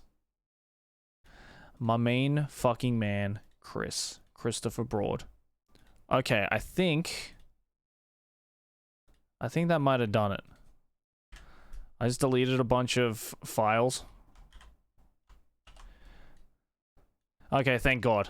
Alright, I just deleted a bunch of files. Alright, we did it. Oh, thank fuck. Jesus. I just deleted some fucking programs I didn't need.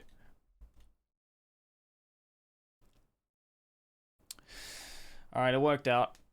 It worked out. Yeah, anyway, we didn't need Chris, so that's good. I am gonna take a piss real quick though, so I'll be right back.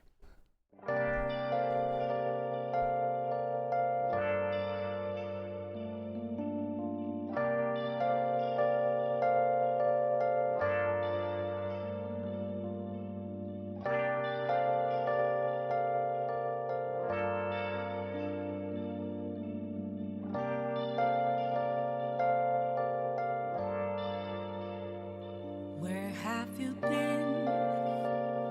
Been searching all along, confessing while alone and on, without the clue, without a sign, without grasping it. The real question to be asked, where have I been?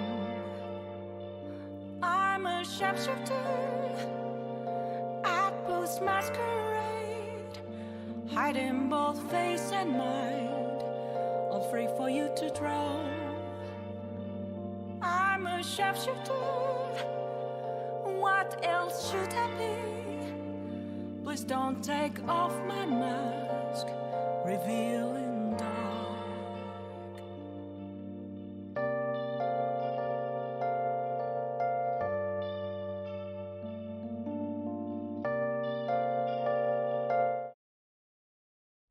All right, I'm back. God, I had to hold in that piss for so fucking long.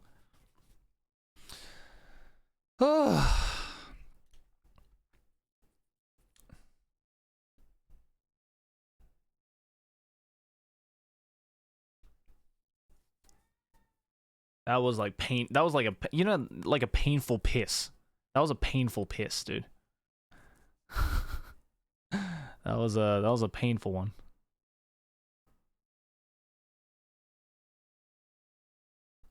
That was a spicy piss. But yeah, anyway, what was I saying? Yeah, Auto Boogie Beaver. They're a Japanese punk rock band. Really fucking good. They recently released an EP that's also really good. Pardon is a song that is really good off their new EP. But off Itakoma Hits, my favorite song is Don't Light My Fire. Really good hardcore Japanese punk rock band where all the girls, all the members are girls, and they all kick some fucking ass. So peep that if you're interested. Let's see. What else do we have? I also really like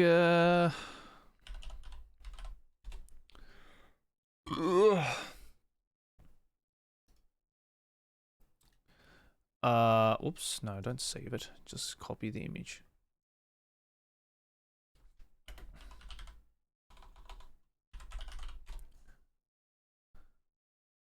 Let me find it. I also really like Stormzy.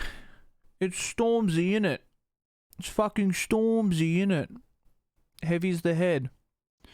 Not gonna lie, I wasn't huge into UK drill when I first heard it, but yeah, I really like this album. Stormzy's pretty fucking good. You know, Crown, Bossy Pop, good stuff. Big Michael, good stuff, dude. Real good stuff. So I recommend Stormzy. Sounds of the Skeng is a really good song as well. Let's see what else we got. We've also got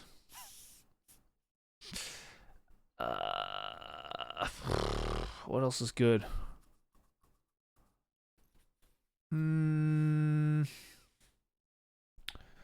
What else is good? What else do I like? Man, it's hard to think of 100 artists now that I think about it. Oh.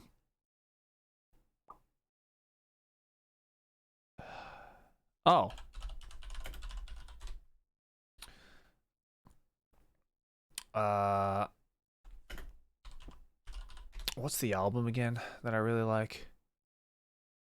Which one was it? I always get mixed up between two albums. Is it? Oh yeah, it's this one.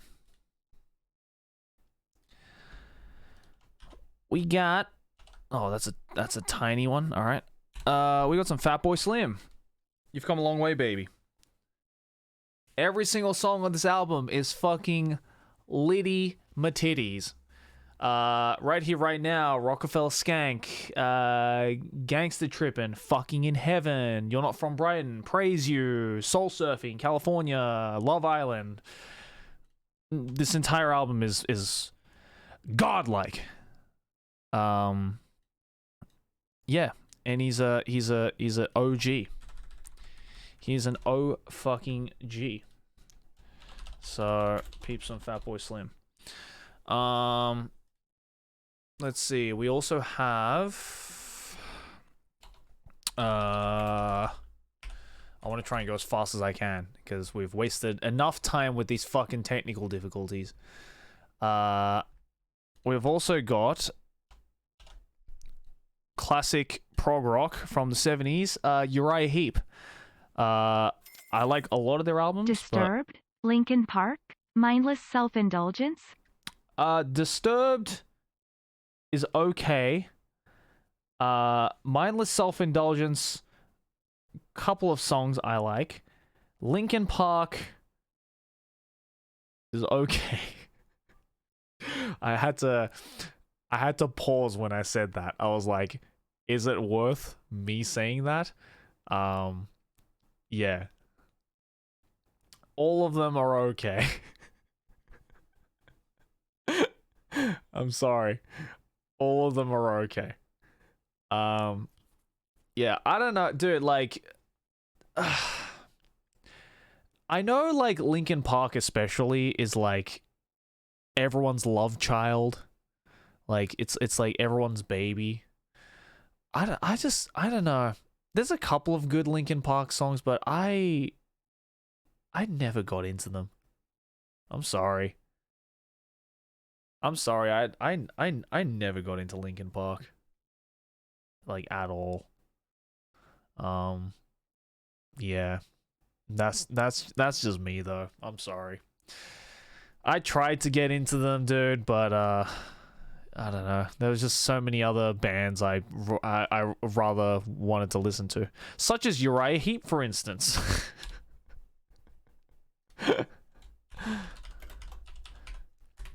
I mean, look, there's a lot of bands that kind of there's a lot of bands for me that are in that same vein of like everyone around me loves them, but I just think they're like good. Like another one is like My Chemical Romance. I think a lot of their songs are really fucking boring. Again, that's just me though. Even though everyone around me fucking loves My Chemical Romance, like it's a thing you're supposed to do. Yeah, I don't know. Like fucking the hell's that song? Welcome to the Black Parade, I think is one of the most obnoxious songs of our generation. Yeah. Sorry. Hot take. I know. It's I'm just not into it. I'm just not into it personally.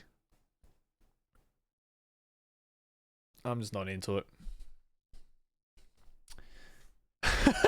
half the people in this chat are like, good take, and the other half are like, I'm unsubscribing. Oh god. That's the thing though, with like, I feel I'm the rare exception of when it comes to like MCR or like Linkin Park, where it's like you either like love Linkin Park to the ends of the earth, or you have to say that you like despise them. There's no like in between. Same with My Chemical Romance. You either fucking hate them or you think they're like the second coming of Christ. You know, but like for me, I don't know, I'm kind of on the fence with both of them, to be honest. Like there's some Linkin Park songs that I really enjoy, and there's some My Chemical Romance songs that are pretty good, but I don't know, I just think they're both like, yeah. It's like, yeah. I don't know. That's just me though. As you can see, from the 80 albums that I picked, I have a kind of a fucked up music taste, so don't take anything from me, dude. Like take that with a huge, but not even a grain of salt, like a chunk of salt. Yeah, Like, it's fine. It's fine. You know, everyone's into all sorts of different music, and that's what makes that's what makes music beautiful. You know, that's what makes music beautiful, is that everyone has different tastes in music. So there's that. Let's see. What else do we have? Fucking. I still have to think of 20 more artists.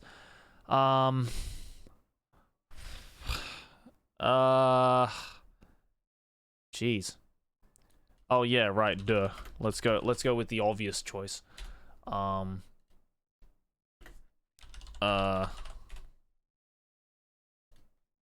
Let's go with the obvious choice that I somehow didn't fucking put in. Yeah. I mean, so there's not much I can say about this one. I think just no question asked. I don't know why it took me this long to put this in. Also another one that I realized I didn't put in. Where is it? Another one I realized I didn't put in is yeah, here you go, this one. I don't know why it took me this long to put this in too, but yep, there you go. Don't know what else you can say about that. It's easily my favorite album. So there we go, I'll just put that there.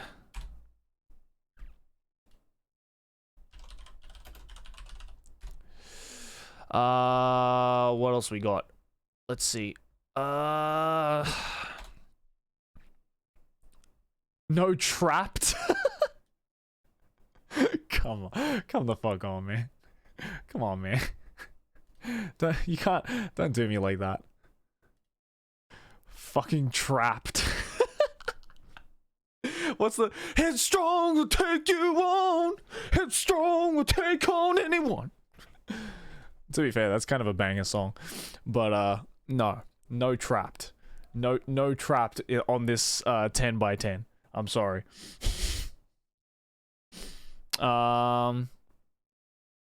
Let's see. Oh yeah, and another one. I don't know why it took me this long to put it on, because I used to have a fucking poster of this in my room back in Australia. Yeah, Joy Division's Closer. Because of course, it's Joy Division, and this is their best album, in my opinion. Unknown Pleasures is also a good album, but let's be real, the only reason why a lot of people say Unknown Pleasures is their favorite album is because it looks cool as a tattoo. And so they're like, well, obviously, Unknown Pleasures is my favorite album. I've got a tattoo of it. So, yeah, but everyone knows, real Joy Division fans know Closer is the superior album. So I'm putting Closer. I probably called out a couple of people in this chat who have an Unknown Pleasures tattoo, because there's a lot.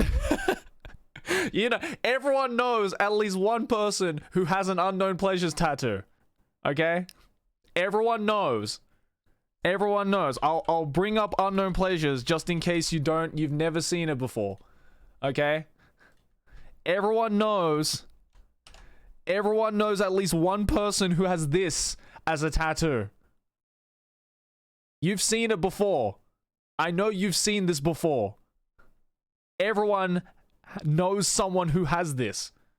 And the only reason why they think they have it, or they have it, is so that they can say that they're into Joy Division. And they're like, yeah, Unknown Pleasures is clearly their best album. When we all know Closer is the more superior album, okay? Don't even get me started. Let's see, what else have we got? That's not how you spell David Bowie. And let's put Joy Division there. Okay, oh, Green Day. I talked about this in the music quiz, but Dookie is my favorite album by Green Day. Again, as I mentioned in the music quiz on Trash Taste After Dark, everything past American Idiot was shit. And the Dookie Kaplunk era is easily Green Day's best fucking era. Don't even question me, because you know I'm right. Dookie Kaplunk, fucking what the fuck was that album that had Brain Stew on it? Insomniac. All amazing fucking albums, okay? American Idiot as well was a fantastic album. Everything after American Idiot sucked dick. And that's when Green Day died for me. Or my love for Green Day died. So, put that there. We have also got, let's see. What else we got? How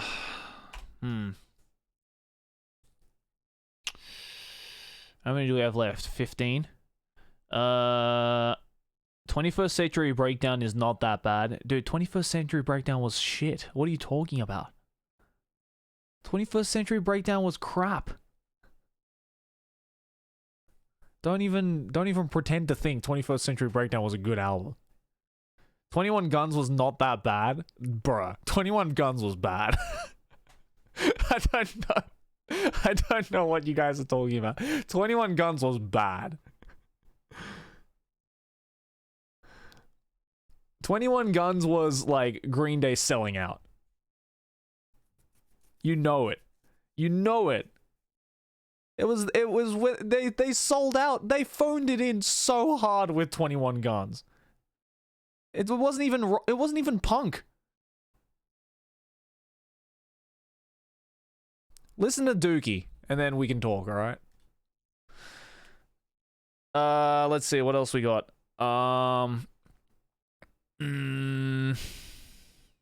Let's see. What else is good? Give me suggestions, Chad. Maybe I'll remind myself of something.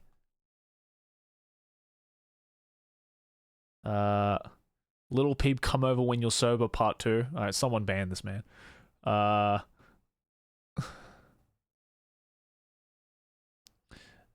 Wolf.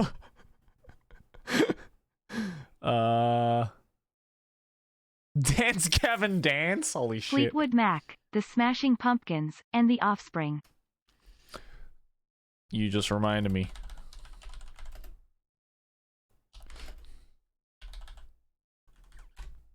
Thank you, Sarah, for that TTS. You just reminded me of an incredibly underrated album. Whoops. Offspring, self-titled. This is an underrated fucking Offspring album. Dude. Underrated Offspring album. Alright? Everyone talks about Americana. Everyone talks about Smash. Everyone talks about Splitter. Self-titled Offspring album is actually fucking lit. Please listen to this self-titled. It's so good. Jennifer Lost the War, Black Ball, fucking dude, so many good songs on this album. So many good songs on this album. And Offspring in general are fucking great. Like, you know, as much as like everyone memes about like Pretty Fly for a White Guy and like all the fucking like pop tunes that they like shout out on that album, a lot of their albums are really fucking good. Like Smash and Splinter is like so good. I think Splinter might be my second favorite album. The Noose, which is a song off the Splinter album, is so good. So good. So hard. Yeah. Definitely peep this first album. It's fantastic. Let's see. We've also got let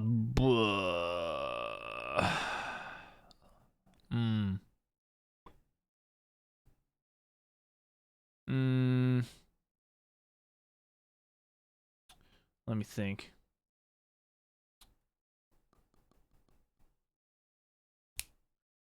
Yes. I just saw something in chat. And I was like, yes. How did I forget about this? I had a fucking phase with this band, dude.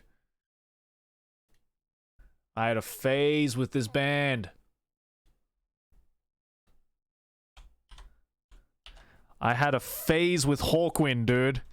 I had such a... Oh my god, I'm just remembering. I'm just remembering the Hawkwind phase that I had. Holy shit. I was so heavily into Hawkwind when I was a kid. Especially Warrior on the Edge of Time. This album is so good. Oh my god. Like Hawkwind, if Hawkwind had sold themselves properly and they had like properly like promoted themselves, they could have been like the next Pink Floyd. But they didn't. They stayed underground. But Hawkwind is fantastic. Like a lot of like modern prog acts I think are like heavily influenced by Hawkwind. They're great. So peek some Hawkwind. Also, JoJo reference. Not this album, but they have an album called Do Re Mi Fa Sol La Ti Do, which is a stand in part 8. So even for you JoJo fans, you can get behind that. Because I know that's the only way you'll get into progressive rock. Let's see. Next one we can go is let's see. And I guess if we're going on the Hawkwind route, then we can go with the self-titled Motorhead album. Yeah, self-titled Motorhead album is fantastic. The reason why Motorhead is related to Hawkwind is because the lead singer of Motorhead, Lemmy, used to be the bassist for Hawkwind. In fact, on this album, on this Hawkwind album, there is a song called Motorhead, which is where Lemmy got the name of his band. So there's some history for you. Whoops. Hello? The fuck?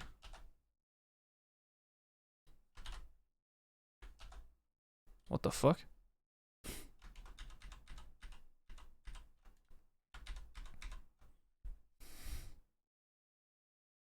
Wiggles?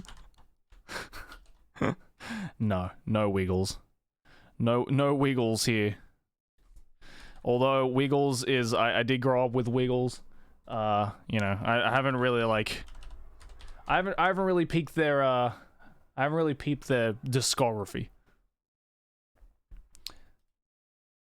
Let's see.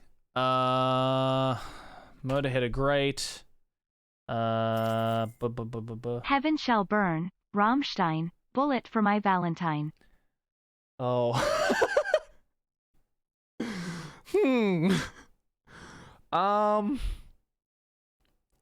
Let me think about those three. Rammstein are good. I wouldn't put Rammstein in my top 100 though. But a lot of good Rammstein is there. Heaven Shall Burn, they're okay. Bullet for My Valentine, to me, is kind of like, at least in my circle, was kind of like My Chemical Romance, where it's like everyone around me fucking loved Bullet for My Valentine, and I just thought they were the most like, band ever. Yeah. Sorry. Sorry. Yeah, I know. Sag, I know. I'm sorry. So, yeah. Good choices, though. Good choices. Good suggestions. But, not exactly my cup of tea. Not exactly my cup of tea. Yeah. Okay, let me think. Let's see. I'm just trying to think. What else is there? Pick a guilty pleasure album. A guilty pleasure album? What would a guilty pleasure album be?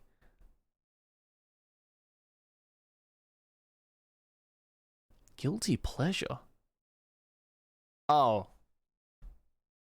Okay. Yeah. I'll give you a guilty pleasure album.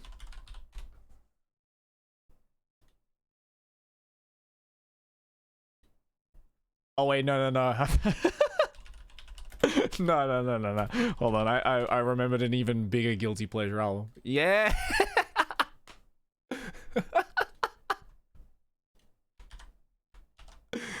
Yeah, this is my guilty pleasure album.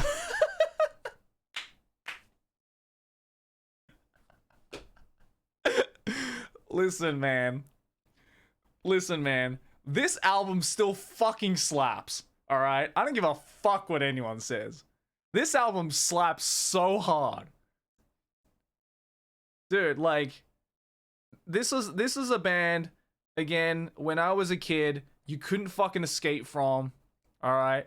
Everyone was like, Blink-182, Sum 41. And I was like, no, shut the fuck up. Simple Plan is where it's at. Fuck everyone else. Alright? Welcome to My Life. Amazing song. Shut Up. Jump. I remember too many songs off this album. I don't know why. So yeah, there we go. There's my guilty pleasure. I was originally, you know what? I'll put the other one that I was gonna put on originally. But I think this is less of a guilty pleasure album, and it's just like an album I like actually still enjoy. Yeah, it's Evanescence. I really like Amy Lee. I really like Evanescence. Especially this album. It's really good. It's still good.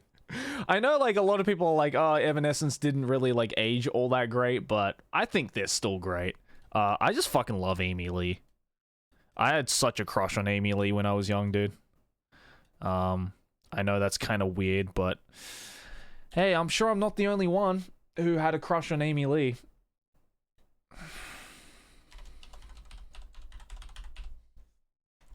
So yeah, fuck yeah to Fleetwood, not Fleetwood Mac, sorry, Evanescence. Fleetwood Mac I think are okay. Biggest L so far? Bro, come on, man. Come on. Everyone has their guilty pleasures, okay? And for me, my guilty pleasures are Simple Plan and Evanescence, alright? Take that as you will.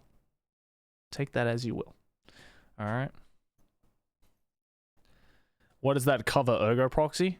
I mean, wait, are you serious or just kidding? Like, you know the main character of Ergo Proxy is modeled after Amy Lee, right?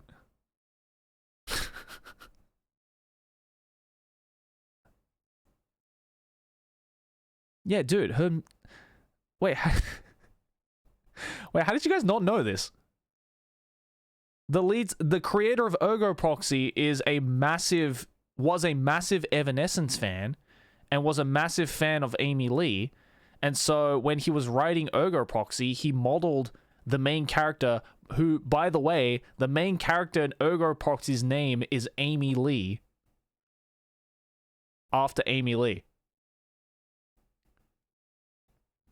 So yeah, it's that's probably why you looked at it and went, oh, it looks like Ergo Proxy, because that's literally where he got it from. He literally took the Fallen album cover, because the guy who created Ergo Proxies was a massive fan of Evanescence and was like, I'm gonna make that my character. Shitting on my infant annihilator and then putting Simple Plan on the list. I fucking can't, dude. No, I didn't. Hold on, Callus. I didn't shit on Infant Annihilator. When did I shit on Infant Annihilator? Yo, Callus, don't put words in my mouth, dog. I did not shit on Infant Annihilator. Okay, how dare you? How dare you assume I shit on Infant Annihilator? Dude, Cunt Crusher is such an amazing song. I tried to not say that earlier, but I have to say it now to come to my defense, okay? Like, Infant Annihilator is good. I gave you respect points for saying Infant Annihilator. I gave you respect points. What about Blood Sugar Sex Magic from Red Hot Chili Pepper? Blood Sugar Sex Magic? I don't think Blood Sugar Sex Magic is my favorite. Hey Joey, do you think the Cherry Coke Dollar or Flogging Molly would be in your top 100? Well, I put in, okay, do you think the Cherry Cokes or Flogging Molly? Wow, you know Cherry Cokes? Jesus Christ. I put Dropkick Murphys in, so I would probably put Dropkick Murphys above Flogging Molly and Cherry Cokes. I'm just fucking shocked that you know Cherry Cokes. That's a deep cut. Both are great though. Both Cherry Cokes and Flogging Molly are great, but I think Dropkick Murphys a little bit better. When it comes to, okay, hold on, going back to Red Hot Chili Peppers, I don't know if Blood Sugar Sex Magic would be my favorite album. It might honestly be what was that fucking album?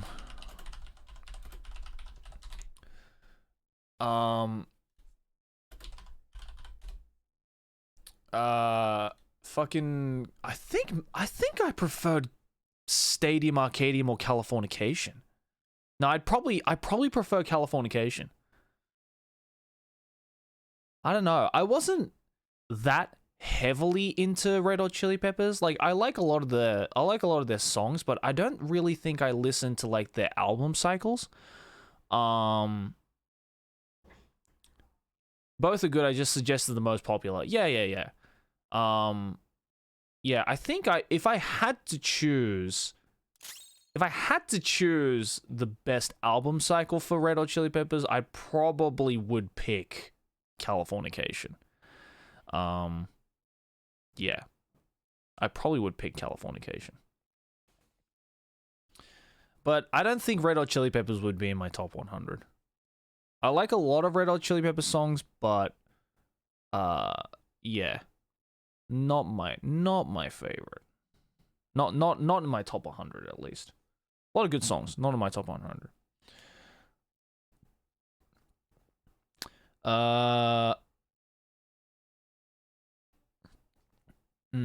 Let's see. I'm looking here. Cannibal Corpse. I did have a Cannibal Corpse phase. Oh, good suggestion. Fucking yeah. Oh my god, I completely forgot about this album. Fucking Doolittle by Pixies. What a great album. Great fucking album. Me and my sister had a very heavy Pixies phase when we were in school. Yeah, good stuff. Pixies are pog as fuck. So I'm gonna put Pixies in.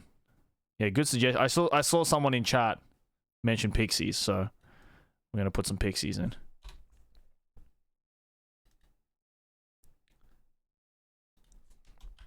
All right, last 10.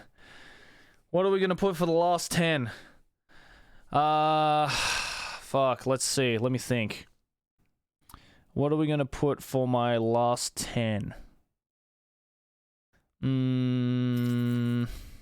am more of a Scorpions, Bon Jovi, Metallica, Nightwish person. I respect that. Dude. Okay. Okay, Scorpions, good choice. Bon Jovi, I think are okay, but I respect it. Nightwish, good choice. Metallica. Now, are we talking like Ride the Lightning era Metallica, or are we talking like, you know, Load Reload era Metallica? Because it kind of depends, right? Like, if you say like Ride the Lightning era Metallica, then I'll be like, hell yeah, thrash metal boys, let's go.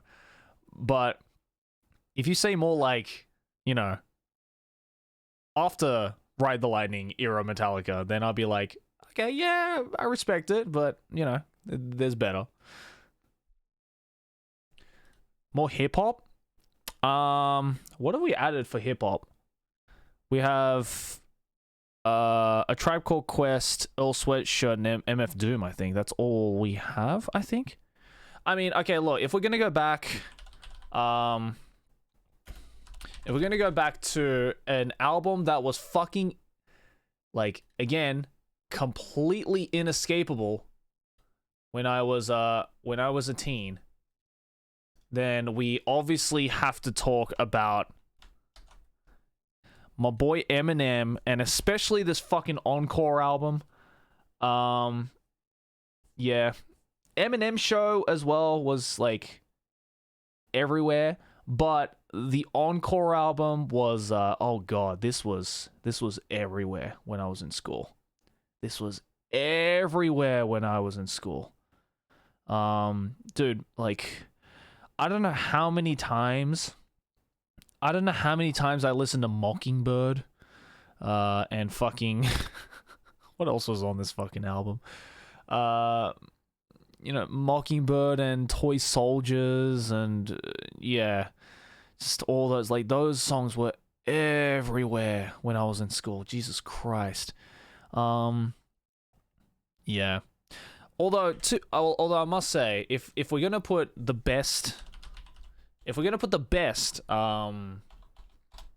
albums,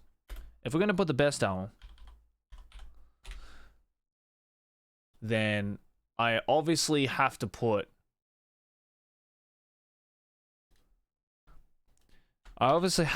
the Marshall Mathers LP. I got suspended from school, I remember, when I was like 3rd grade because I was singing the lyrics to Marshall Mathers during class. Oh my god, I just fucking remembered that. Because I was singing the lyrics to Marshall Mathers in school, and then the teacher heard me, and she was like, "What the fuck did you just say, you little shit?" And then I got suspended for 2 days. Because I said, "Oh, it's just a song. It's just a song." Oh, good times. That teacher was a bitch. Anyway, great album. Marshall Mathers LP, goated.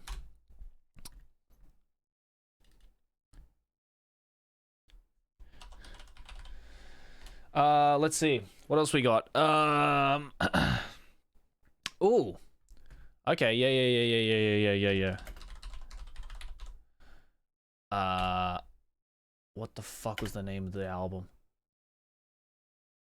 Yeah, this is it. Oh man, these images look like shit. Hold on. Where's a good one?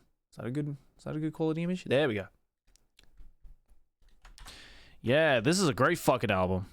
Thank you for reminding me of the existence of the Avalanches, especially the Since I Left You album.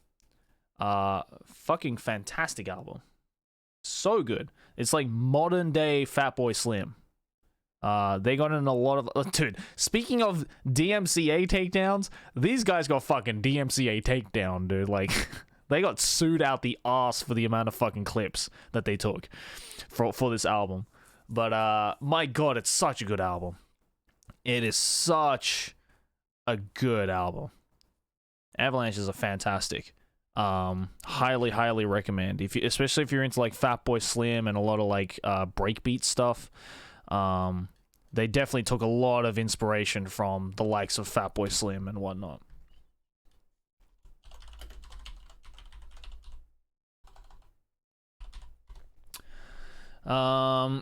Let's see. What else we got? Give me suggestions so I can remember which bands. Oh!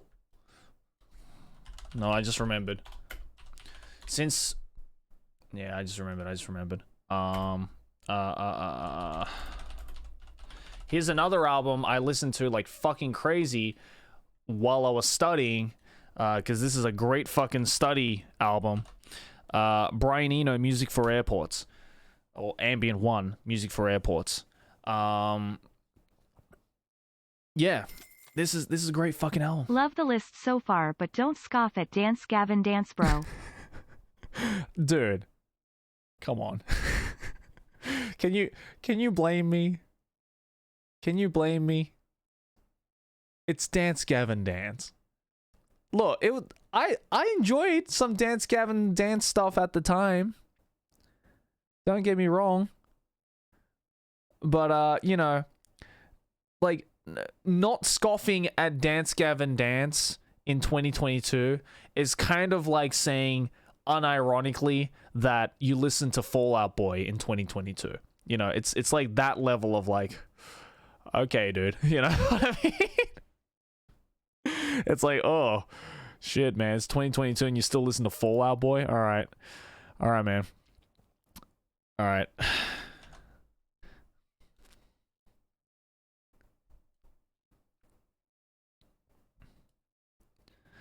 So, yeah.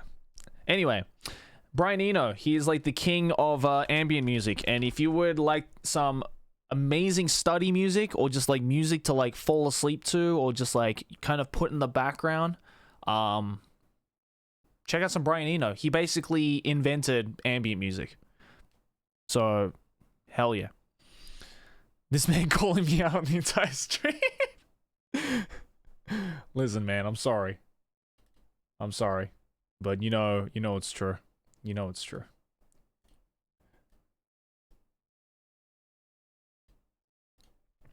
All right. Let's see what else we got. We got 7 more. What else we have? We're already putting Nuja Bears. Oh yeah, of course. Of course, dude. Fucking, how could I forget this? The classic of classics. How could I forget the Doors, dude? How could I forget the fucking Doors? How could I forget Jim Morrison, the GOAT? The fucking GOAT, Jim Morrison, dude. And the self-titled Doors album. So good. The End is still one of the greatest rock songs ever conceived, in my humble opinion. It is beautiful, and not just because Apocalypse Now is one of my favorite movies of all time. It is genuinely an amazing fucking song. The End is nutty. But The Doors also has some other really fucking good albums. LA Woman is a fantastic album. People Are Strange, fantastic album. But I think, personally speaking, I found more enjoyment in the self-titled. So yeah. That's just me, though. And on that same vein, we are going to put... we are going to put this one as well. White Stripes. My favorite is Elephant. I think the Elephant album is fan-fucking-tastic. A lot of people love White Blood Cells. A lot of people love the self-titled is also a popular choice. But I think Elephant is their best. I think Elephant is their best. Yeah. So, but a lot of stuff that Jack White creates is really good. So, even a lot of like Jack White's solo projects are really good. So, all I'm gonna say is there is more to White Stripes than Seven Nation Army. I'm just gonna say that there is more to White Stripes than Seven Nation Army. My personal favorite White Stripes song, which is off the Elephant album, is Ball and Biscuit. If you want to hear some of the most raunchy fucking blues rock of the modern day, listen to Ball and Biscuit. All right, fucking banger song, banger song.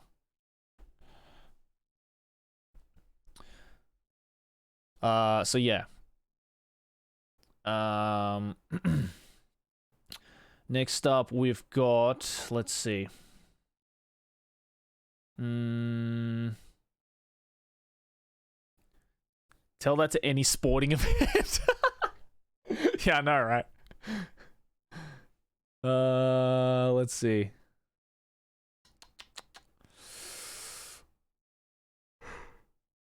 Oh, yeah. What the fuck was the name of that album? Oh yeah, this is the one. The Police. Outlandis d'Amour is, in my opinion, my favorite album by The Police. But Regata de Blanc is amazing. Zenyatta Mondata is also amazing. But I think Outlandis d'Amour is my personal favorite. It's got Roxanne. My all-time favorite Police song is So Lonely, which is off this album. So lonely, so lonely, so lonely. So good. So good. So many bangers on this album, dude. So many fucking bangers on this album. So we'll put that there.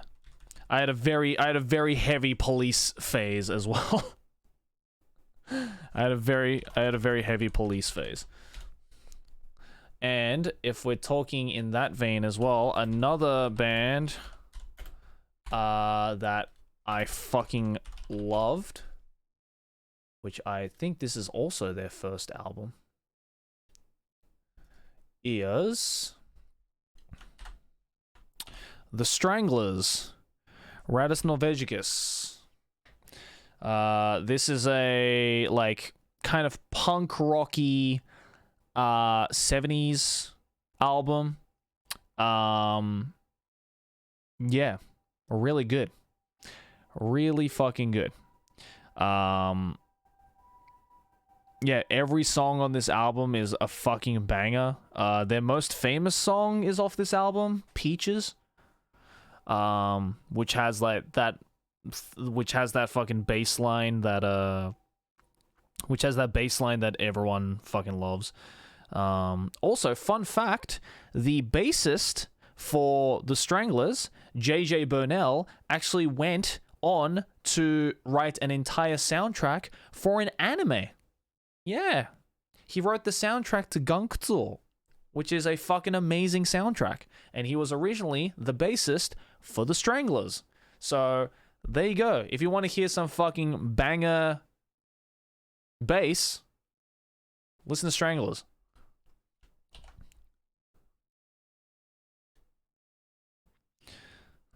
So there we go. Put that there.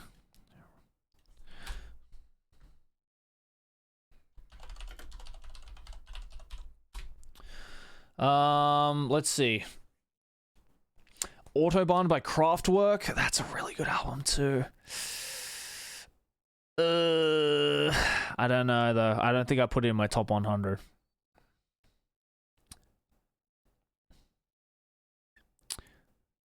Polyphia?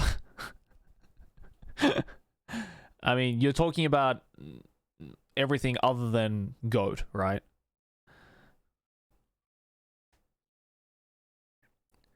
Clash is good, but I don't think it'd be in my top 100. Black Flag? Oh, Black Flag maybe. Hey Joey, glad Yeah. to see you put the Beatles in this list. I personally love Rubber Soul or Revolver more than Sgt. Pepper. Fair enough. I love the Beatles so much that for 5 years straight I've been in the top 0.5% of Beatle fans on Spotify. Jesus Christ, that's a dedicated Beatles fan, dude. You love Rubber Soul or Revolver more than Sgt. Pepper? That makes sense. I think Rubber Soul and Revolver are like the two very like heavy hit contenders for a lot of like Beatles fans. I also really like Rubber Soul and Revolver.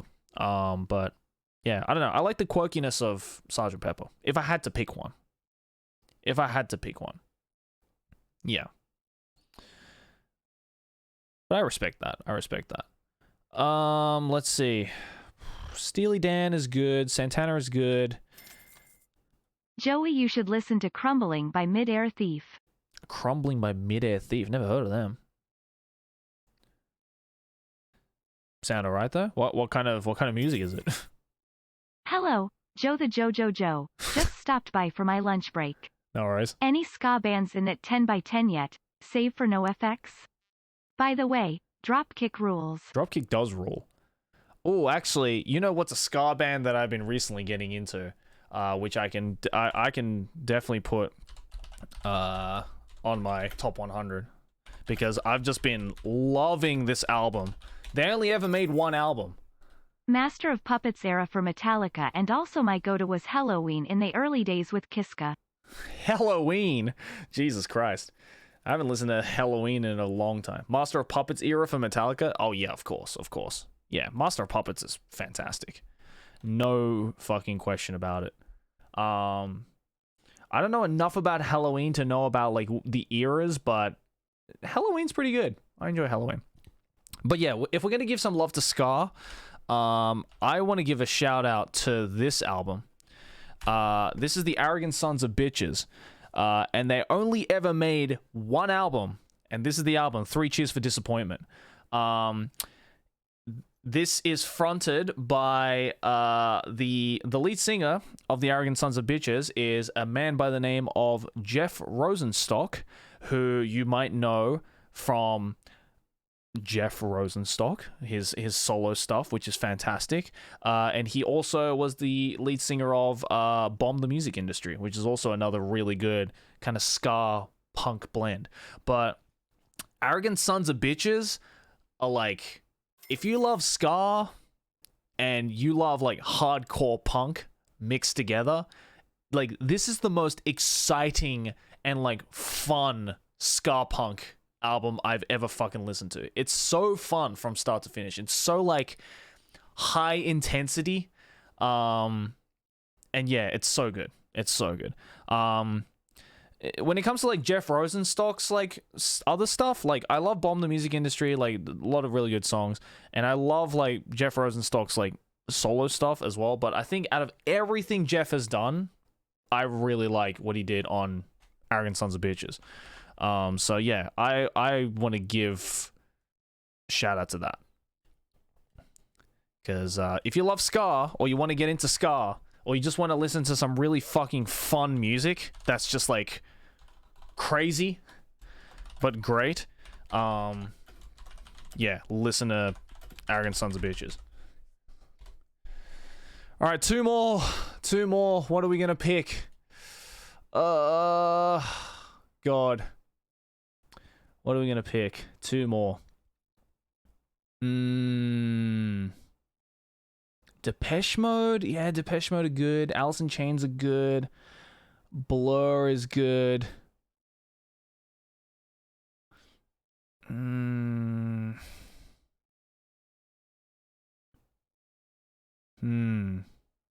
looking at this list. Black Midi. Black Midi are also good.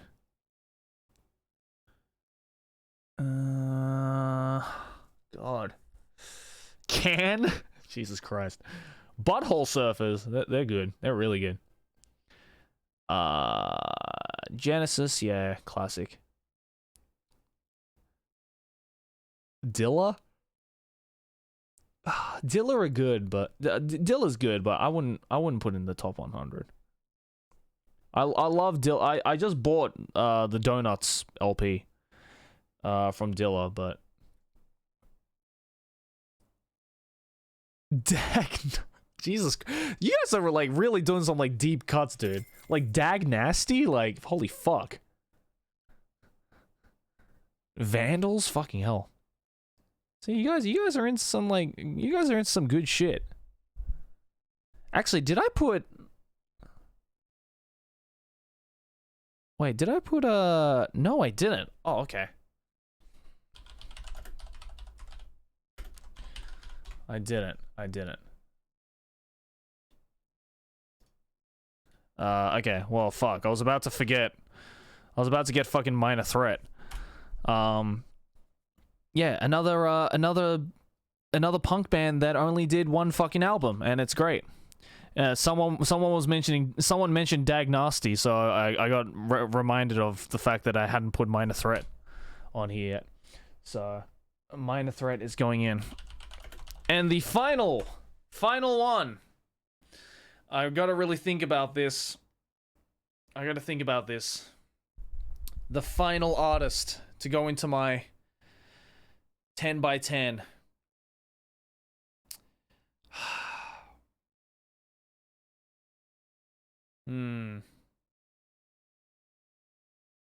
I'm thinking.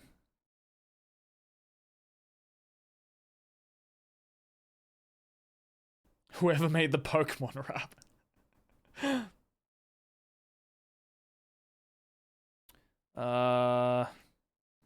Boris?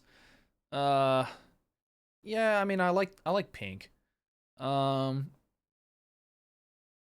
is okay. Lazy Town Kick. Paramore.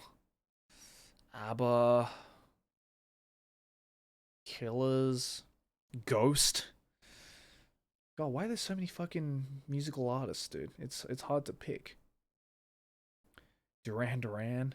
Smiths. I'll find it eventually. Just keep listing stuff, and I'll eventually find one it'll just click. I'm trying to read this chat as well. It's going by fast. Opeth, Muse, Mogwai. The Who? Maybe. Gojira, Wu-Tang. 9.5 pounds. Talking Heads? Ooh, maybe. Sunny Day.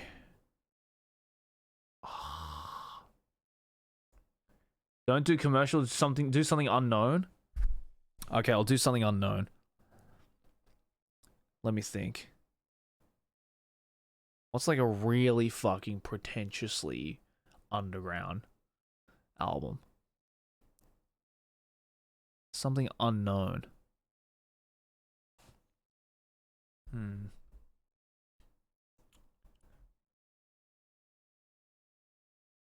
Something unknown, huh?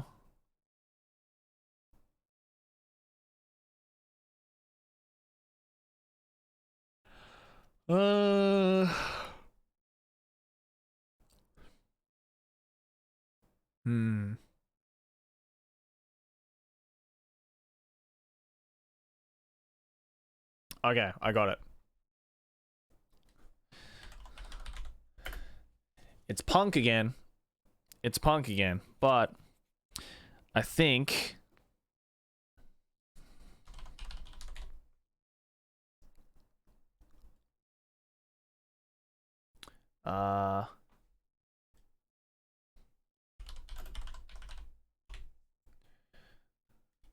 I think it perfectly sums up everyone in this chat.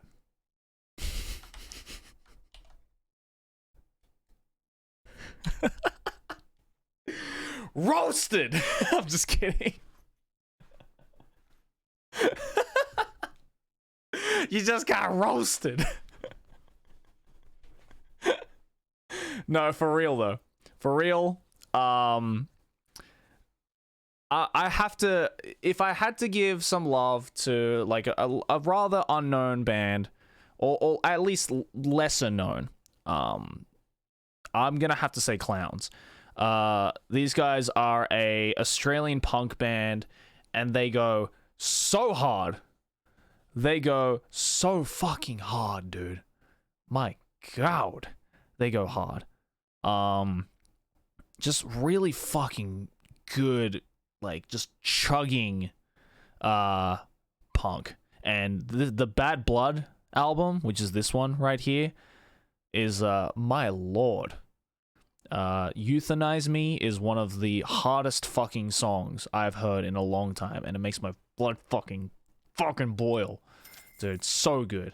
Hey Joey, I made a Spotify list with all your albums. Oh shit. Not all were available, but I added a note in different albums from the same artists as a placeholder. Good shit. Oh, thanks Lexi. Appreciate that.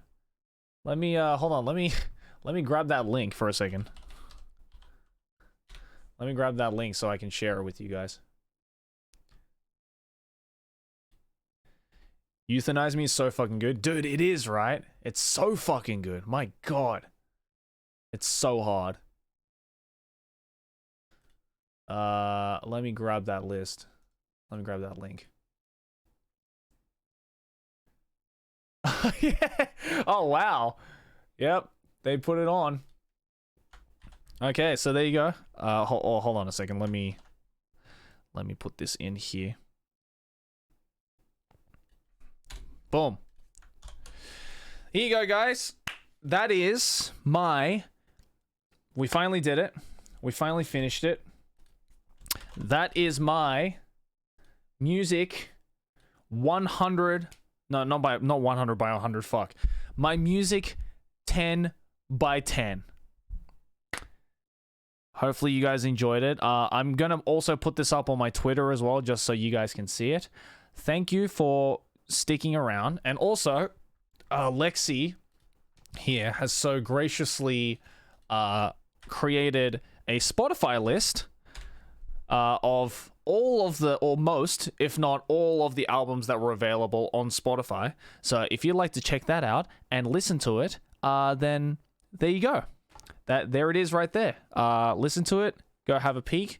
It's like, yeah, it's kind of crazy. Like almost everything is on here. That's nuts. Wow. Thank you for putting that together. Thank you for putting that together, Lexi. I appreciate that. So yeah, now you guys will have no fucking excuses when you say, "Oh, I've run out of good music to listen to," because I just gave you 100 fucking artists to listen to. So you're welcome. So go ahead, listen to that. Pick whatever you think looks interesting. And hey, I don't know. Let me know in the on Twitter or whatever about which ones you like, which ones you don't like. Let me do that again. Oh, and also again, if you go !Prince, I'm currently selling prints, and tomorrow I'll be live signing all of them, the ones that you guys buy. Anyway, so yeah, so far we have a bunch of people who have bought them. So I'll be doing a live signing of those tomorrow. I don't know what time, probably in the morning or in the afternoon. Probably in the morning, actually. I'm going to do that. Or actually, no, at this rate, it's probably going to be in the evening. I don't know. We'll see how it goes. Oh my god, Ken, you just fucking raided me. I was about to end it. Thank you, Ken. Thanks for the raid, dude.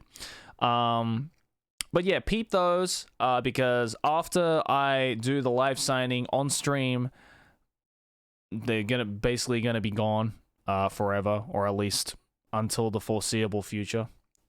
Show the list one more time. All right, there's the list.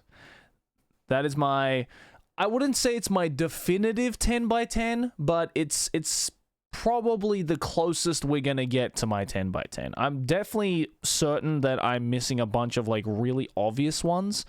But for the most part, I really enjoy like all 100 of these. I really enjoy it. I really enjoy it. So yeah, give it a peek. Let me know what you think. And yeah, thanks for watching.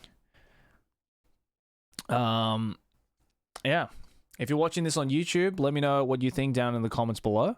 And hey, if you'd like to join in on the world's most scuffed stream, like all these lovely people have, hey, follow us on Twitch. And yeah, join in on my scuffed streams. You can watch me rage out about technology in all of its glory. So there you go. 5 likes and I will touch your butt consensually. Yeah, anyways, guys, thanks for watching. See you in the next one. Bye. All right, cool. YouTube video done. Stream done. I finally finished it. Oh god, this took me way too fucking long to make. Not even gonna lie. Not even gonna lie, that took me way too long. How long was I here for? Like fucking 5 hours or some shit? Jesus Christ. Oh, you know, after all the struggles we went through, we did it. We did it, chat. Thank you for sticking around. I appreciate you. I promise the next stream will not be as scuffed. I promise you that. I promise next stream will not be as scuffed. Again, I don't know why it was so scuffed today. I apologize. But hopefully next stream won't be as scuffed. But yeah. Thanks for hanging out, guys. I'm going to go to bed because it's like 1:30 in the morning and I got shit to do tomorrow. So I'll see you guys next time. All right? Cool. Music. Yay. Bye.